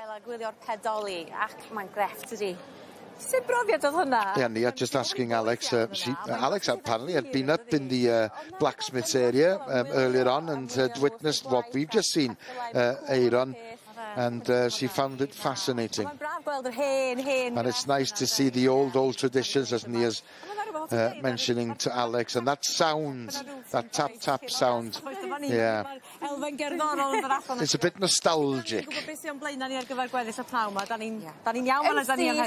Yep, Nia, just confirming that the weather for this afternoon is going to be fine. So, but as we mentioned, if you're coming tomorrow, you might need some Wellingtons and umbrella. Now then, we're going to be leaving you for the next couple of minutes for the news headlines, but of course, we'll be back later on and we will be with you then until 5 o'clock.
Helo na, pnawn da i chi. Mae rhagor o brydeinwyr yn cael eu cludo ar awyrennau yn ôl o Wlad Groeg ar ôl i dannau gwyllt orfodi miloedd o'i cartrefi a'i llety gwyliau ar Ynys Rhodos.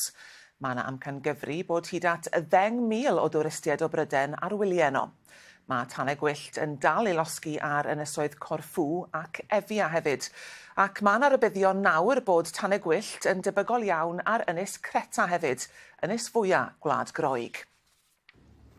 Yn y cyfamser, mae astudiaeth gan grŵp o wyddonwyr hinsawdd blaenllaw wedi dod i'r casgliad na fydde'r tonau diweddar o wres yn Ewrop ac America wedi bod yn bosib heb gynhesu byd-eang wedi achosi gan ddyn. Maen nhw'n rhybuddio y bydd cyfnodau o wres uchel yn y dyfodol hyd yn oed yn fwy eithafol os nad yw alluriadau nwyon tŷ gwydr yn cael eu cwtogi a hynny yn gyflym. Yn Llys y Goron Casnewydd, mae cyn-lobiwr gwleidyddol wedi ddedfrydu i 2 blynedd a 4 mis o garchar am droseddau yn ymwneud â delweddau anweddus o blant. Roedd Darren Hill, sy'n 52 oed, eisoes wedi pledio'n eog i 2 gyhuddiad o ddosbarthu delweddau anweddus o blant a 3 chyhuddiad o greu delweddau anweddus. Bydd Hill yn treulio hanner i ddedfryd yn y carchar a bydd yn rhaid iddo dreulio'r gweddill a'r drwydded. Mae barnwr yn yr uchel Lys wedi gohirio penderfyniad ynglŷn â chais am orchymyn llys mewn perthynas â gwesty Parc Ystradau yn Llanelli. Roedd y perchnogion wedi gofyn am wahardeb llys yn erbyn protestwyr fyddai'n rhwystro mynediad i'r gwesty. Mae yna fwriad i gynnig llety i geiswyr lloches yno. Fe ddwedodd y barnwr y byddai angen iddo roi cyfle i'r rheini sy'n gwrthwynebu hynny i gael eu cyflwyno i dadleuon i'r llys. Ac mae Ofgem, y corff sy'n rheoleddio'r diwydiant ynni, wedi rhoi dirwy o bron i 10 miliwn o bunnau i gwmni SSE am dorri amodau i trwydded. Yn ôl Ofgem, fe gododd y cwmni ormod o ffïoedd ar y grid cenedlaethol pan wnaethon nhw ddiffodd i cyflenwad ynni adnewyddadwy, ar adeg pan roedd gan y grid trydan ormod o gyflenwad. A dyna'r cyfan am nawr, fe fyddwn ni nôl gyda'r brif raglen am hanner awr wedi 7 a hynny yn fyw o faes y sioe fawr yn Llanelwedd. Am y tro felly, diolch am eich cwmni, hwyl fawr i chi.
It's the second day of this year's Royal Welsh Show, and we had a very special morning here at Llanelwedd.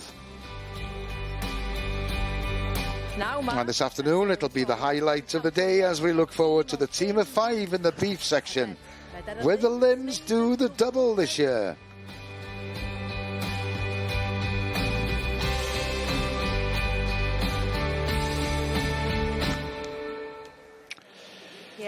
And of course, the winning team of 5 will be presented with the Dai Jones Llanelwedd Memorial Cup.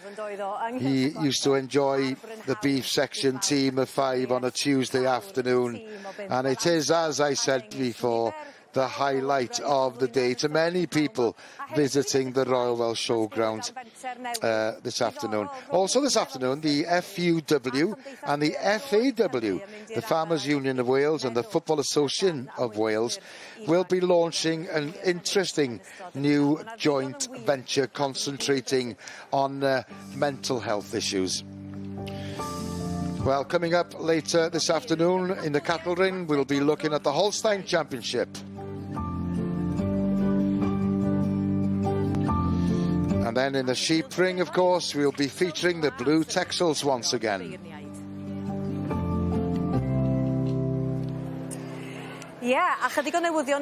So a busy afternoon ahead. And, well, as we know, there's one thing that's changed in the Royal Welsh this year. There's no horticulture section this year, but they are going to have a major revamp in that section next year.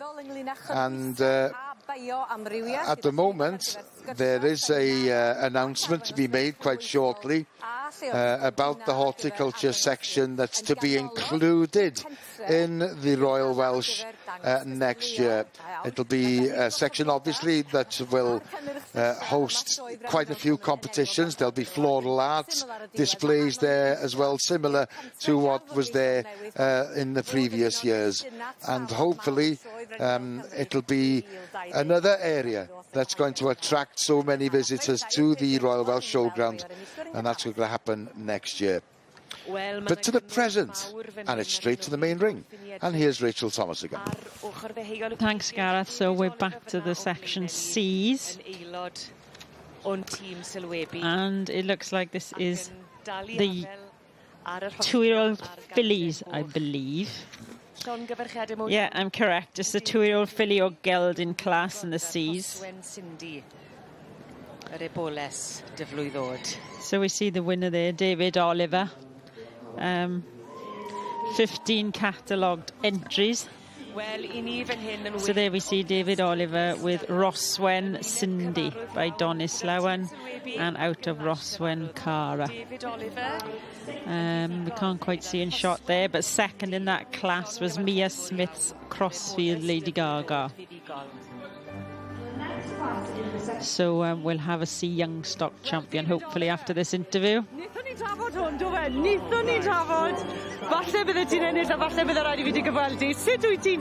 Oh, brilliant. Hoff efo stad yw i. Well, for those who are familiar with the S4C broadcaster here at the Royal Welsh, there's a familiar face there. And a familiar voice, of course, David Oliver, who's part of the Welsh language presentation team. And he'll have to get his breath back before returning to the commentary position. But he's not going to worry too much about that. He's got the red ribbon on his pocket, and he's obviously going ahead to the championship. Is he looking forward to running round the main ring again once again? Not really, but we'll see. Was proud, very, very glad to win the class, of course, and look forward to going to the championship. We'll see how things go. Well, that's it. You've got to be in it to win it. Ma' na Sylwebaeth Saesneg. English commentary is available on this programme and on our main ring webcast. Depending on your device, either press the red button or use the audio selection option. Any problems, contact the S4C Viewers hotline. Right, wedi ffindio'n goggles, Elgan sy'n mynd i ddysgu. Oh, now then, we saw Iron earlier on having a chat with Elgan Harris in the blacksmith's area. He's got his goggles on, he's got a hammer in his hand.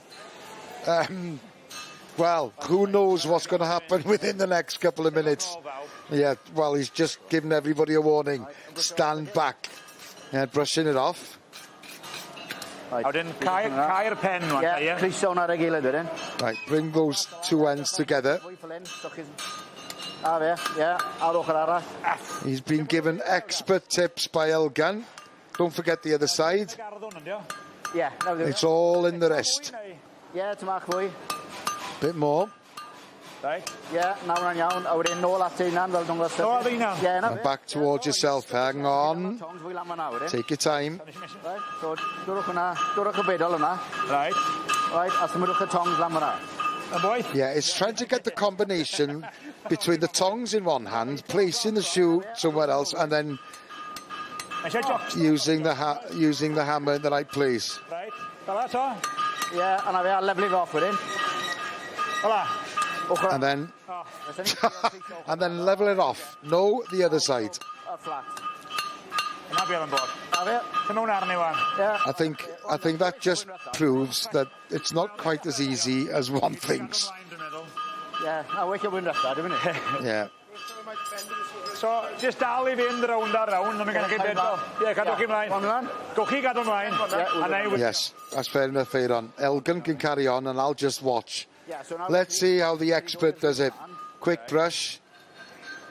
Torni chi'n dechrau bwrw fe rown wedyn. And then on the other side of the anvil, just get the horseshoe into shape. Mae siap y bedol yn eich ben. Gwe bod chi wedi trymo'r trod. Mae'r siap yn eich ben chi. Chi'n... Ah, right. Aaron's asking, how do you know when you've finished, how you're done? He said, well, once you've had a look at the hoof and you know what the shape is, it's in your head. And then you just look, and as you're watching the shoe develop, it becomes a natural thing.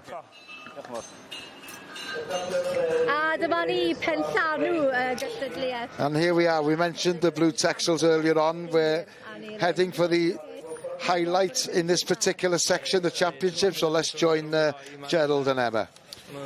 Two lambs. That was just what I was going to say here now. It's the battle of the Ram Lam and Dylan Jones and Carol Howells, both living in Carmarthenshire. Carmarthenshire then... Looks like to me from here, maybe it's the camera, I'm not sure, that the ewe lamb is a bit more powerful than the ram lamb, maybe? Slightly. Oh, the ram lamb. Yeah. Ram lamb. He really, he stood out against the other rams, I think, for the male championship. I think maybe a tighter competition here, but such a nicely turned out, compact, correct. To be fair to Carol Howells, and she was reserve in the Ram Lam, so I'm going to back it. It is Carol Howells will receive the reserve. Because it is her boyfriend David Lewis then that has brought the Ram Lam forward, so she's now going to have reserve champion with. Good to see young farmers, young producers as well, isn't it? Yeah.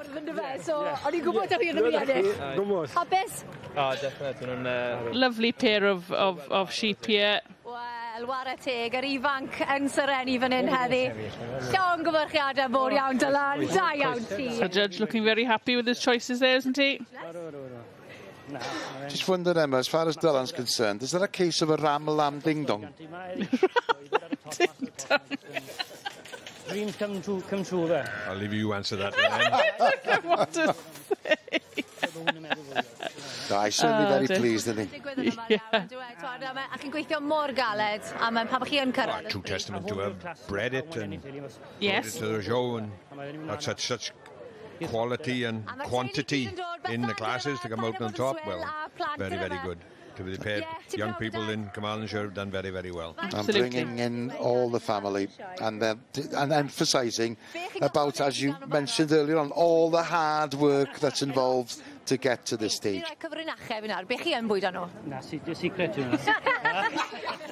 The Jones secret, Bethan. Just asking, what do you feed them on? And the father says, no, that's our little secret. Speechless. Da iawn chi. Chi'n deulu arbennig go iawn. A nawn ni gael sgwrs sydyn iawn hefyd ar beirniad. Mr Alan Short, congratulations. Have you enjoyed yourself? Absolutely loved it. Really good. Unbelievable show of sheep. Yeah. Yeah. You've done the Triple Crown this year, winning 3 different shows with a special ewe that you had, and now you've found another special Blue Texel. He's very special. What's so special about him? From the second he came into the ring, he was my champion. His head, his body, his good legs, his style. He was an easy winner for me. Yeah. Easy. And when you find that perfect, the one you like, it makes your job much easier, I'm sure. Oh yeah, much easier. Yeah. Enjoyed the World Show? Yeah, loved it. Good. Really good. Fantastic. Go and have some lunch, you deserve it. Thank you. Dylan a teulu, llongyfarchiadau mowr iawn I chi.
Welcome back, and when we returned on air after the news headlines at 2 o'clock, we mentioned that we were going to head to the cattle ring and feature the Holstein Championship. That's where we're off now.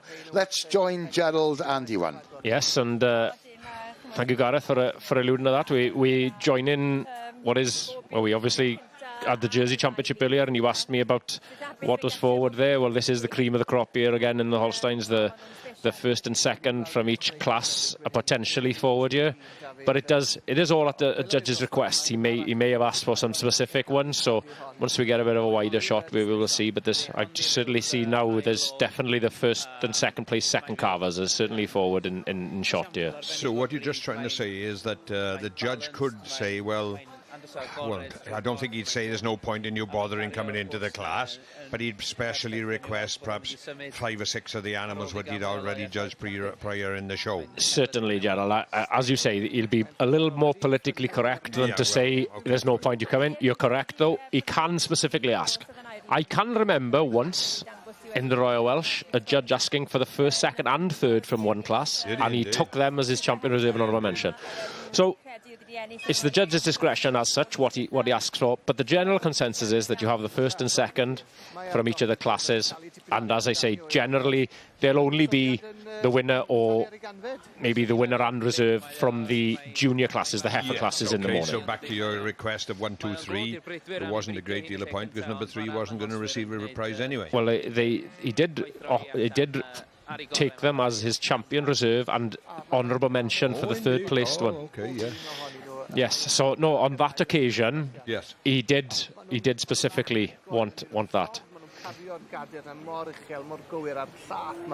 So we have now 3 pairs basically from the 3 classes that have been judged. Well, there's 3 pairs and obviously an individual. So the winning heifer from the heifer championship this morning is forward, and then, as you mentioned, then 3 pairs: a pair of second calvers, a pair of third calvers, and a pair of then mature cows, fourth calf and over. So we've obviously, we've obviously shot back to see Andrew Dennison, who's our judge for the day, casting his eye over them. And we get a wider shot. A repeat now of put him to line up and then select from his actual lineup. Certainly, he's side-on view as. That's exactly it, Gerald. He'll line them up now across the ring, point to point, using the whole size of the ring, and that offers the opportunity for the whole audience to see each angle of them. Because if I'm honest, if you were to line them up through the middle of the ring next to each other, you're only going to see the fronts and the backs of every animal from whatever angle, but at least you get a sort of profile of each of the animals here. It's taking a little while to get it in shape, but there it is.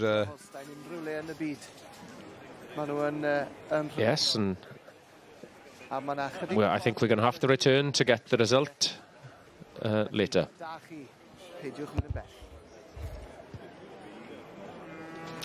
Yes, we will be returning to the cattle ring for the conclusion of that Holstein Championship. But in the meantime, there's more action going on in the main ring. So let's return and hear from Rachel Thomas. Julie Perrins fanna. Thank you, and we're back to the A's, and we've moved on to the 3-year-old colts now. We've seen most of the sections, yearlings, 2-year-olds. So we seem to be coming back to the 3-year-old classes. So I believe this is the final pull-in for Mrs. Julie Perrins, our judge, come down from Yorkshire today. So currently standing at the top of the line is 178 on this Ashley Oldroyd and Daniel Williamson's Idyllic Spectra. A Julie Perrins yn ddiddorol iawn, falle llwn ni weld wrth i'r diwrnod. So it looks like Mrs. Perrins going to take a final look before handing out the rosettes. 17 cattle-legged entries in this class. So good numbers. And 183 currently standing second. Rhyd Felyn Siabod.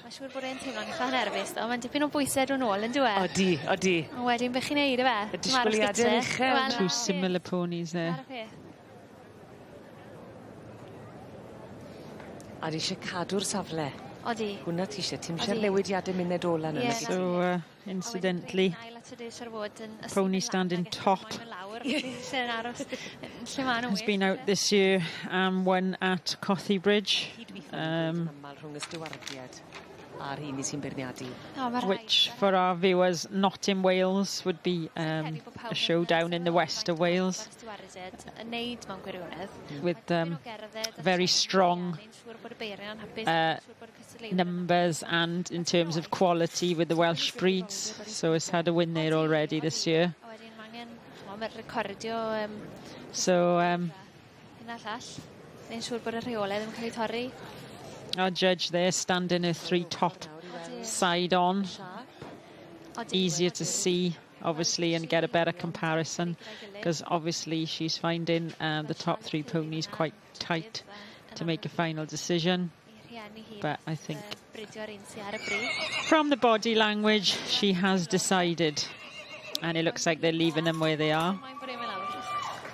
Yeah.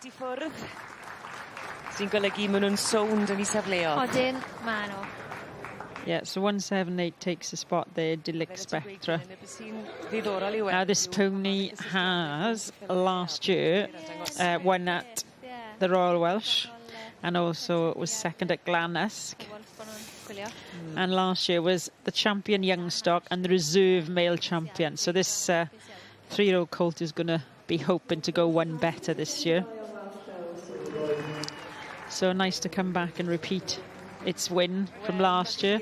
So we'll see that pony later on in the champ. That's a really, really nice shot there. A really lovely free-moving pony. You can see why he is a twice winner at the Royal Welsh. So I'm hoping that we've possibly got an interview. Ashley, what a success this pony has had. I know, thank you very much. And tell us a little bit about him. So last year he was young stock champion here and reserve male champion. So to bring him back and win again is just amazing. He just keeps on giving, doesn't he? He's like the machine that doesn't stop. So what are your hopes and expectations now for the rest of the week? Just to have fun and just enjoy him. I just love running him along that grandstand. Every time it's just amazing. And what is it about the Royal Welsh that makes it so special for you guys? It's like a second home. It's just where you feel most comfortable, really. I just love it. Well, many congratulations once again to this beautiful pony, and good luck in the championships later on. Thank you very much indeed. Diolch yn fawr iawn I chi. Llongyfarchiadau. Mae'r awyrgylch yn dechrau cnesu yma yng nghanolfan Gneifio Meirion. Da ni'n gwylio cneifwyr yr adran ganolradd ar hyn o bryd. Ar 1 mae Jake Prodger, ar 2 Matthew Chambers, ar 3... Here we are, Heat 5 of the intermediate competition. And we have 6 young men up and running, and first look is number 6 is Tyvian Morgan. Young men, as I alluded to many times before, going through the pace quite quick, and there we see number 4 is Luke Parkhouse, and in on number 1 is Jake Prodger. Just looking at the shot here now, Gerald, we see somebody just inside the door where he got the lamb there. What's their role in the competition here? Basically to help their mate is probably is. No, every competitor has to release the handpiece onto the floor, take a step into the next pen to receive the next lamb. But every competitor will have a friend who will we just see in the background there holding the lamb. You can have a choice. You can actually have it put on its back end, ready for him to take it, or you'll probably see it was on its feet and he will just flop it onto its side, catch out of its front legs and pull it out into the position ready to start the shear again. So just basically stops him having to run to the back of the pen, and maybe one will get entangled in his legs and could well run out onto the stage or something like that. So it's just, yeah, it's help, but it's only a little bit of help then. Yeah, it's just to ease the flow of the competition for the competitor. If we can get a shot, then we'll see a young man actually receiving the sheep off his mate, and then you'll see his action that he will turn the sheep over to down in the position where it's in now. He will catch its front leg, and put his front leg behind his left leg and head, and that will be in front of his own body and the left leg, and then his left hand will control the other leg. As we see, the left hand of every shearer is probably works as hard as his right hand does, because it's preparing the, as you can see there, holding the leg, preparing, pushing the leg down, pressing the skin or pulling the skin towards yourself to making sure that it's tight so they don't cut the actual animal and embrace the skin of the animal.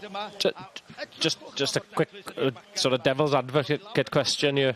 If you were left-handed, would you do it in reverse, or would you have learnt to? Oh, no, left-handed will be left-handed, and they will cater for them, because actually you will see, I believe it's on stand number 6, everything will have to operate in obviously a different manner, so the door will have to open at a different, and there we see number 4 was the first man to finish his allocated number of lambs in this heat. So left-hander just does everything in reverse. So anyway, let's hope we come back a little bit later on and see the result.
Welcome back to the showground at Llanelwydd, and let's head to the cattle ring and hopefully the conclusion of the Holstein Championship. And we did have the full view of what you were chatting about earlier, the pairs, and there was actually, I just noticed in that lineup there was both heifers, so there was actually 8 forward there. So each of the winners from all the way through, and I think we're going to go straight to hear a few words from Andrew Dennison. ac yna mynd allan I ddewis y bencampwraig. Well, ladies and gentlemen, this is the climax of the Holstein classes today. And I'd just like everybody to give these exhibitors a huge round of applause for what they've put on in front of us.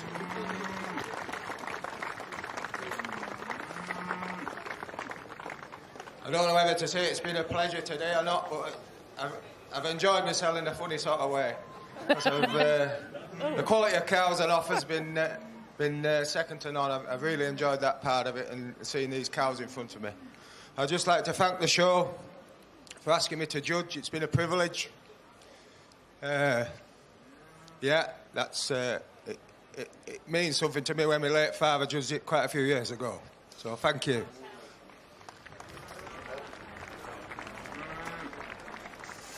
I'd just like to thank all them guys at home that are working so the guys can come to the show and show these cows in the way they have.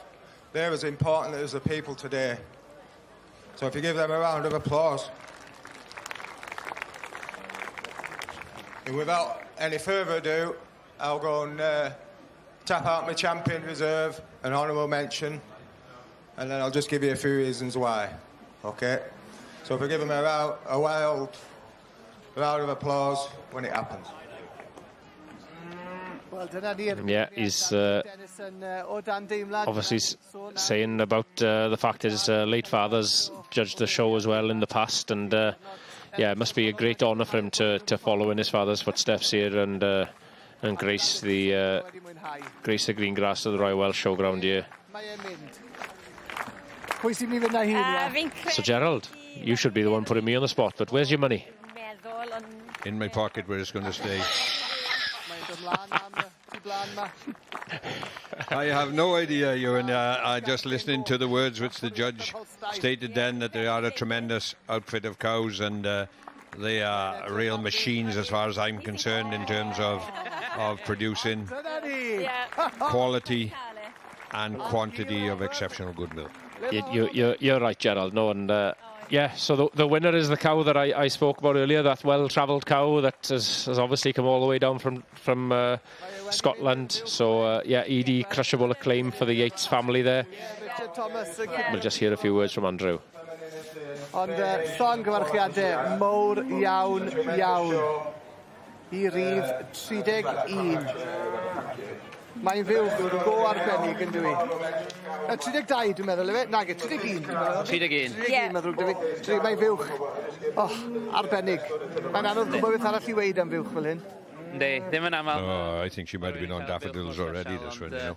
You believe so? Yeah, that's what could have done it. I don't know, the coast up there, she might have been on. She travelled the country in high altitude as well. So. True enough. She might have had a bit of seaweed on the way as well, Gerald. Yeah. But no, congratulations to the Yates family on the win with Edie crushable acclaim. The Thomas family from Churchvale pulled in reserve, knows me a Miss Brandy Snap, and Michael, who's the winner, is his father-in-law or brother-in-law here, winning the honourable mention with their cow Alian Mincio Kitty. Yes, quite a spectacle in the cattle ring, and we will be returning there later on, but in the meantime it's back to the main ring and it's back to Rachel Thomas.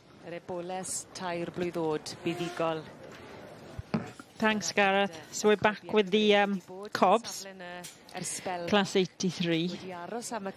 So these are the 3-year-old filly or gelding class. 29 catalogued entries.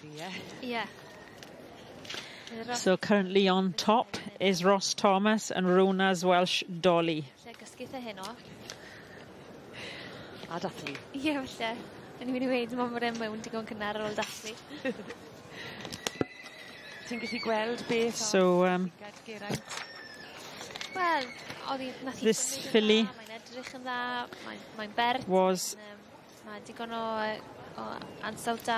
third at Lampeter last year as a 2-year-old and 4th here at the Royal Welsh as a 2-year-old, so she's currently standing top of the 3-year-olds.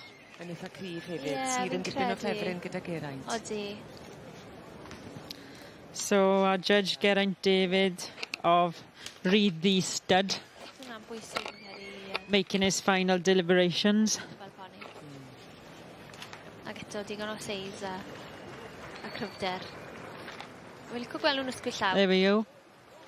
And gweld tipyn o gydweld a chymeradwyaeth rhwng rheini. 1018. This filly has kept her top spot. Ross Thomas, Rona's Welsh Dolly. Ia, a pawb mae'n ennill, ac eto, as nag chi'n ennill, mae rhaid ysgwyll llaw. So I'll try and get you the second and third if we can. Apologies, but we're not going to get the second and third. But hopefully you can see the filly moving there. Nice, that filly's not breaking at all on her lap of honour. So I'm hoping that we're going to get an interview in English for you. Many congratulations. How did you feel when the judge sent you back out on that final walk around? To be honest with you, I was very nervous. I've been pulled back, I've been pulled out before, and it doesn't always work out, but today it did, and yeah, over the moon. Yeah. So how are you feeling now? You've made all this effort. I have been asked by Richard Pittman to ask how long have you been training for running around the main ring? I've been training now for a few weeks, trying to get a few Christmas pounds off. But yeah, I didn't struggle today. It felt good, so yeah, it worked. Adrenaline took over today? Yes, definitely, yeah. Well, many congratulations. Good luck, pob lwc am weddill yr wythnos for the rest of the week, and pob lwc yn y pencampwriaeth in the championship. Thank you very much. Thank you very much indeed. Diolch yn fawr. So don't forget to download the show's app. You can find it on Google Play or App Store, and you can follow all the daily results. There's a map of the Showground there as well, and everything you need to know is on this app, s4c.cymru/Sioe, for all the information that you need. Well, as you can see, Nia is back in the food hall, which is extremely busy, but there's one section of the food hall which is always busy, and that's the Cywain section. Now, Cywain, it's a government-funded project to help develop and promote new food and drink producers, and one of those is the Carmarthen Ham Company, and this is Matthew Rees, and he has just said, you're not a brand new company, and Matthew's explaining, no, we're not. We're on about 6 years, but we've come to Cywain just to get that extra push, and it's been flat out here all day. So what's so special about Carmarthen Ham? It's cured ham from Wales, of course, and it's very similar to Parma ham or Serrano hop. Ham, as some people even suggest, it's even better. Now then, as we mentioned Parma ham and Serrano, you have this PGI on the Carmarthen ham, and that's what Matthew is explaining. They're one of 20 companies in Wales with the protected geographical indication. It was announced yesterday, I believe, that the Welsh whisky, the single malt Penderyn, was given the protected geographical indication. Other companies have it, of course, including Halen Mawrth and Caerphilly cheese, for example. We shape the ham and salt it 5 times, 5 weeks at a time, and we hang it, and we have a unit for this specific purpose. Used to do it in the garage years ago, but now we've converted that into a workshop. So, now then, the Carmarthen ham, I thought initially they were established 6 years ago. This is the 6th generation.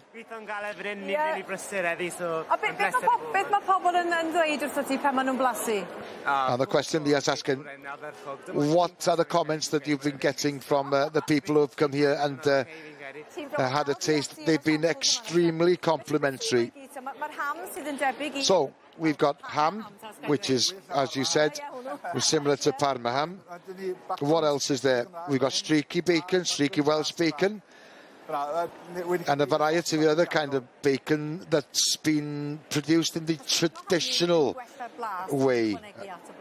But how does that improve the flavour? Well, they're salted, and we leave them to hang for about 3 weeks.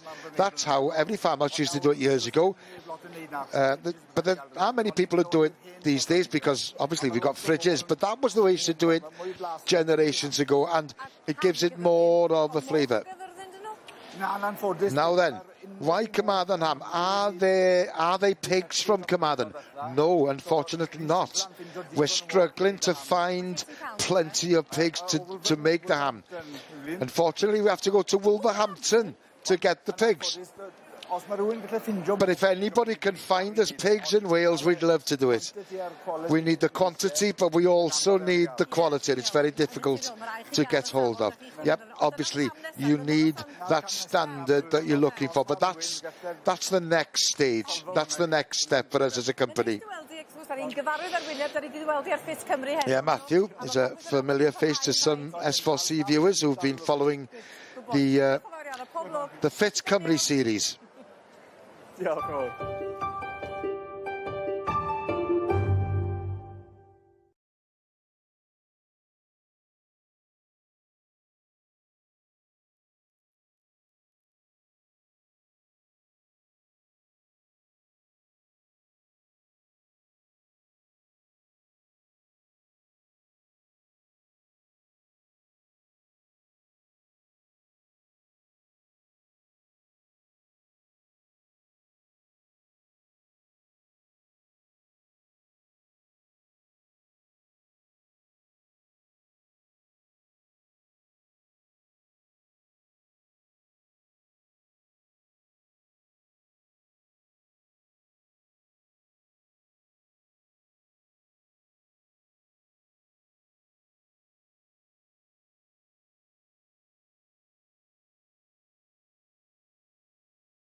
welcome back, and it's straight over to the sheep ring, and here's Gerald and Emma.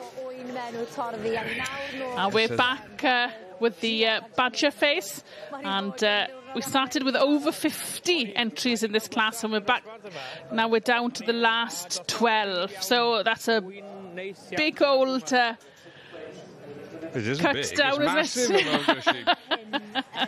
Massive amount for the judge to. Yeah, to be fair, then put their hand over 50 odd sheep in one class. If it is 50 sheep in the whole of the competition, it'd be quite a large number. Absolutely, let alone 50 in one individual class. Gee yeah. whiz.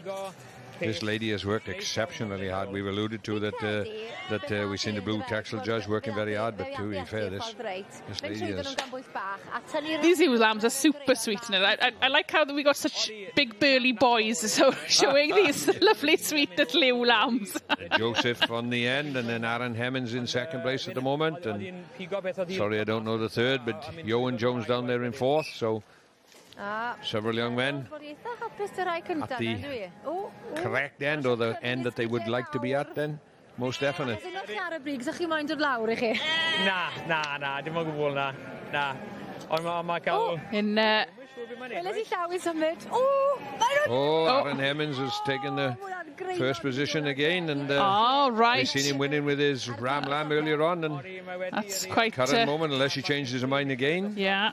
In third place then is number 4538, that's Matthew Bevan.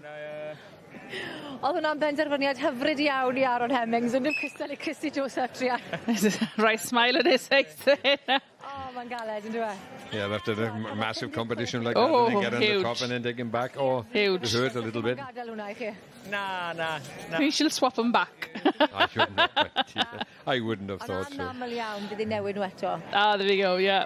Ond falle alle un fynd lan i'r safle cyntaf.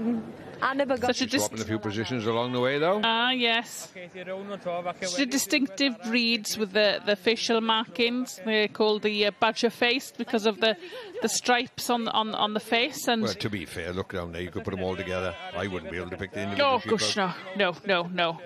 Lovely. They are an outstanding testament for the breed, aren't they? Absolutely. It's been a lovely sight to see the 50 together. Oh, totally. Oh, so ddim I newid o to, dwi? Na, neith I ddim. Such a showy little ewe lamb on the top at the moment. Oh, mae hwn yn gyffroes, ydw. Aaron Hemmings from Binbellan in Llanfynydd. Oh, drian ar arddangoswyr. Just doing some final touches with the brushing, and Joseph from Loiny Farm down there in Llyswen, just down the road here from Bilth. And then we've mentioned several times then that these are the Torfi, that the D, the black, refers to the colouring, and you can really see it on these then, the black stripe on the chest, all the way under.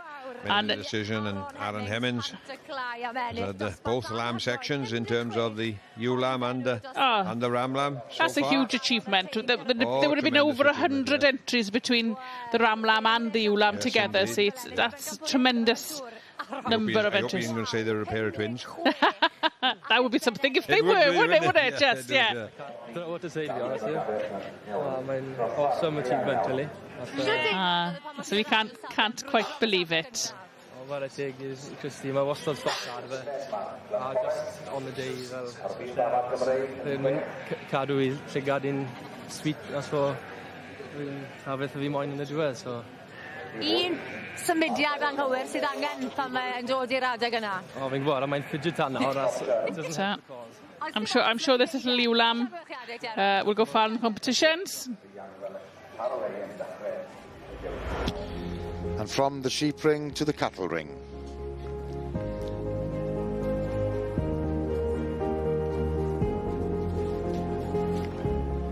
Ymlaen â ni, It's the Fithu Beef Pairs Championship. Par o adeg Limousin yn cipio clws Fithu. Y limbs o'i tia. And for a while the limbs were very dominant. Limousin's well, mae'r rhain wedi cael sio man dyn nhw.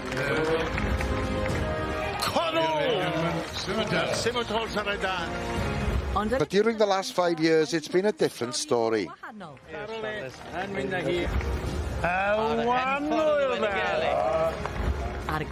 the British Blue have won the last two. Ar glas Prydeinig wedi mynd â hi.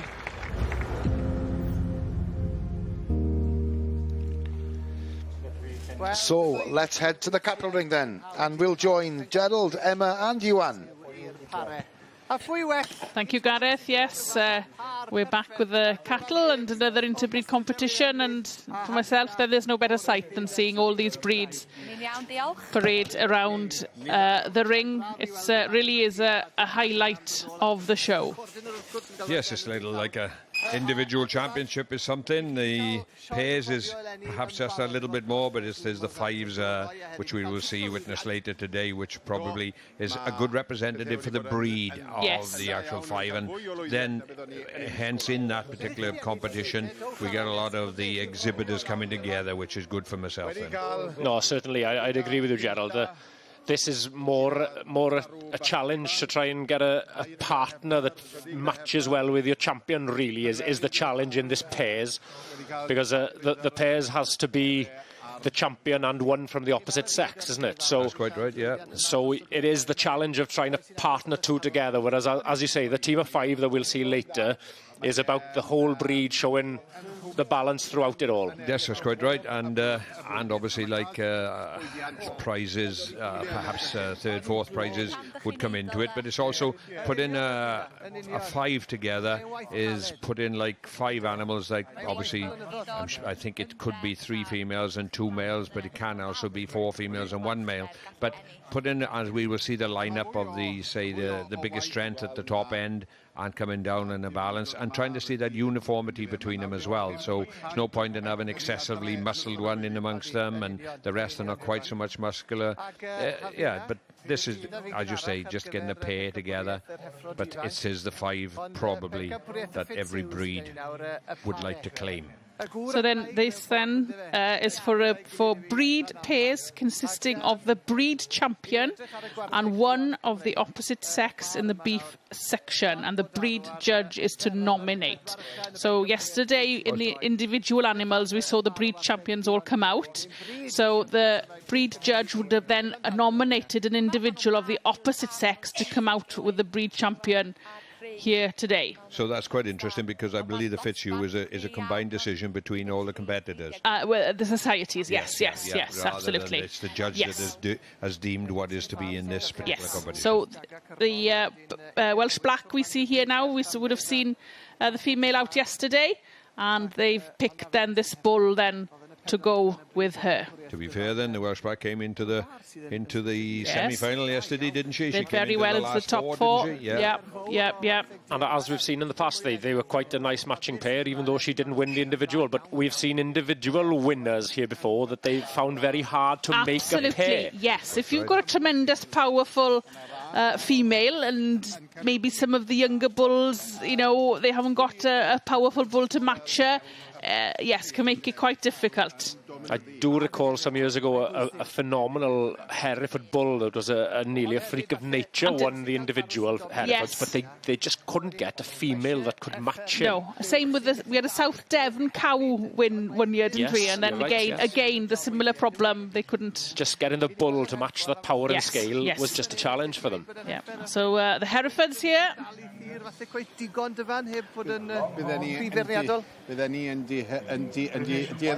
I'd maybe tend to say they found that bit of a challenge here, in that the bull has such a powerful front end, and maybe the heifer just hasn't quite stood up to it. No, lacking the maturity, I would say. She looks like quite a young heifer then. I don't believe we've seen any mature cows yesterday in the Hereford section. Quite possible then. So which, as you say, Gerald, that would just offer them that challenge of trying to find the pair then for that.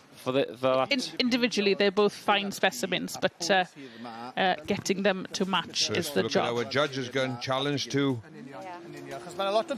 judge this class. And as with any of the individual ones, he'll be casting his eye over them, because as much as we're talking about having a good matching pair, he'll want them to be of a standard and of a quality. So he wants to apply the time to each of the pairs equally.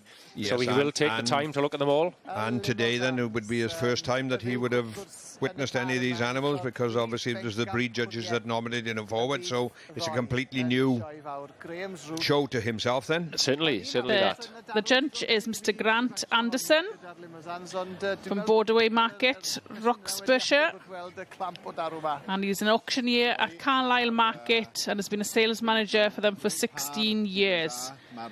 Oh, so he'll be a man well versed in seeing lots of breeds go through. I was going to say he'll have seen a few cattle in his time. Carlisle auction there, they certainly, well, he's handling the limousines now. I'm pretty sure that most their national sales are based in Carlisle, and as would a lot of other national sales at various breeds. So I'm sure he's obviously seen plenty of variety of breeds. So he's probably very well placed to be casting his eye over these. Yes, indeed, yeah. Tremendous.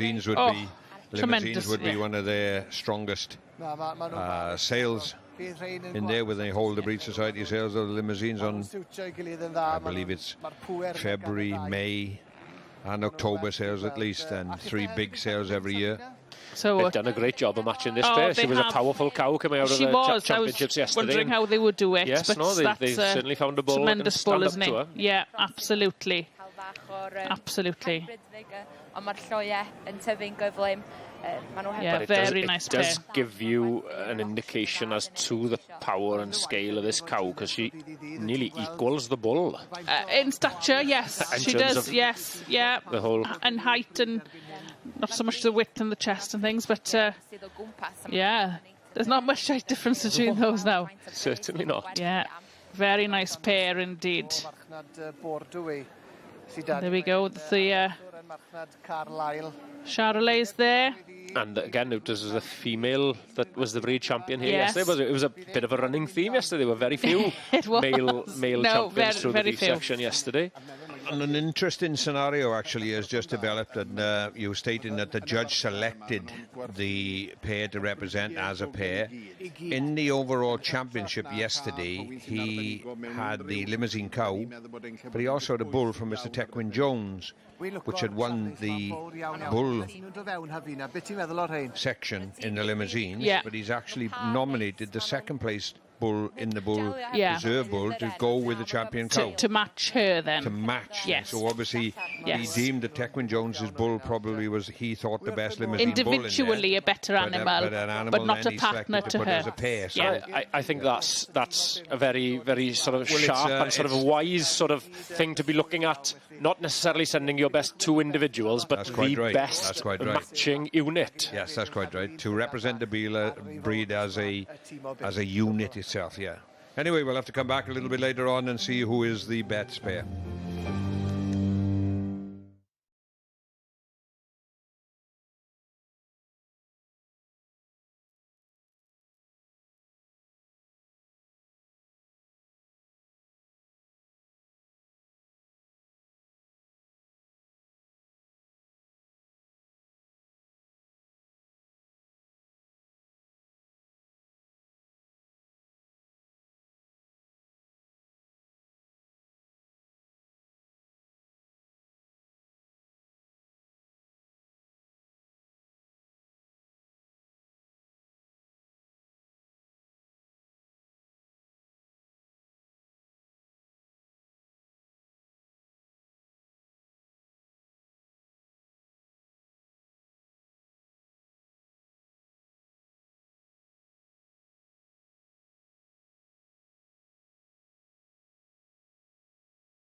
Welcome back to the Royal Welsh Showground. We will be returning to the Cattle Ring, of course, for the conclusion of the Fitzhugh Beef Fairs Championship. But before that, we're heading to the main ring, and it's Rachel Thomas. Thanks, Gareth. So we're coming up to the 3-year-old colts now, and we've had the initial pull. To a nice lineup of colts there. So our judge, Geraint Thomas, Tylen Eistedd, has sent these ponies out again for a final walk round. Ac yn cael rhyw air bach gyda'r steward. Mam. Mam? Dy fam? Ie. Mam fyna.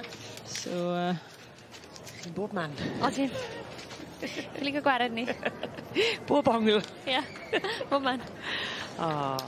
Now, from my judge's notes, our judge here has a background when he was younger in riding, both hunters and some one-day events. So my way of thinking is that he's going to look for animals with nice fronts that you would eventually be riding. So it looks like we've got 688 standing top there. I won't speak too soon, but I'm sure that result is going to stand. And that pony is the Menai and Friarly Studs Menai More Fury. This pony's by Reed the Fury, and out of Menai Lady Constantine. So they've had a few successes today, the Menai Stud, so they'll be very pleased to add another one to their tally. And I'll try and get the second pony for you. I believe the second pony is number 686, which is Brooke Kehoe's Bryn Gwenyn Welsh Emperor. Yeah. Which I think was a black pony that is just out of shot. And there we see the liver chestnut pony 682 in third, Jamie Lee Garland's Buxwood Brennan, and that's by Popsters Rheingold.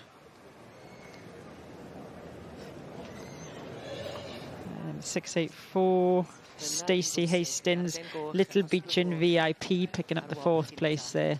So there's a nice shot of Thomas Jones there with his family's Menai More Fury. So I believe that we will have an interview and this pony, for the form followers amongst you, was second in Lampeter last year, second in Glanusk and third in the Royal Welsh.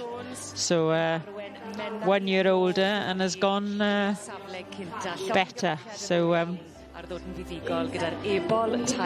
moving up from a third last year, taking a first place this year. So we'll be back to the Cob Ring a bit later on, but we'll listen to this interview first. Wedi ennill rhyban goch arall. Fi'n gwybod, neis cael un a wedyn cael yr ail un yn anagol. A falle bod un arall ar y ffordd gyda dy frawd hi'n Richard yn y cylch ar hyn o bryd. Wylais i fe'n siarad â chi ar y ffordd i bod yna, beth oedd fe i weithio ti? Sy'n gofyn siwr oedd yr boles wedi mynd, achos Sir Richard wedi dangos i'r blaen. So Menai synonymous with the Welsh cob, seas and breeding. And D's, and obviously these ponies go on under saddle, and the Jones brothers, I know, ride the ponies and cobs under saddle as well. So ponies that win in the show ring but also perform. So we'll come back a bit later on and hopefully catch a young stock championship for you. Thank you very much, Rachel. And just a reminder that if you want to feel as if you're part of the show, if you can't come here and visit, then you can join us on social media, Facebook, Twitter, Instagram, all the information you need is on our website, s4c.cymru/Sioe. Well, we will be returning soon to the cattle ring, but before we do so, let's pop over to the sheep ring and join Gerald and Emma. Thank you very much. Yes, we're having a quick visit now to another breed here today, Gerald. We're joining the Llanwenog sheep. Yes, brown faced sheep with arrived here not too far from Bilthwels here in Ceredigion. Yeah, can't quite see the sheep.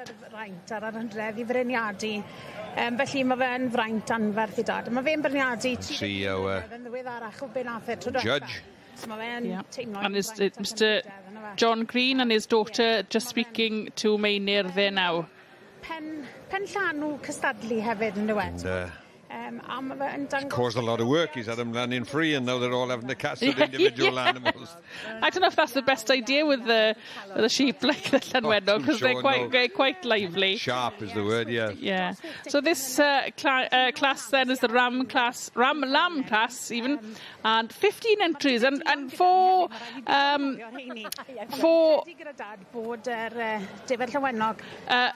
breed like the Llanwenog, which has been classed as a rare breed. It's fantastic to see such good numbers. Yes, indeed, to be fair. Out here. Oh, yes. Yeah, a familiar face there. Bryd y Llawenog. With the young handler. Bryd Cymreig, mae'n gynhenid yn dywed. Beth yw hanes e? Wedi cael ei ddechrau ar ben... just putting the halters back on them there.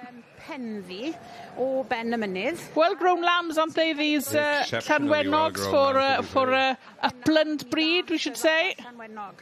Dafod Ysmwtyn D maen nhw'n cael ei galw. Then, is this a line-up by the judge, or have they just come in any order? Just catching them, but he must have obviously nominated perhaps the first one or two to be caught, and which he thought maybe would be at the top end, but now, as they say, it's hands-on and inspect the individual animal, each and every individual. Interesting to see some heavier clipping been going on here with these. Tremendous. More than clipping being going on, that's a massive lamb, that is it. Isn't it just? Oh, goodness gracious me. Yeah. I had to check the catalogue number there just to make sure we were in the right class, Gerald. I had to check his mouth. Oh, indeed, he is outstanding size. Goodness gracious me. Perhaps he's having his food for nothing, perhaps, is he? Yeah, very well do. Very well. They are exceptional strong lambs, to be fair. Right down. Even some of the smaller lambs at this end of the lineup are exceptional size. Fi'n credu bod rôl wedi referso lenni, yn dyfa. They would be classed as a upland breed. It's interesting to see now these have their tails docked then. And a class as an upland breed, and yet the tails have been docked then, yes. Well, we'll have to come back in a while to see if Mr. Green has the decision he has made. He's having a good look at them. Well, to be fair. Yes, we will be back in the sheep ring, but let's return to the cattle ring. Here's Gerald and Emma again, joined by Ewan.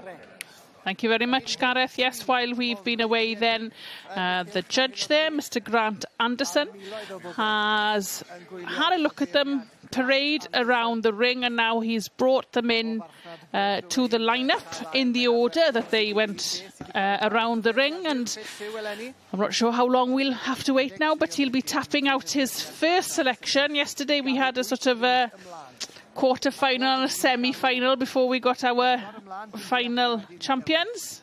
So we'll see how Mr. Anderson does it today. Well, testament to the judges and some very fine pairs, to be fair. Now then, are these going forward? So we've got the Charolais, the blonde, the Lim, the Belgian Blues. My favourite Aberdeen's. The Aberdeen, yes. yeah. And then the Longhorns, I think, as well. Oh, and the beef shorthorn. And the beef shorthorn. And so has he got 1, 2... And the Welsh Black up at the end then, is it? 8. No, the Highland, sorry. Apologies. Highland, sorry. Oof. So a quarter-final, semi-final. Yeah. Yn y canol, y glas Brydeinig, drws nesau'r Limousin. tighten them up a little bit. Powerful. Strong pair of blondes. Yeah. Very strong pair, yes. I'd say he's gone for power. They all seem like a matching powerful pair, don't they, that he's gone for? Tremendous blonde cow, isn't it? Yeah, definitely. Gwartheg mor dda. A mae'n dod lawr I gysyliaeth fel hyn. Mae'n dod lawr I feie bach. Interesting to see the Cemental reserve champion hasn't made the quarter-final. And again, we come back to what we were saying earlier. Yeah, it's possible they haven't really found that bull that will just pair up and match with her. Then, yes, fair dues, yeah. Belgian blue heifer that we like yesterday. Yes, we haven't really had much of a chance to see the bull next to her then. He's tapping on. He's getting on with the job, isn't he? To be fair. The limbs, Belgian blues. And the blues. Is he going to pick another? He'll go for the short horns, is he? Yeah. Yes, the short horns. He's certainly gone. Now, you can see the power walking on, can't you? Yeah, the scale that he just has gone with. Yes. Well, to be fair, then, the Highland cattle came forward into the semi-final. Yeah. Nice cow, wasn't it? It is, isn't it? Yes, it was the bull that was forward yesterday as the individual champion, wasn't it? Ar y bloc, fi'n gwybod bod fi'n mynd am bryd yn unan y Limousin's. Yeah, the Limousin's looking good in the centre there. Impressive sort of pair there in the middle. As I mentioned when they were coming out and when we were first on the pairs here earlier, isn't it? They've done a great job of getting out this time now. I'm willing this time. Well, I'm putting the money down this time. You're having to pay the wager. You'll have to hold it then.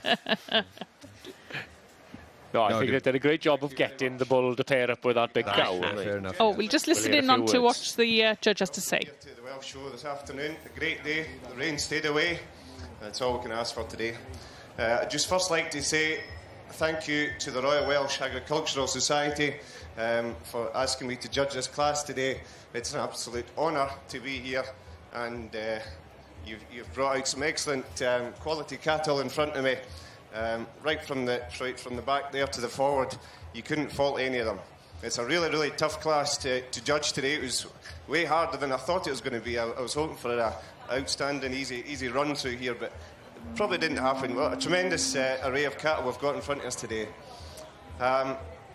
When I was judging, I've tried to pick as good a pair as I could find. Not necessarily on the same size. I just look for a good similar qualities to each other. When you have a breed champion, it's hard to pick a mate for it. A pair.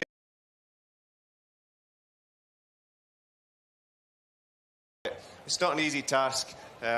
You've done well in bringing what you have done this morning, but I've picked out what I have today in my champions, just for the way they've handled today. They've been tremendous. Their locomotion, everything throughout them was just exactly what I would look for in an animal, and splitting hairs between my champions and my reserves. I don't want to give too much away, so I'm not going to say too much more, but thank you once again for having me here. The judge, Mr. Grant Anderson, just giving his reasons on what he was looking for in a pair of cattle. And we'll wait for him now to tap out his champion and then reserves. Grant Anderson. So yes, one last glance down the line now, reasserting his own mind. I'm sure he's already got a winner in mind, as he alluded to there, splitting hairs, he said, between his champion and reserve. But you've got to be comfortable and confident, and one last look is never any harm, is it? No. Edrychiad ola. Un wac fach arall tu ôl. Mae e'n barod I fynd at y pencampwyr. Mae'n cael cibolwg ar y burgorn. Yn crwydro. Lim blue 1-2. I would probably say the same, Gerald. I think to me they're the two really impressive pairs in here, if I'm honest. I'd go Lim Charolais. I don't know. Although with that heifer yesterday, I thought she should have. Was accepted. No, well, it's the Limousin's anyway.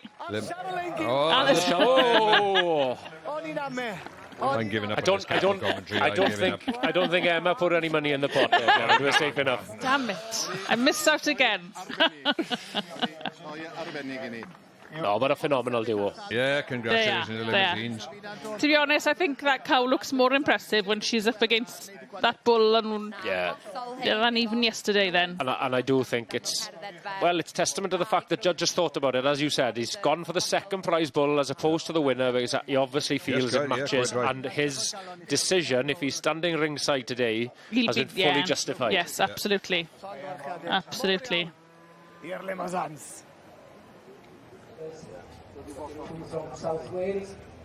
Well, Craig, Craig, congratulations. Thank you very much. What a cracking bull. Yeah, no, I'm delighted. He's just exactly what we're looking for as a terminal sire in our breed, so yeah.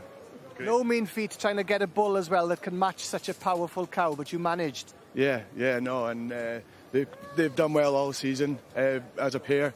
This is their third time winning together, so they've done all the shows, so yeah, great. It's wonderful. And Lindsay, we have to stop meeting like this. I know. Many congratulations once again today. Can Ruth turn this double into a hat-trick now when it comes to the team of 5 later on today? We'll try our best. She is absolutely special. What a wonderful pair you have here, and good luck in the team of 5. Thank you. And yes, we're back now then to the Ram Lamb class of Llanwenogs, and we can see a red cat, Elfyn Morgan, taking the first place, Di Williams, second from Carmarthenshire, Gethin Hatcher, second, Gareth Lloyd in fourth, Cletwr.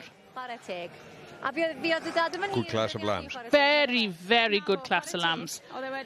Yes. Unwaith mae fe'n gweld rhywbeth, mae fe dyw e ddim yn hir wedyn, ynddo fe. This is our young superstar, is it, our Thomas? Absolutely. Maynard are just going to have a word with the winner. Ti di bod ar ddangos rhain ys blynyddoedd nawr? Odw. Pam mae Llanwenog de? Hwyl y gymdeithas a ni'n lleol, di bod i gyd a ni'n cael gwrdd hwyl nhw. Just saying that he loves the Llanwenog breed, that they're a very happy bunch in the society, and it's a great community, and a lot of them are local to each other, and Sainfwyd, maen nhw'n just yn beth a defel oes, maen nhw'n magio wynt ew i ni, maen nhw'n... He says for them, they're a good sheep. Dwi'n clywed bod chi boes y Llanwenog yn joio datlu'n galed. Mwy na thebyg heno. A mae book special iawn gyda John Green fi'n clywed. A bus o'r enw box. Just saying that there'll be a lot of celebrations later on tonight. Many congratulations to him.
Welcome back. Well, we saw the Fitzhugh in the cattle ring earlier on. We'll be back for the team of 5 later on.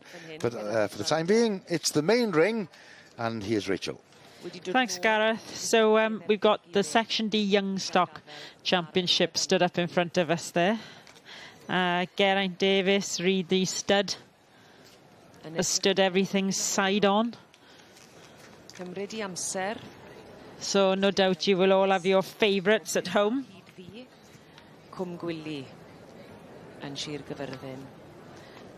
Geraint sydd wedi bod yn beirniadu'r adran me drwy gydol y bore. All very A Beth wrth yn ochr i. Similar stamps. Ar un yn benodol. I fi. I fi. Ar... Geraint Davies. Ond... fel o'n i'n gweud, nag i fi sy'n bwysig. Very Geraint sy'n bwysig heddi. experienced. Os, rhwng Geraint a'r Stewardiad, gawn ni weld... Section D judge. Ffwrdd. Ac I ba gyfeiriad eithaf. From Carmarthenshire. And there we are. It looks like it's the 3-year-old filly that's taken champion there. Nia Roberts, Aros Thomas. Hyn I fydd Dafydd Aros yn hapus hwnna. Dafydd yn enwedig. And reserve goes to the 3-year-old filly, Ross Thomas with Jonas Wells. So there we go. The champion there is actually the 3-year-old filly, and this is the Jones family's Fronath Benedigus ar ail. By Fronath, Magic Man. Jones family was successful with sheep yesterday, I believe, and now they've taken the young stock championship with the D's today. And we've got a 3-year-old filly taking up the reserve. And that is Ross Thomas's Rona's Welsh Dolly, and I'm sure he'll be thrilled with that, as didn't really expect his win earlier, as we heard in his interview earlier. So lovely, lovely black filly there with a great expression. The Jones family are familiar to being in this position at the Royal Welsh, winning here many, many times. Fronath Cobbs would be renowned all over the world as being one of the top prefixes in the Welsh cob world. And nicely shown there. So we'll be back a little bit later on. Wel, David Jones am yr ail oeth I fi weld I heddi. Llongyfarchiadau mawr iawn I ti ac I Fronarth Bonnet. This interview is going to be in Welsh. So this filly, lightly shown, she was first and champion in Aberystwyth Show in 22, unshown to date this year. So they've kept her to come here to the Royal Welsh, and she has rewarded them by being the young stock champion. So we will see her later on in the week against the older animals for the overall. Na fe, a fydd nôl i'r pencampwriaeth, os na brif pencampwriaeth I gael? Yeah, Fori. Fori. Na fe ta, wel pob lwc I chi. So we'll see her tomorrow in the overall championship.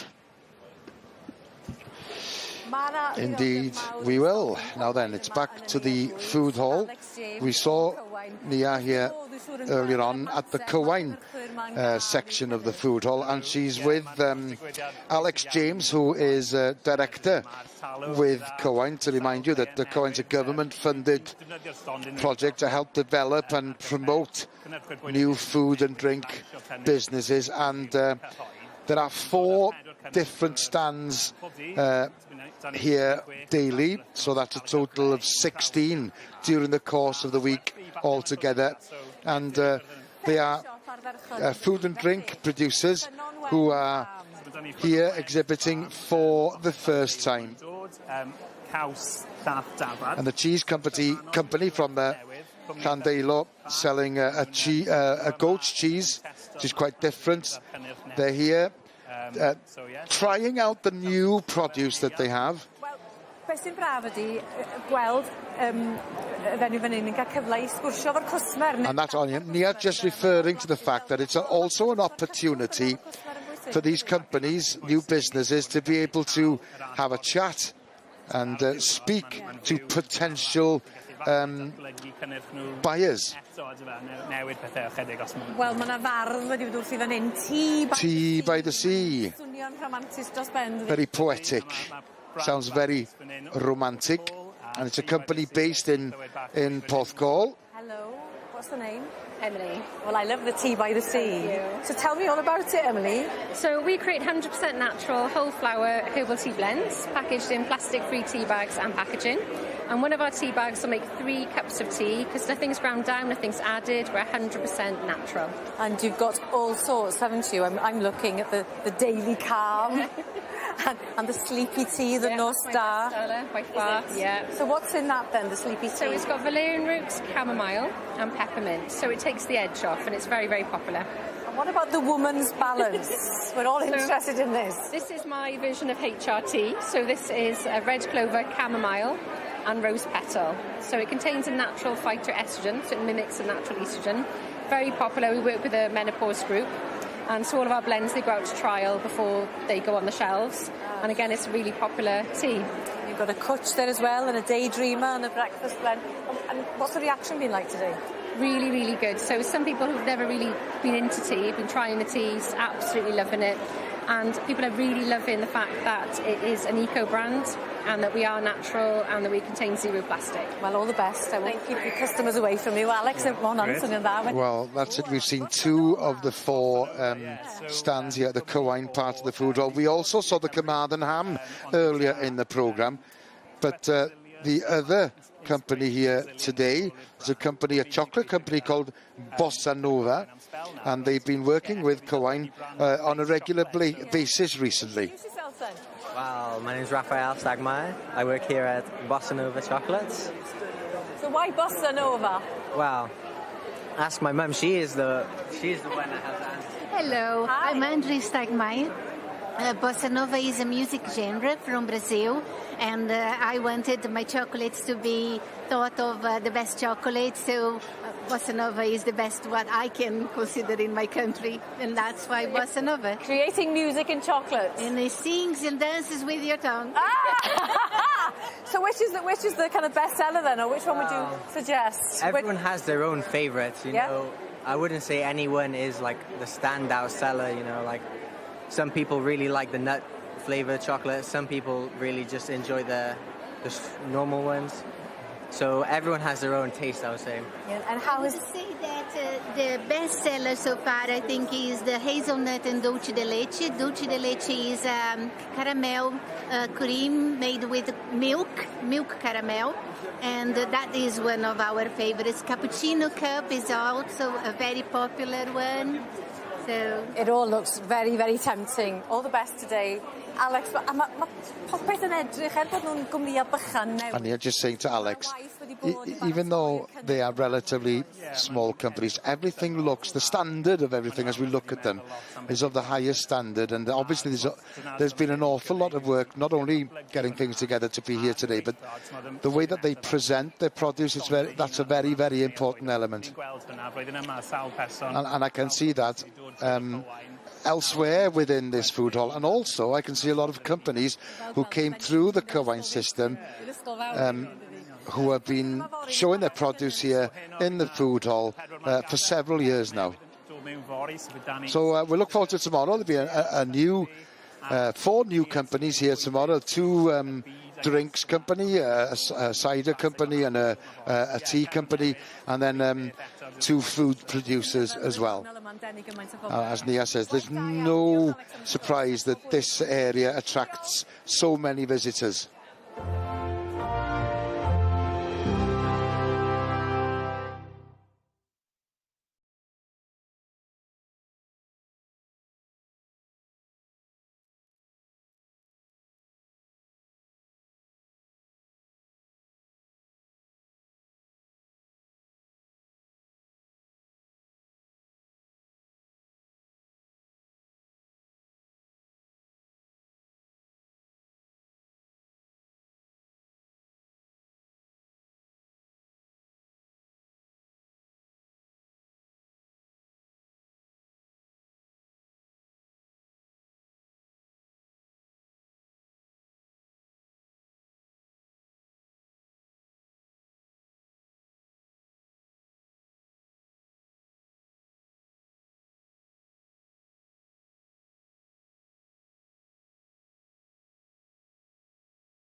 Welcome back to the Royal Welsh Showground. We'll be with you until 5 o'clock this afternoon. And we're heading now for the main ring, and we'll join Rachel Thomas.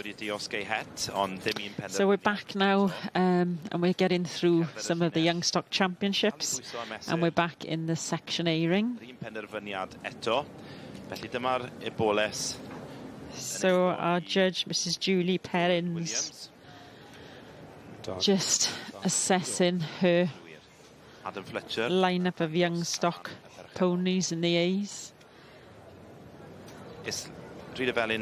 So I can't quite see all of the numbers. But 118 was the yearling colt that we saw. Sorry, the yearling filly that we saw in the first lineup shot. 122, the 2-year-old in front of us there. 4 Oaks, Skyfall, and Elad Denver. And there we've got 149, which is the 2-year-old filly.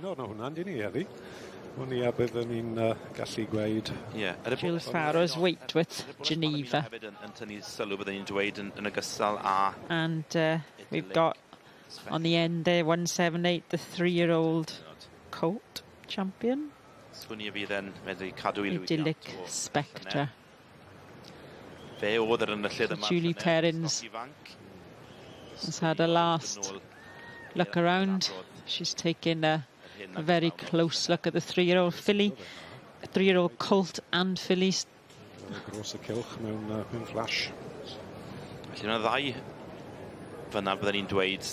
does sort of keep looking back to the 3-year-old colt there. I think she's made a decision. So she's just telling the steward.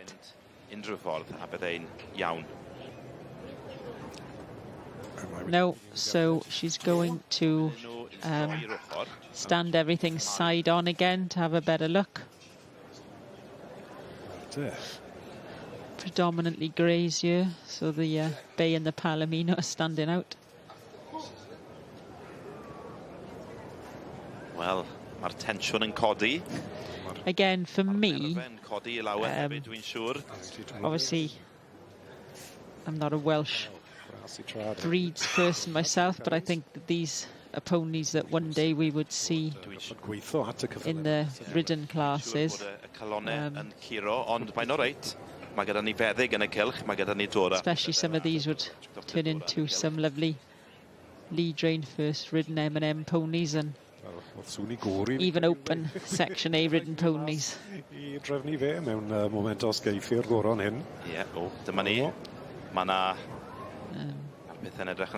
For me, I do like the lovely fronts. And they all look to have plenty of bone. Oh, there we go. We're pointing. We can't quite see where. There we are. And the winner is 178, your 3-year-old colt. Ashley Oldroyd and Daniel Williamson's Idyllic Spectre. So this colt was the Royal Welsh Young Stock champion last year and reserve male champion. So a really good record there to come back and win for the 2nd year running. And we've got the 2-year-old filly in reserve, Waitworth Geneva. So this is possibly going to be in English, so I'll shut up for you. 2023 to retain the title from 2022. Yeah. How are you feeling? Over the moon. Yeah. Was it expected? I know we shouldn't say that, but did you hope this would be the we hoped we did, because some people thought it was a risk bringing him back, but we just love him and we really enjoy showing him. So it wouldn't have mattered either way, but it's just amazing that he's done it again.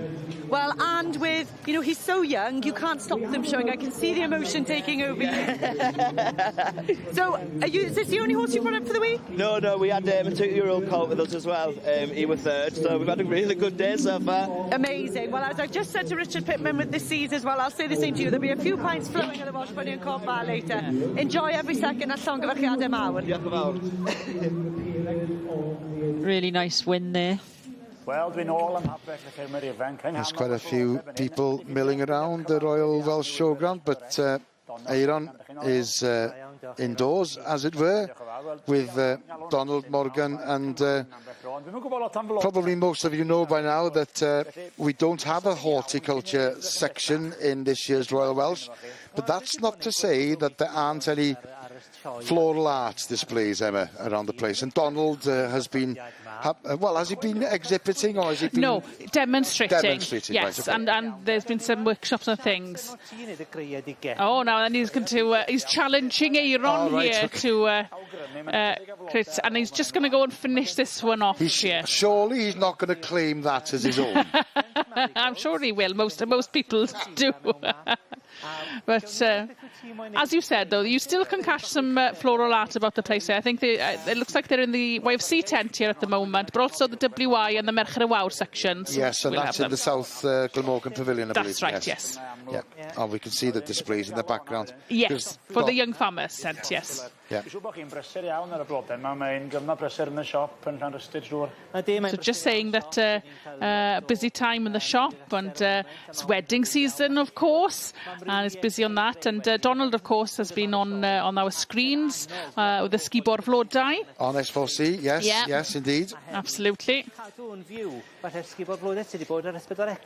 there we go. A bit of self-promotion. I thought you'd get a plug in somehow. Wel, fi'n credu bod e'n dechreuad da, Teiron, ond fi'n credu bod ati lot I fynd efo'r safon. Oh, there we go. He's just saying he's got a long way to go with the standard. Yeah, Donald is obviously, you know, he's got his own standards, and he's been judging this particular young farmers competition. That's right, and the theme for this year was circus as well, and you can really see that. Oh, the standard. They're certainly colourful, aren't they? The standard here is incredible, and of course, when the young farmers competitors compete, they're up against a time restraint as well, so they have to do all this within an hour. So it's quite an achievement as well. So sorry, Gareth, yeah. No, I was just going to ask, so would each competitor then have come through their own county rally or county whatever? Rally, yes, okay. And then the winner of the county rally then comes forward for the All Wales final here. This one's fabulous, and it's got the red card. And you can, I mean, the theme is circus. Right, yes. And those are kind of the three rings of within a circus, yes. I'd imagine. So you got, you know, the trapeze and the movement. You got the movement through the arrangement of flowers as well, and it's colourful and bright. It's interesting now. They said there that it hasn't used floral foam. There is a bit of a movement for not using it because it is a plastic-derived material, and of course everything at the moment is looking at things, how they can do things a little bit more environmentally friendly. Yeah, as you're saying, it's got the trapeze, the juggling, like the little balls there now with the foliage on, a bit like juggling balls, and a little, you can see the edging at the bottom, sort of reminiscent of the big top. And the unfortunate thing, I didn't quite catch the name of the county that actually won the red or the first prize, but there we are. You can pop along and have a look for yourself. Yes, exactly. Right, we'll stay in the sheep ring, and Emma is now joined by Gerald. Thank you very much. After a long day of judging in the Badger Face Torddi classes, we've finally come to the culmination of the day with the overall championship, Gerald. Yes, see young Aaron Hemmings at the top, and adroddi hunan, yr un ddau berchynog sydd yma yn y ffeinal, ond tro diwetha Joseph at the top end here with the yearling ewe. Maynard just saying that it's this repeat of last year's final, so it'll be interesting to see which way it goes this year. That's lovely ewe, isn't she? She's so sweet, the ewe lamb then. Oh, super, isn't she? So smart. So smart. She knows what she's doing, doesn't she? 100%. Now then, the judge has got the ribbons ready. Which way is she going to go for it? The power of the ram or the style of the ewe? She's puffing her cheeks out. She's had a long day. I could just say, she says it's hard, she said. It's as if she's focused on the two of the senior ram and the ewe. Oh, she's going for Joseph it's the and ewe. I don't think many will argue against that. Maybe the ram, but fabulous. Second year in a row for them to take the Tordi champion. Fabulous, fabulous, fabulous ewe. Wow, wow, wow. Amazing. Thank you. Thank you very much. Second year in succession. Yeah, somehow, yeah. But it's not the only 2 times you've won it either. 4th time now, I think, yeah. Yeah, no, over the moon. It's same feeling every time, yeah. It's nice to try and keep it up and stay at the top there somewhere. So, yeah, I'm over the moon, thank you. Yeah. How would you do it? Oh, I don't know. It's detail and time, isn't it? And you've got to want to do it and enjoy doing it, and it comes a bit easier then. But it's just time and preparation and having the right sheep as well, all coming together. So. And why do you want to do it? Oh, I do. I enjoy it. Yeah. This is your holiday? Yeah, it is, yeah. But you don't get much time to relax? No, not a lot otherwise, but no, I enjoy it. Yeah. Llanguerchiadau, amazing. Thank you. You always work hard, you and the family. Yeah. Well done, you. Thank you. Cheers. Wel, dyma ni yn y de. Right, let's have another visit to the main ring, because we will be returning to both the sheep ring and the cattle ring in a short while, but it's the main ring that is having our attention at the moment, and we'll join Rachel Thomas. Awr derfynol, neu'r eiliadau terfynol. So we're back at the main ring for, I think, the final Young Stock Championship today, which is the C's. So we've got our C stood in front of Geraint Thomas there. Geraint Thomas fydd hi.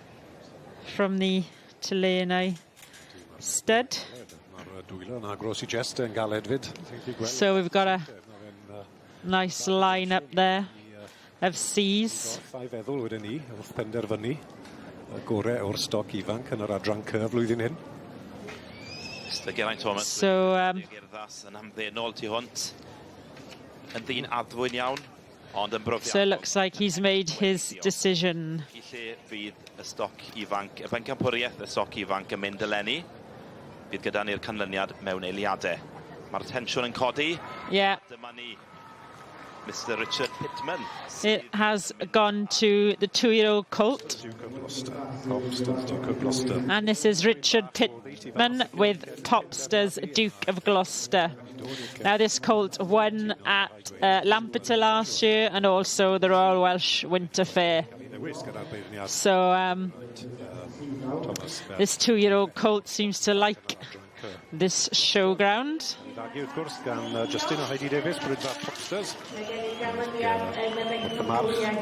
So I'm hoping that we're going to get a glimpse of the reserve view. And the reserve was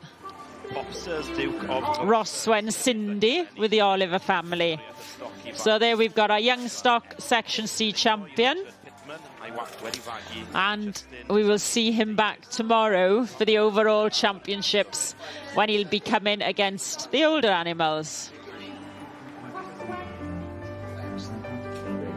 Well, Richard Pittman. So, interview in English for you now. You've got a championship rosette on. I know.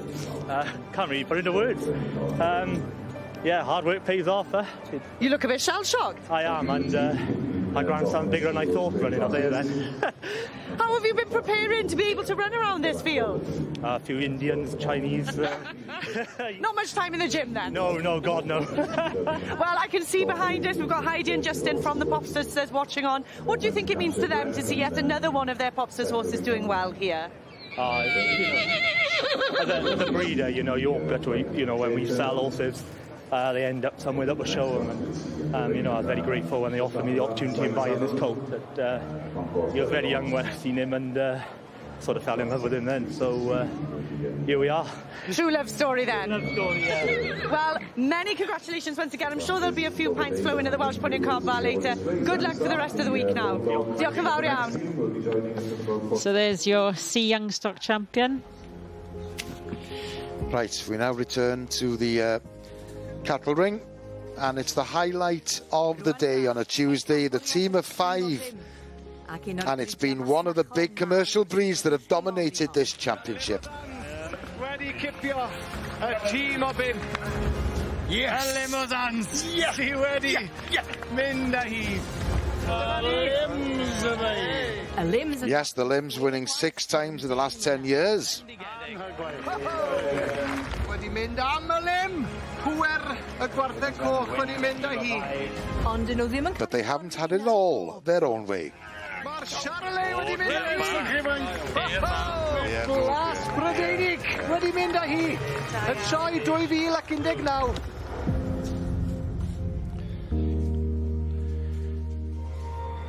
Right, let's enjoy this spectacle in the cattle ring. Here's Gerald, Ewan and Emma.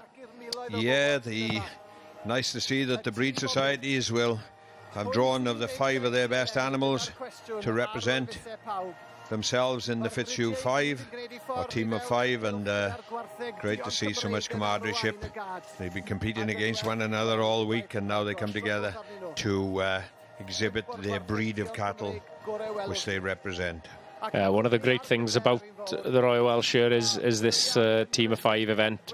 Just simply because of that, more than anything, Gerald, it brings the whole breed together. Oh, most definitely, and the selection, obviously, there must be some fun amongst the competitors, or perhaps then they think that maybe their animal should be in, but I don't think so at all. I think they're all there. There's a lot of handlers and encouraging these animals to perform in front of the judge here in the final. And every one of them will be looking for the winner's prize to do their little bit of promotion or whatever, the bragging rights or whatever, in the sales of bulls and females and whatever they sell. Exactly that, Gerald. That they do well here in the Royal Welsh, because it'll mean so much to them as a breed. And if we go back to what you mentioned about the camaraderie, there is even, you have to pull together for the greater good of your breed in this sense. When you get a spectacle where you can advertise the best of your breed, 5 together like this, you have to think of the bigger picture and advertising that breed within the commercial environment of what you can do, so that future-wise you can sell those bulls. Yes, you're quite right. Big picture. This is a big picture, isn't it? Because the reward is big as well. As we become Fitzhugh champions of the Royal Welsh Show, is exceptional good. And so this competition then is for a team of 5 comprising at least 1 female and 1 male, selected by the societies of each brief breed. So it's up to the societies to pick them. And there has to be at least 1 male and 1 female. Yes, and that's the challenge, isn't it? Get that combination right. We're looking here. Obviously, we've got 1 male amongst 4 females in front of us here, and it is just striking that balance in between the 5, isn't it? Of how you are best represented, and that becomes that extra challenge when you need at least 1 of each sex, isn't it? It'd be quite nice for the judge to stand at all sort of angles other than behind the largest animal of them, and be able to see every animal, wouldn't it? Certainly.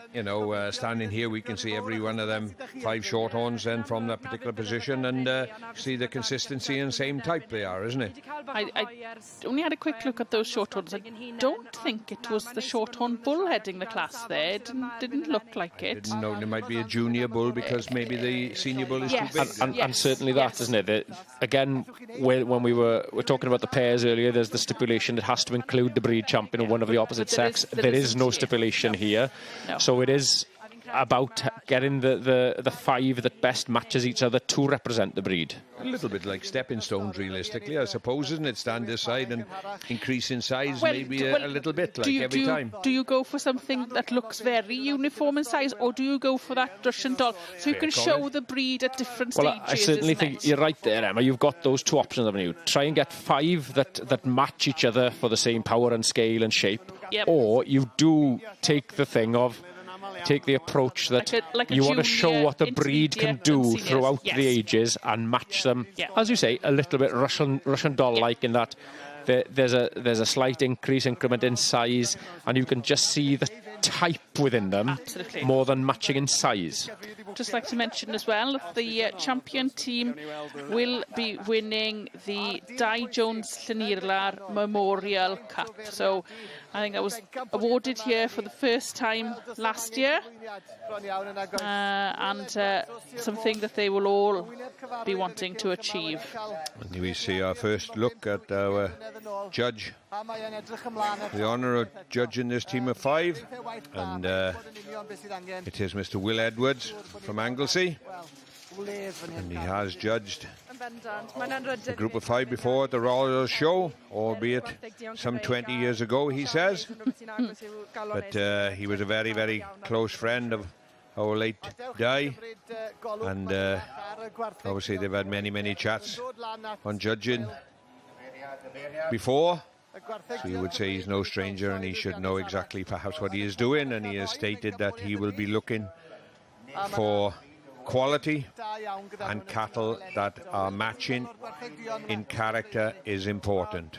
So you can deem character in whichever way you want, but it probably likes consistency of the show animal, and they are show animals, so... But also showing off their breed. Yes, to the best, I think that's important, isn't it? That the character of the breed in itself is important. It's difficult to do, to be able to judge, say. Character, like you say, of every individual breed would have different traits and that, wouldn't they? Like, takes a fair bit of knowledge to be able to judge these interbreed. That's right. Certainly, you do need that knowledge, that experience of knowing. And nearly, you need to know the sort of the past history of where these breeds have come from a little bit. In that, the Welsh Black is a dual-purpose breed back years ago, isn't it? So you will see the milkier tendencies in them than some of these double-muscled commercial breeds that are more of a terminal edge to them.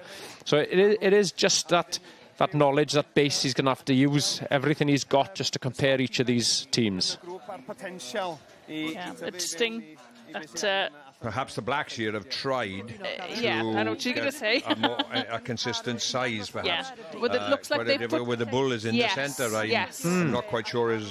No, I'd maybe... be the way to show them off? I'm not too sure. I'm not sure myself, really, unless they've... sitting here and they're out there. It's possible, have they tried to maybe put their breed champion to the centre of the ring, and then it was maybe just going to make it hard to match them on size? Maybe that's where they're thinking of putting the bull in the middle, but I surely tend to maybe say that there'd be a flow to these where the bull could sit on the outside. It does look a little bit to me that it's not sort of a...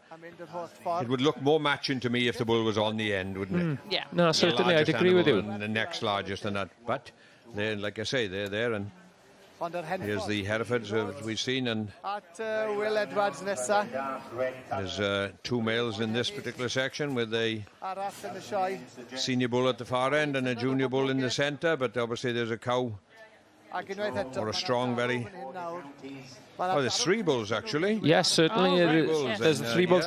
It maybe shows us. We were talking earlier in the pairs about them having the champion, and then the heifer match not quite being maybe the match, and maybe this proves they've had very junior show here today. Maybe they've got a lot of young animals on show. I don't believe we've seen any actual senior cows in the Hereford classes, so maybe they are lacking a competitor then, aren't they? Then, and it's difficult then, isn't it? Because even though you've got individually very, very nice animals. It's about that little extra bit that making up a team, isn't it? That's good, right? It's like a choir. If you've got all sopranos and no altos and basses, certainly that. It doesn't quite make a. You're not going to start the singing. I know it's Don't only ask me to Tuesday sing, afternoon. Like no, we'll leave that to the cattle lines later on. Yeah.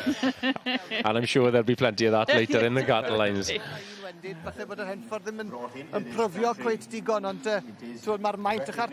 Always a striking breed in the show ring, the Herefords, with that red coat and, of course, the distinctive white face. I'm going to state something that will probably be proved wrong, but a lot of these Hereford cattle here look as if they're actually polled. We were just talking off air just now about the Hereford breed then, and I think a lot of the breeders then we see in the showground now would be polled Herefords. Yes, indeed, they do, don't polled they? I think very rounded top of the head, because if they had horns, they'd be quite square, wouldn't they? Certainly that, and I'd say maybe there's that sort of commercial element in driving them that way, that it's a point of difference to them that they're going polled, isn't it? The fact that it transmits and it's easy care. I'd just like in to that say, sense. just like to point out then that polled means that no horns for somebody who maybe doesn't follow cattle at home. Then so the breed will be born and they won't grow any horns, so there won't be any need to dehorn them then. We'll so see a breed shortly that will guaranteed not to be polled in the Highlands. on the very other end of the they? scale, yes. Charlie's always a powerful unit when they walk towards, aren't they? And those white coats, they're quite striking, aren't they, in the show ring? And you can maybe just see the difference in strength and seniority in this group, where it was maybe missing through the Herefords. We've obviously got a big strong bull, a couple of cows that have already calved, uddered cows that are a bit more body to them and a bit of maturity throughout. To be fair, then that is some group of 5, isn't it? To be fair, and with the animals of a very, very similar size, they were walking up there. They were almost walking as if they were in sync. Yes, certainly, weren't they? Yes, certainly. And no little small steps with a smaller animal, was there? And I think what we sort of talked about there earlier in terms of the judge looking for uniformity of character as well. I think that's what they tried. They've tried to achieve that here, haven't they? A bull, 2 cows, 2 heifers, very similar, all a similar type to them, through the head, through the body, structured the same. Possibly they've done a bit of homework in that they know maybe he's looking for a bit of uniformity of character as much as they've obviously done a good job of matching size and scale, as you said as well, Gerald. You know, they moved as a unit. As far as we're sitting here, perhaps it would be our favourites just at the moment then. They'll be hard to beat, I think. They'll be up there with it. They'll be a good bunch of animals. Yeah. If anything beats them, it'll be a great 5, won't it? Great 5. Almost look like they've been brushed the same as well, don't they? Yes, yeah. All been to the same hairdresser. That is an exceptional good 5. Very, very nice. Very nice. Standing nice as well, aren't they? Lovely temperament. Well, Edwards and Cammy looking at them now, walking towards him. And exactly what you mentioned earlier, Gerald, and moving nearly in unison, step to step. To be fair. Brilliant. Fair play to them. And that's a lot to do with it, isn't it? Getting the breed showed off to the best that you can as a group. Well, so we'll have hopefully to come back a little bit later on and see a little bit of progression in this group of 5.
Wel, croeso mawr iawn nôl at Well, we go straight back to the cattle ring now, where we rejoin the group of 5 beef competition.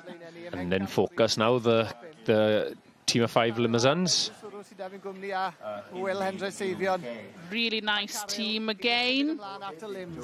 Well, obviously, then we've seen the success with the limousine pair just a little while ago, and both of them animals are here again, so must be a little bit of a influence in the judge's mind that the 2 best animals, say the best animal in the show is the limousine cow, and then she's been accompanied by her partner, the bull, and now obviously then there's 3 animals below, but still I don't think that would influence Mr. Edwards, and if there was 3 animals below that wouldn't quite match up, then well, they had a good team mind, to be fair. Yes, no, and as you say, that's one of the wonders of a different judge here, isn't it? He didn't necessarily choose that pair. He is considering them as a team of 5 instead. Tremendous width across this. Perhaps studying the bull there, then from a different shot that we've had most of the time. Tremendous width across his back. Certainly. They're not lined up quite as nicely as the Charolais, I don't think. I think no. they could do a little bit of a jigging about, I think, to show them off to their best. And minor points now, isn't it? Yeah, certainly, but we're really nitpicking. It could come down to it in the end, though, Emma, couldn't it? And that's... To be honest with you, what he's looking for is faults, isn't it? Yeah. And, you know, he's struggling to find a fault, isn't he? Like, need to push that bull out a little bit to the left, and that heifer consistently good shape right throughout. Oh yes, tremendous. And that's one of the wonders of they're the most numerically represented breeds here. Oh yes. So you have got that benefit of having a big pool to choose from. Yeah, the strength in depth of the net. But also, I think you chatted about it yesterday in commentary about the fact that breeds have been established for a long time, and this is true with the limousines, isn't it? They've got as a breed throughout, they've got a big. To be honest with you, then realistically, then I know they would have struggled to find 3 other animals to come close to the same width as that pair is at certainly. The top. So maybe it'll come to their disadvantage. It could well do. Quite possibly. I thought perhaps that the Charolais were perhaps slightly... A bit more even? Yes. That's sort of the... even, yeah. And not detracting the fact that these are 5 fantastic animals, but... It depends, really, how much sort of emphasis he puts on various things. Oh, well, I think a British white, na beth fi'n cadw. Oh, if it we? Yeah. Oh, there we go. We have a British white breeder here. So nhw wedi bod rownd, no. Mae 5 da iawn, dych chi? Wel, maen nhw'n weddol, no? Maen nhw'n neud job i'n dda, felly gael i weld sy'n deud chi, ond pwy... If I just say that they're nice 5 cattle, he said, oh, they're all right. Mae lot o rei da yma. My job. Yeah. Like we were saying yesterday, plenty of judges around the ring, so Ivan's going and asking what their favourites are. No question. Can anyone beat the limousines in this team of 5? The British breeders have concentrated on developing the beef traits within the breed. I haven't had a proper look properly, but I would like Simmental or the Welsh Black. There we go. She's going for the Simmental, the Welsh Backs. We'll see if you're right in a minute. Yesterday, everyone was going for the limbs. So but we have got a split. We've got a split sort of decision going on here today. But nobody's backed the Charolais like us yet, though. Not yet, so. we could come and stuck again. Mae dad fan hyn, gyda'r Simmentals. Pwy sy'n mynd i ennill, James? Dad yn mynd i ennill? Gobeithio. Fi'n gobeithio fawr iawn i wneud lan am y ffaith bod fi'n edrych ar ôl y ddau. Little chap there, his dad's in the lineup here today. And his mother's willing him on to win because she'd rather be out there leading than looking after the little boy, is what she said. But I sympathise. I know where she's coming from. Felly, yeah. Pwy sy'n mynd i fynd â hi? Dyna'r cwestiwn. The Simmentals have done well in these competitions in the past. featuring Hailey. 3 females and 2 young bulls in this particular. And again, the bull in the middle. Yes, and basically one from the bottom as well. Yes. Two in the middle there. Yes. So they have gone realistically to get a match in 5, haven't they? Yes, they've left certainly. Left the perhaps stronger animals. And maybe the intention being to put the 2 bulls in the middle of the lineup to prove that they've maybe gone trying to look for that match in 5 rather than put them out to a side on a limb. Yeah, they'll have a job to pass what we've seen so far. Certainly. Yeah. Again, possibly coming down to the numbers at the show available. Yes. And of course, when you get to the team of 5 and you have a smaller pool to choose from, you have to make concessions, don't you? I certainly do. Now this will be an interesting pair to zoom in on as well. Yeah. You look at the blues and see. Because sometimes they have trouble sometimes being able to match up with their champions or their best cattle. Sometimes they get this bull that is seriously excessive, and then they job to find some power on show here, though. Yes, certainly. And reminiscent a little of what you were saying about the Charleys moving in unison more than some of these other groups in terms of flowing and being fluid right the way through the 5. Yn bendant, a fi'n credu bod y lliwiau hefyd yn gweddi gyda'i gilydd, achos chymod mae 'da chi'r glas Brydeinig mwy o tywyll, a mae hwnna'n edrych yn... The Belgian Blues could cast their mind back a little while ago and seen in past years at the showing, and they see how they've improved themselves so much. This is a breed that has improved more for me than any other breed. They have, haven't they? Their locomotion, their style, their head carriage, and I think their legs is so much better than of years ago. They've made this conscious decision to sort of move the meat up into the plates a bit more, so that they are a little bit better moving underneath as well. And they've done you can see the difference in locomotion phenomenally from, as you say, probably 15 to 20 years ago. There was a totally different sort of blue, wasn't there, coming to the show. I think that's been a conscious decision by the British Blue Cattle Society, isn't it? Is to try and do it that way. They actually have changed, I don't know, moved the goalpost, perhaps is the term. They went at one time as black. Yes. They really did try to breed a lot of their bulls black, because they were predominantly white at one time, and they tried to move them black then to, obviously, the show cattle enterprise, the commercial beef classes was the target for them to win, and crossing bulls going on to the limousine cross cows and whatever Charlery cross cows. But anyway, we'll have to leave this for a moment, and maybe we've seen the winner, but maybe we haven't, but we will find out later on.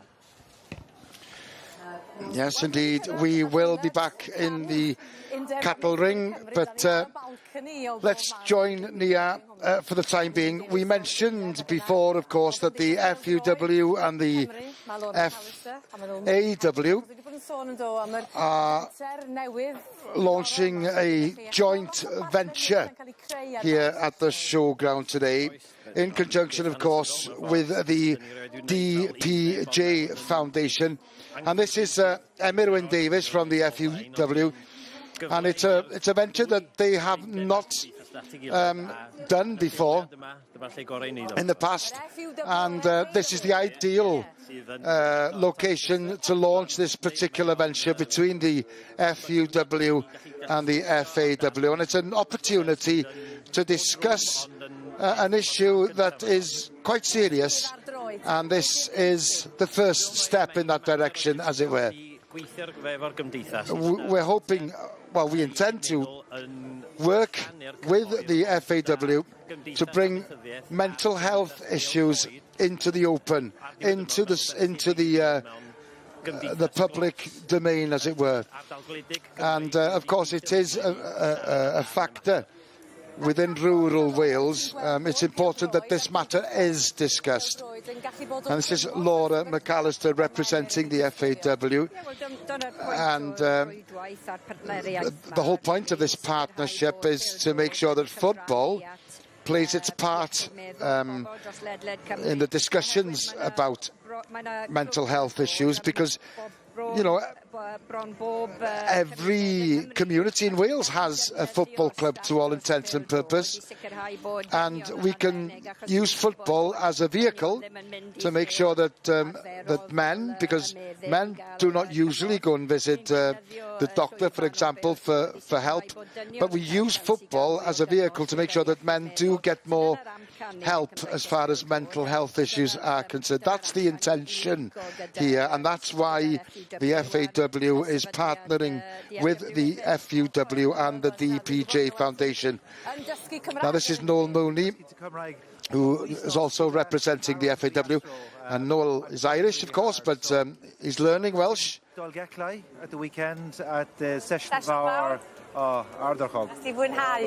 Super. So, Sharad Cymraeg. I know what you're saying.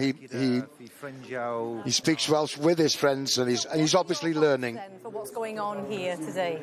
Yeah, many of us come from farming communities, farming backgrounds, and what's happened is that in the community now, you've got the football club or the rugby club is now the place that people tend to congregate, because there's been a breakdown of different things, whether the pub cultures, whatever it is, thankfully in some cases. But the football club is very much at the heart of the community. And at the FAW, we would like very much to be the FA of wellness. And by working with the Farmers Union, we believe that we can be right at the front of things like social prescribing. Mental health is a great scourge of this time. I know many of my friends are farmers. They work very long hours. They're always worried about money. They always have problems paying for machinery, paying for what there's a very difficult life, a farmer. So we feel there's a duty, if we're going to be right at the heart of the Diwylliant here in Cymru, that we need to really reach out to the farming community, work and help the farming community to have a better life, and that's what we want to do. So we're really excited of working with the FUW, because we think this partnership can really help farming communities all over Cymru. I say we've 950 football clubs. There's thousands of farmers. We see them here. This is such a great occasion. It's just such a positive thing. But when they go back out to their farms, it's not that easy. And in football, we've got to be at the front of helping. Well, mae'n swnllyd iawn yma ar hyn o bryd. Yeah, Nia's just referring to the fact that it's quite noisy on the edge of the main ring, but Nia's asking Laura McAllister, okay, after the discussions, what do you hope to see happening next? Well, Laura said, yes, we need to listen to people within the FUW and within the DPJ Foundation, just to get to know what's needed to be done. But football has a status here in Wales, and we feel that it's our duty to use this to give opportunities for people to be able to tackle the mental health issues. So this is very important to us.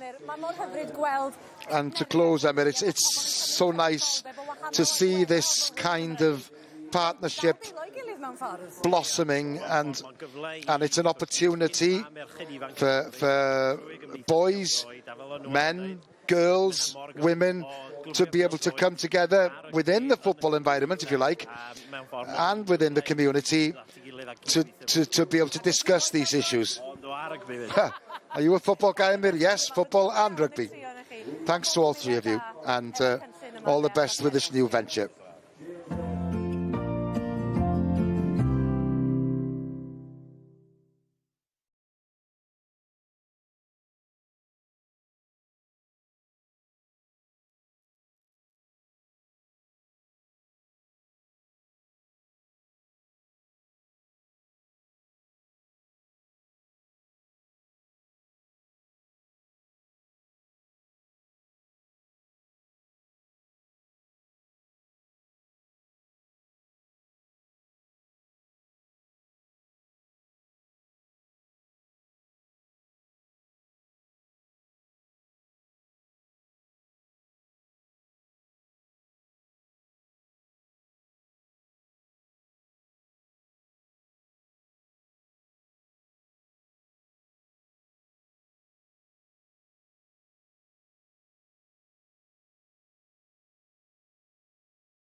Dyma chi'r Aberdeen Angus. And we return back to the team of 5 competition, and back to Mr. Will Edwards has been casting his expert eye over, and this at the moment is the shot of our Aberdeen Angus. One of your favourites from yesterday, Gerald. You yes, indeed, yes. Very much like the Aberdeen Angus cow. I did so, and but if we're talking like we did about matching type and character, they're not far off it, you know. They've got that sort of similar stamp to them all. I just think they maybe lack a bit of power through the group, maybe. Yeah, well, but that is within the breed, that isn't something that they can install just like that. But youthfulness is one of the issues maybe they've got, isn't it, in terms of competing. But I don't think they work in it just as a group of I think, with one another. They're split quite a bit, and so obviously he's had his inspection, and they think, right, we can relax for a moment. But nice to see them if they still be putting the effort in. One of the lessons always is never give up showing any animal, because the judge can always turn around, cast his eye again. Yep. It's one of the things, if you're ever learning to do showmanship within the dairy world, there's a lot of skills you've got to do, but the number one is... The old Bernard is like a longhorn himself, isn't he? Yeah.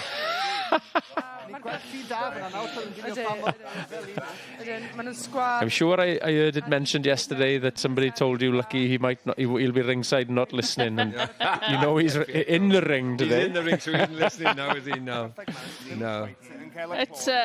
It's just fantastic to see 5 of them here in the ring like this at a time. They were struggling as a breed, but to be fair, they have rectified the situation, and you know yourself now. Then, as you buy store cattle, you were saying, you see plenty of short-horn cross calves. I bought some longhorn crosses in the past, and they turned out to be tremendous cattle. In actual fact, there is one of the supermarkets or something offering the premium on longhorns. There's a lot of guys using longhorns on dairy cows at the moment. Yes. Great eating quality on the beef. Very, very nice. The slaughter houses are doing a bit for that. Well, certainly the beef shortles are one of the first. The Herefords, Aberdeens, and the native breed cattle, then they are at a premium. Maybe they only be 5 pence, but 5 pence a kilo is... It all adds up. Sound as a bone. It looks like we'll have to return for a result later. Come back in a while and have another look. Wel, dwi'n dal fel ffermyr ifanc ac efo'r blodau. And going back now then to the flowers, back to the young farmers. And Gareth, we missed the winner earlier on. I think I did mention that we didn't get the name of the winning exhibitor, and here we are. Here she is. Yeah. So, hwnnw... and she's quite shy as well. Right. So, my mum fi yn florist. So. Right. Everyone was asking, how did you start putting it together? Her mother's a florist. Right. Okay. Well, that would help. So she's been at it a long time, and. Yeah, she started when she was 12, and obviously been influenced by her mother, whom she'd seen. Doing this kind of stuff herself. That does tend to happen in young farmers as well. Your mum's a florist. Yes, get on it. Yes. Your mother can sing. You're in the choir. That kind of thing. Exactly. But that's one thing about the young farmers, though, is the competitions are so varied. It's a great opportunity for young people to try different things and turn their hand to all sorts. So. Right, yeah, she was just suggesting that obviously over the years, especially when she started, her mother was helping her, but as she's grown older, she's had more input. Yes, and she clearly has a talent as well. It does stand out from the other ones we saw as well. Definitely. Just saying, he asked her, was she maybe looking to follow a career with floristry, and she didn't know about a career, but she really enjoys doing it and likes the creativity that it allows her to do. So she wants to keep on doing it, and that's really great as well. Ti'n gystadlu eto rhywbeth arall yn y Steddfod medda fi. Aaron's just asking if she's competing elsewhere this week. She's not individually, but Tregaron, the club, she's a member of his, are obviously taking part elsewhere around the showground. And it really is beautiful. Na iawn, Gary, diolch am y sgwrs. Un o'r golygfeydd gorau welwch chi yn y sioe. There we go. One of my favourite things to see at the Royal Welsh Show. It's the interbreed competitions, and there we go. 13 breeds, 13 teams of 5 representing their individual breeds, all lined up together in the cattle ring. It is some spectacle to see. That wide shot that we just saw, it is a great big highlight for the cattle ring. I know my heart is in the dairy cow, but we're only represented here by 5 breeds. It's not half the spectacle as this is when we get our 5s in tomorrow. You can't but be impressed. But yes, 100%. It is absolutely phenomenal. With you because there is a very large crowd of spectators around the outside of the ring, as we've seen in that last shot. Then everybody wants to witness this firsthand. Mae wir yn sioe, Will, yn dweud. The weather ideal for this show this afternoon. We've been very lucky with the weather so far. Yes, certainly, given the weather conditions we've had recently, it could have been very different, but no, giving them the opportunity to show them off to the best of their ability, isn't it? There's a team there that we haven't featured in the snippets we've seen already. The beef shorthorn. No, the beef shorthorn, and they were pulled forward in the pairs. Them yesterday, and we featured a lot of them. No, in the team of 5 earlier. Then Gerald was my intention. Yeah, we were quite impressed with the strength of the classes yesterday. Right. So you are talking, as you've alluded to, that a pool to which we're able to select from. They should have a pool of consistent size and type anyway, shouldn't they? You can just see them there now in that long shot next door to the Longhorns then, and they're looking pretty good. But from afar anyway. That's something for the judge to do. Oh my goodness. Fantastic. I'm very tempted to get my money out. Oh, now then, his hat is off. So here we have a little profile of the judge, Mr. Will Edwards, from Anglesey. He's semi-retired beef farmer and sheep farmer, and also grows crops of his own. And he's judged the Welsh Blacks and the Charolais up in Smithfield, as it used to be. And exhibited as well in both breeds. So a broad knowledge of different breeds, as we spoke about earlier. Absolutely. Will Edwards yn cymryd un cipolwg arall wrth iddo fe gerdded lawr tu ôl iddyn nhw. Reit, pwy fydd yr 8? Is he going to... Mae'n siŵr fod yn teimlo fel oes i'r pobl sy'n arfer. Is he going to pull a 8 forward and then a 4 like we saw earlier today and yesterday? I'd imagine it's looking to me as if that's maybe the standard that they're going for this year in terms of that, giving them the opportunity to pull an 8 and compare again, unless he's expressed a different opinion to the stewards as to what he'd like. It's a competition, isn't it? Semi-final, sorry, quarter-final, semi-final. Yes. 2 finalists and bingo. Yeah. All exhibitors. Tu ôl i'r... And he's going back and inspecting again. Just going over the Angus, and here we have the South Devons, and again lacking a bit of maturity there for the breed, because they are a much bigger. We've seen and in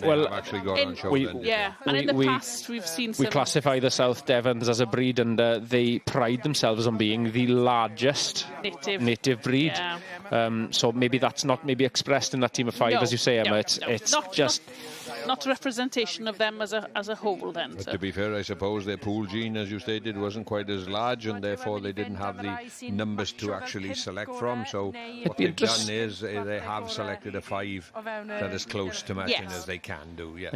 It'd be interesting to know the numbers forward, because I'm pretty sure they've had their national show at the Royal Welsh previously. Right, okay. But Pa mor lefel un nhw fel... Nice, power on show here. Nice shot of the Blues there now, isn't it? Some confirmation on show here. Yeah.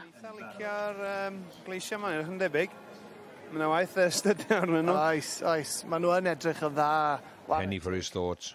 There'll be a lot of things going around in his head at the moment, Gerald. I think you'd have to pay him more than a penny. Chwilio am y gil wobr yw'r job.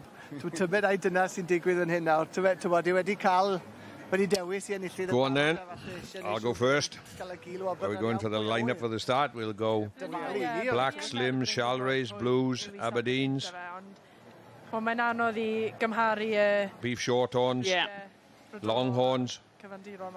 Mae'n anodd. Well, we saw the Highlands, coming forward in the pairs. We haven't had a good look at them. Got 7. Well, I'll go. I think my favourite ones would be Charolais, Blues. I think the Anguses were a nice, other than being a little immature. I think the Limbs will have to come forward. You're only halfway. Beef Shorthorns probably. I don't dispute the Blondes might get drawn in the first draw as well. And then possibly those Longhorns, and it'll be interesting to see if there's another native breed. Probably the Welsh Blacks might just get drawn as well. We did see the chap earlier around the ring saying that the British White were all right. I'm not 100% all right. Just cuts it here, Emma. I know we haven't had a great shot of him. But I'm sure that's Emma starting her 8 with the British Whites. Anyway, Gerald. You wait, Sam, you wait. Come on, Ems, it's time for commitment. Oh, I think, well, he's on the Limbs here. They'll go forward. The Charolais. I'd go Shorthorns. Blonde. Yeah, we got the Blondes. We're just going to have a look at them. Welsh Blacks. It's getting hard now, isn't it? The Blues, of course. And from there, then, it could well be a shout. We haven't seen the Highlands too closely. No, certainly. The Longhorns were a nice team. They might go forward in the next draw. And maybe the Aberdeens then. A mi fydd e'n dewis I 8 yn y man.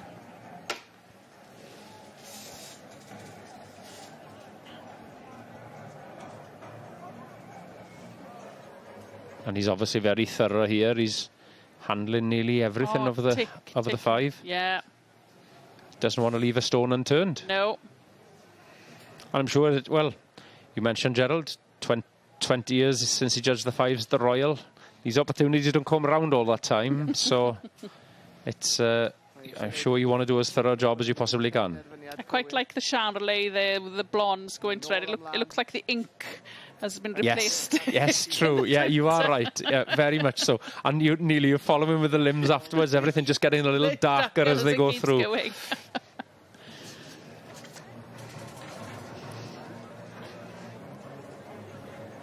Fantastic to see the lineup there.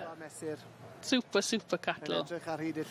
And a testament as well to all the handlers to hold the cattle like this for so long as well. It's super. But unfortunately, we'll have to come back to see Mr. Edwards and draw his semi-final or quarter-finalist across first.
And it's Did back you, to the... see Mr. Edwards go into his pocket? Because I just sent him a text message when he's supposed to choose, right? Well, he's taken his hat off, Gerald, so he's obviously sweating a bit. Oh. And he's at the head of the row now with their Welsh Blacks. He's lost his cap. Pressure must be on. Yeah, the heat, the steam is coming. So yeah, we're just waiting now for him to make his first cut then. So who's make the first 8? And then we'll wait for him to go from 8 to 4. And then the final champion and reserve. He still seems to be getting into the teams and looking at individual animals, doesn't he? No, as you say, even making sure that he's getting in amongst the animals in the middle and having a good handle of them all.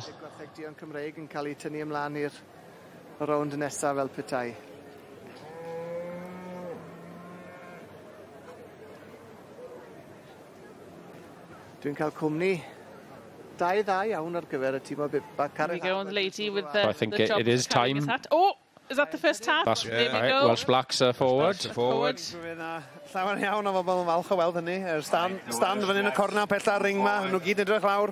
Oh, Herefords. Yeah, surprised at that one. Charolais forwards. Bod hwnna'n amlwg. Maen nhw'n heiddi lle yn y llun. Is he past the blondes? Mae e'n galw'r... Oh. Dwi'n siŵr bydd. Yeah, Limassans Mlan. They're going forward. I'm quite surprised at that he's past the blondes then. I thought a decent unit there in the blondes myself, but... Y glas Prydeinig ymlaen. And the British Blues going forward. Brydiau cynhenid nawr at y dydd. Now heading down to some of the... no, the South Devons have been missed out. Angus is going forward. Angus. And just giving the South Devons another little look. Or 5. I've lost 5 count. possibly, I think. Blacks, Herefords, Charolais, Limbs, Blues. Angus's. Angus's is 6. So we've got 2 left now. 2 left. Where will he go I next? should think he should draw the Shorthorns. Shorthorns forward, I like them. Yeah. They're a good team. Very nice team. We obviously haven't seen a good look at those Highlands up close either, but they looked a fairly striking team from afar. Is he going Shorthorns or Longhorns? He obviously didn't have time to read my text in full.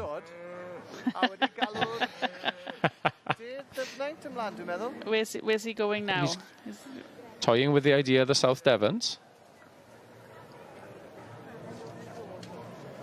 Yes, and the South Devons are going forwards.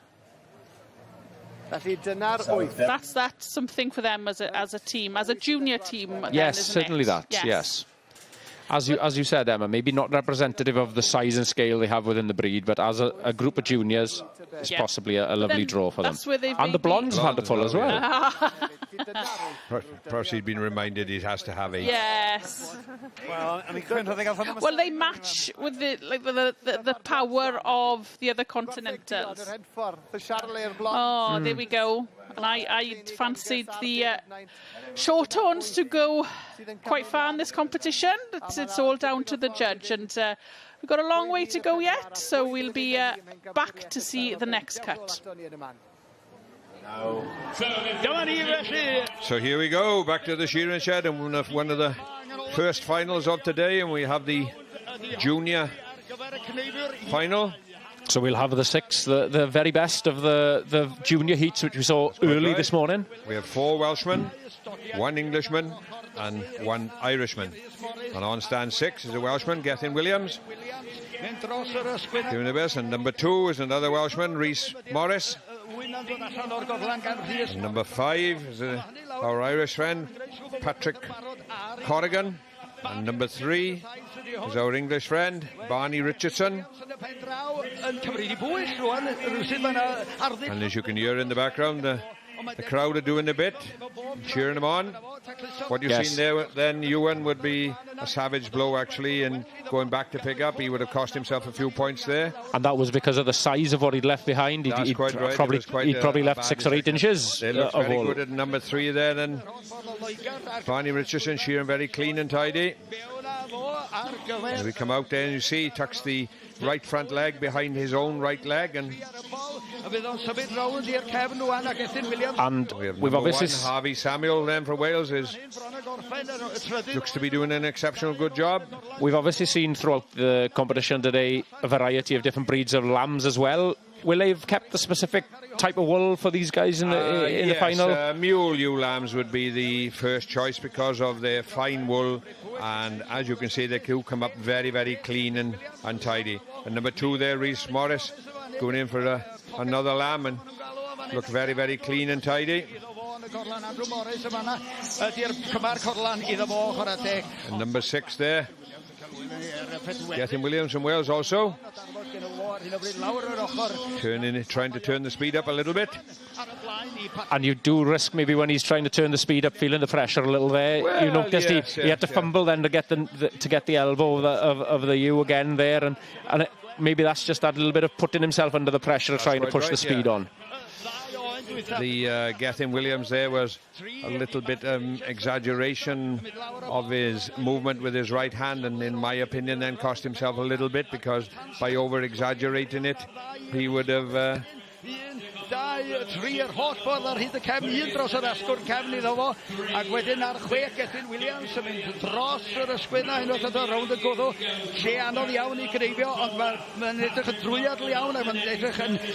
number 1 there, going in for another lamb, is Harvey Samuel from Wales. And I know we don't have a definitive number in terms of how many lambs they'll be shearing, but they'll have obviously finished with more in this final than they did in the heats. Oh yes, most definitely. I'm hazarding a guess and say it's probably 6 or 8 lambs that they would have to shear, and to be fair to the young men, they would probably come through in just over a minute apiece, I suppose. And whereas when we get into the final, then here we go, and number 6 is out first, Gethin Williams.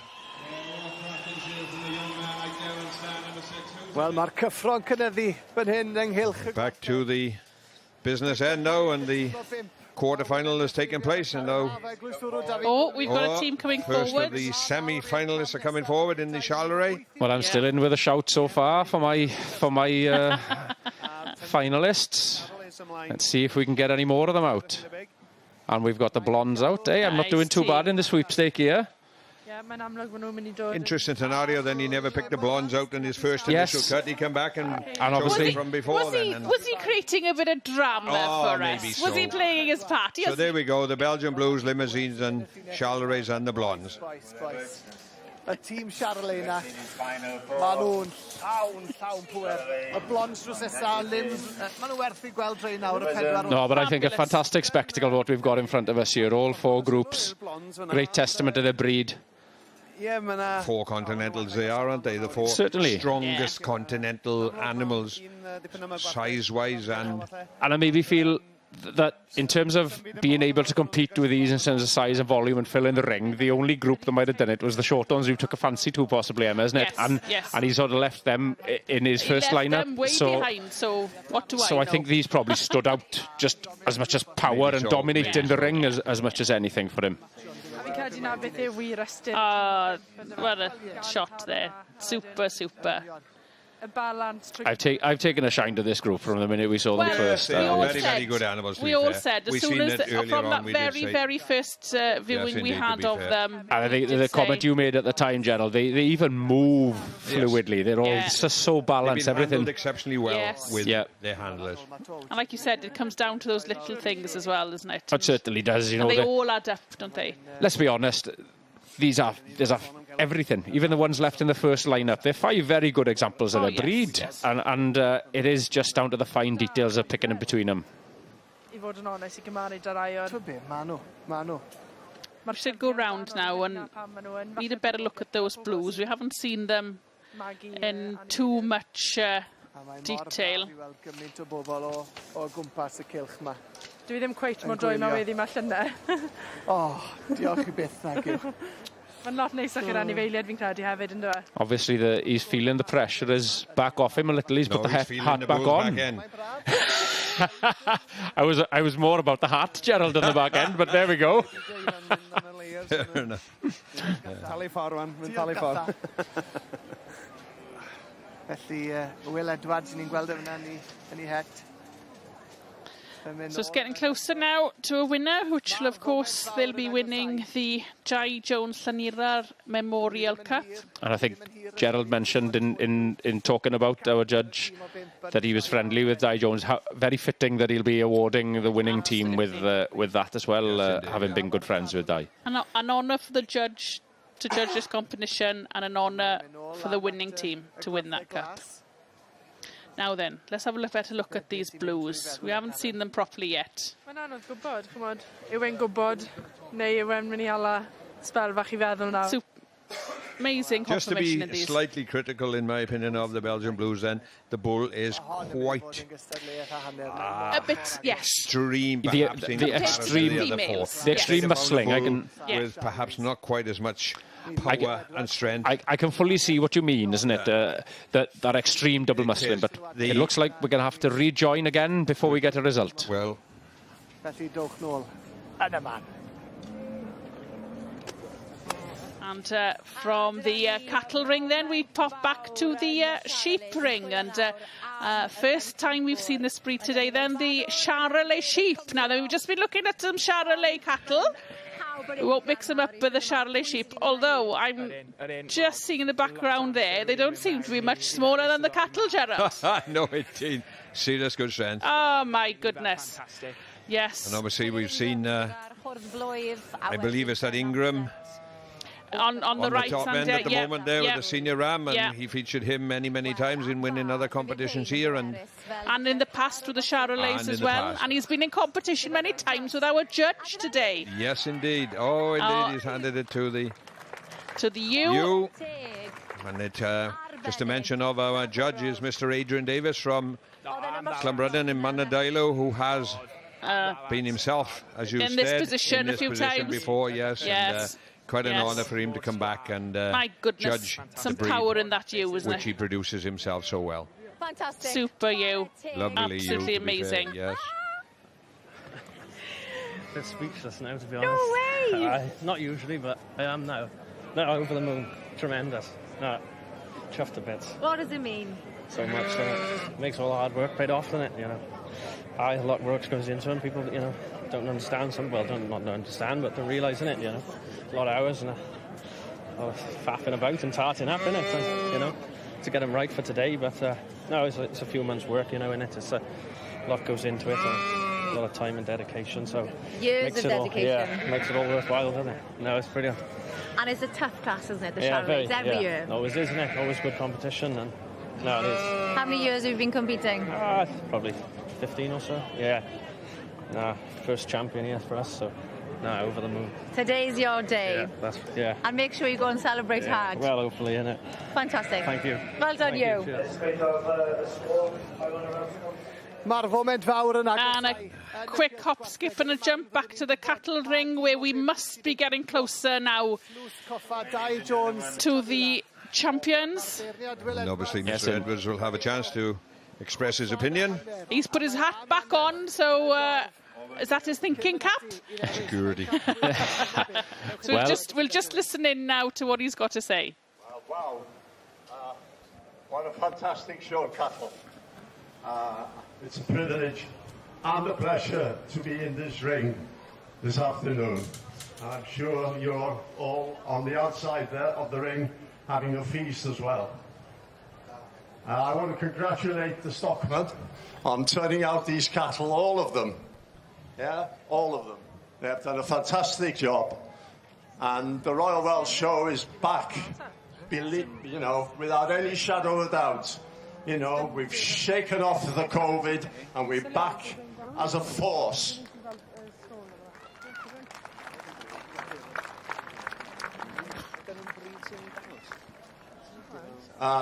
What do I look for? I look for perfection. That is not always handy to find. You know, there's no, you know, it's difficult to get perfection in nature. So we have to get the closest thing. And you want powerful animals, you want matching animals, you want animals that move well. And with those few words, I think I'm just about ready to make the decision. Thank you very much. Thank you very much, Mr. Judge. Well, I think it was you, Emma, earlier who preempted a lot of those comments that he was looking for power. Yeah. Wel, Will Edwards wedi anerch y dorf ac yn barod, medde fe. There we go. Now then, the hat is off. Where is he going to go? Is he going to go up and down the line like he did before with the blondes? Oh, is he heading towards the blues? Oh, now then, is he going to tap out these? I was going to say this could throw my prediction right out the window here if he goes for this one. No, he's coming back up. He's making the most of his time in the ring. Oh, fingers crossed he's coming back in the direction I want him to see these Charleys. To me then, yeah, to be fair. And it is. Yeah. It's the Charleys that takes it. No, a special group from the first minute we saw them, to be fair to them. I think they represent their breed really well throughout the 5. I'm just going to see. And it's the Blues that take the reserve. And the Blues get the reserve. 1-0 to the Dairy Boy. What can one say, yeah? I picked the Charleys too, thank you very much. Oh, you should stick with your gut, Emma. No, I did. I picked the Charleys. Did you? I thought you put the short on to win. Oh, you did have the Charleys to the 4. Oh, thank you. Oh, it was the Charleys in the 4 you missed out on. I knew there was something about the short horns that you'd... Well, no, I always like the short horns. You know that. I always like the short horns. But wow, what fantastic achievement for these Charley guys. From the moment they walked that first parade around the ring, they're just something that caught your eye, wasn't it? And first impressions count. They do. They do. They do. Certainly do. You're quite right. And even though I let myself down in the judging here because I picked the Blues as first well, you weren't impressions far behind you. No, but I will stand by saying that them 5 Blues were exceptional. Oh, I'd agree. An exceptional Do you think maybe exhibit for their individual breed. It was a little bit of showmanship and experience by the handlers that just maybe pushed them over the line. I think certainly. I think the comment that you mentioned, Gerald, in the way these moved and flowed together. Yeah. That's, as we said at the time, I think a lot of the small margins, and I think that's where maybe they gained it. Yes, fair comment. Got to the very front. No, fair play to them. Congratulations. I just want to go around quickly because there's a sprinkling of Welsh in the team as well. Kevin in y canol. Kevin Thomas. Kevin. Yn rhan o'r tîm buddigol. Mae'n fywch arbennig. Ori, mae'n fywch dda. A nana i fe nhw. Mae mam gytre, nana ni'n galw hi wedd. Mae fi ar y penwedd, mae dwy dy fi ma. Oh, there we go. Two animals in this team then. That's achievement. As we alluded to then, probably then the limousines were let down, that they probably had 2 of the best animals in the show, but just struggling to get a 3rd, 4th and 5th just to come up. That's the key. And as good as these that is right, isn't it? Yeah. In anything. You have to be able to match that team, and that the word is next team, year, isn't it? It'll be a different order Charlery, I'm sure it will be. But anyway, congratulations to the Charlery. Yeah. Yes, congratulations to them. Great end to a great day. Very well done to them. Will Edwards y beirniad felly yn chwilio am berffeithrwydd, yn chwilio am bŵer hefyd ar Charolais Prydeinig yn dathlu.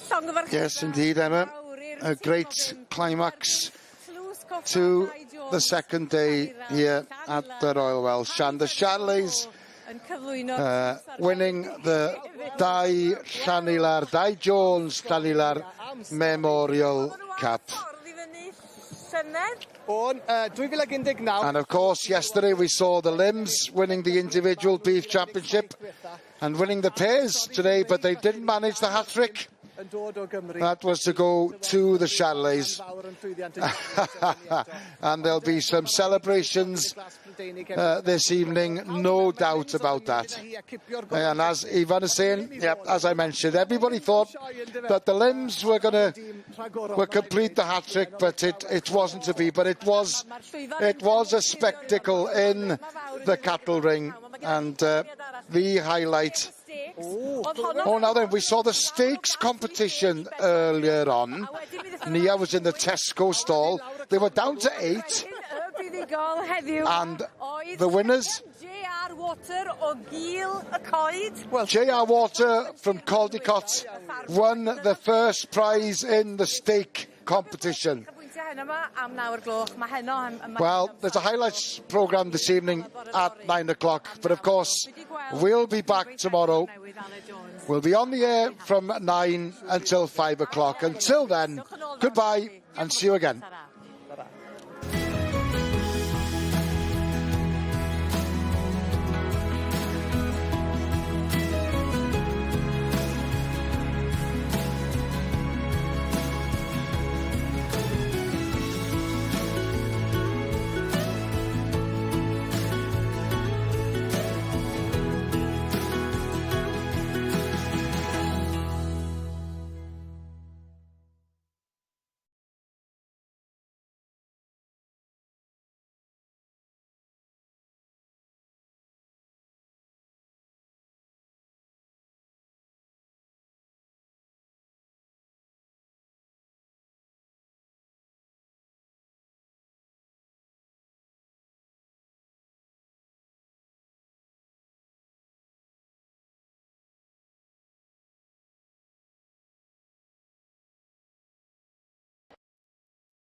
Siôn!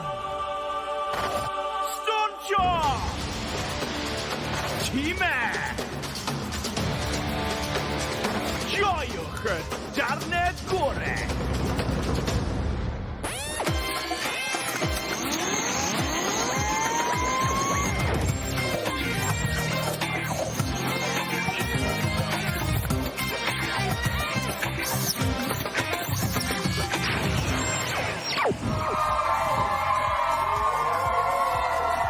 Mae'n bore Sadwrn, mae'n wyliau'r haf, a ni'n dathlu dechrau 6 wythnos faint o'r achos gyda parti Sadwrn! Rwy'n croeso i Jack Lloyd, Cadi, ac wrth gwrs fi, Jen! Bore da, croeso i... Ei, dawnsio ffantastig pawb, a ni'n joio fan hyn yn studio Stwn Sadwrn achos ni'n dathlu. O, be ni'n dathlu? Bod Leia ddim da ni heddi, fe? Ei, joc Leia, cwla lawr, ond so Leia da ni heddi, ond ma fi'n gwylio gytre, felly bore da, Leia! Ie, bore da, Leia, ond Jack, ni'n dathlu am reswm amlwg iawn. Wrth gwrs, cofio nes i sôn beth i fe, tua 30 eiliad yn ôl? O, na, Jeb, fi wedi cael blank, soi. Be ni'n dathlu? Y ffaith? Bod i'n wyliau'r haf!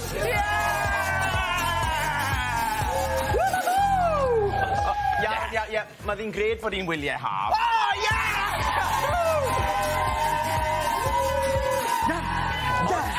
A peth sy'n dris am wyliau haf. Right, i chi am ddawnsio pob tro fi'n sôn am y gwyliau haf. Right, na ddigon, achos mae hwn yn serious. Hwn yw raglen ola Stwn Sadwrn. Fi'n gwybod. Ond, byddwn ni nôl yn yr Hydref ar ôl... Y gwyliau haf!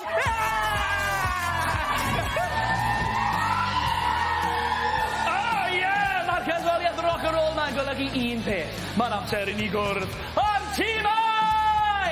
Ar y tîm glas, Lydia, Maxen a Reia! Ac ar y tîm gwyrdd, Cody, Emmanuel a Bein!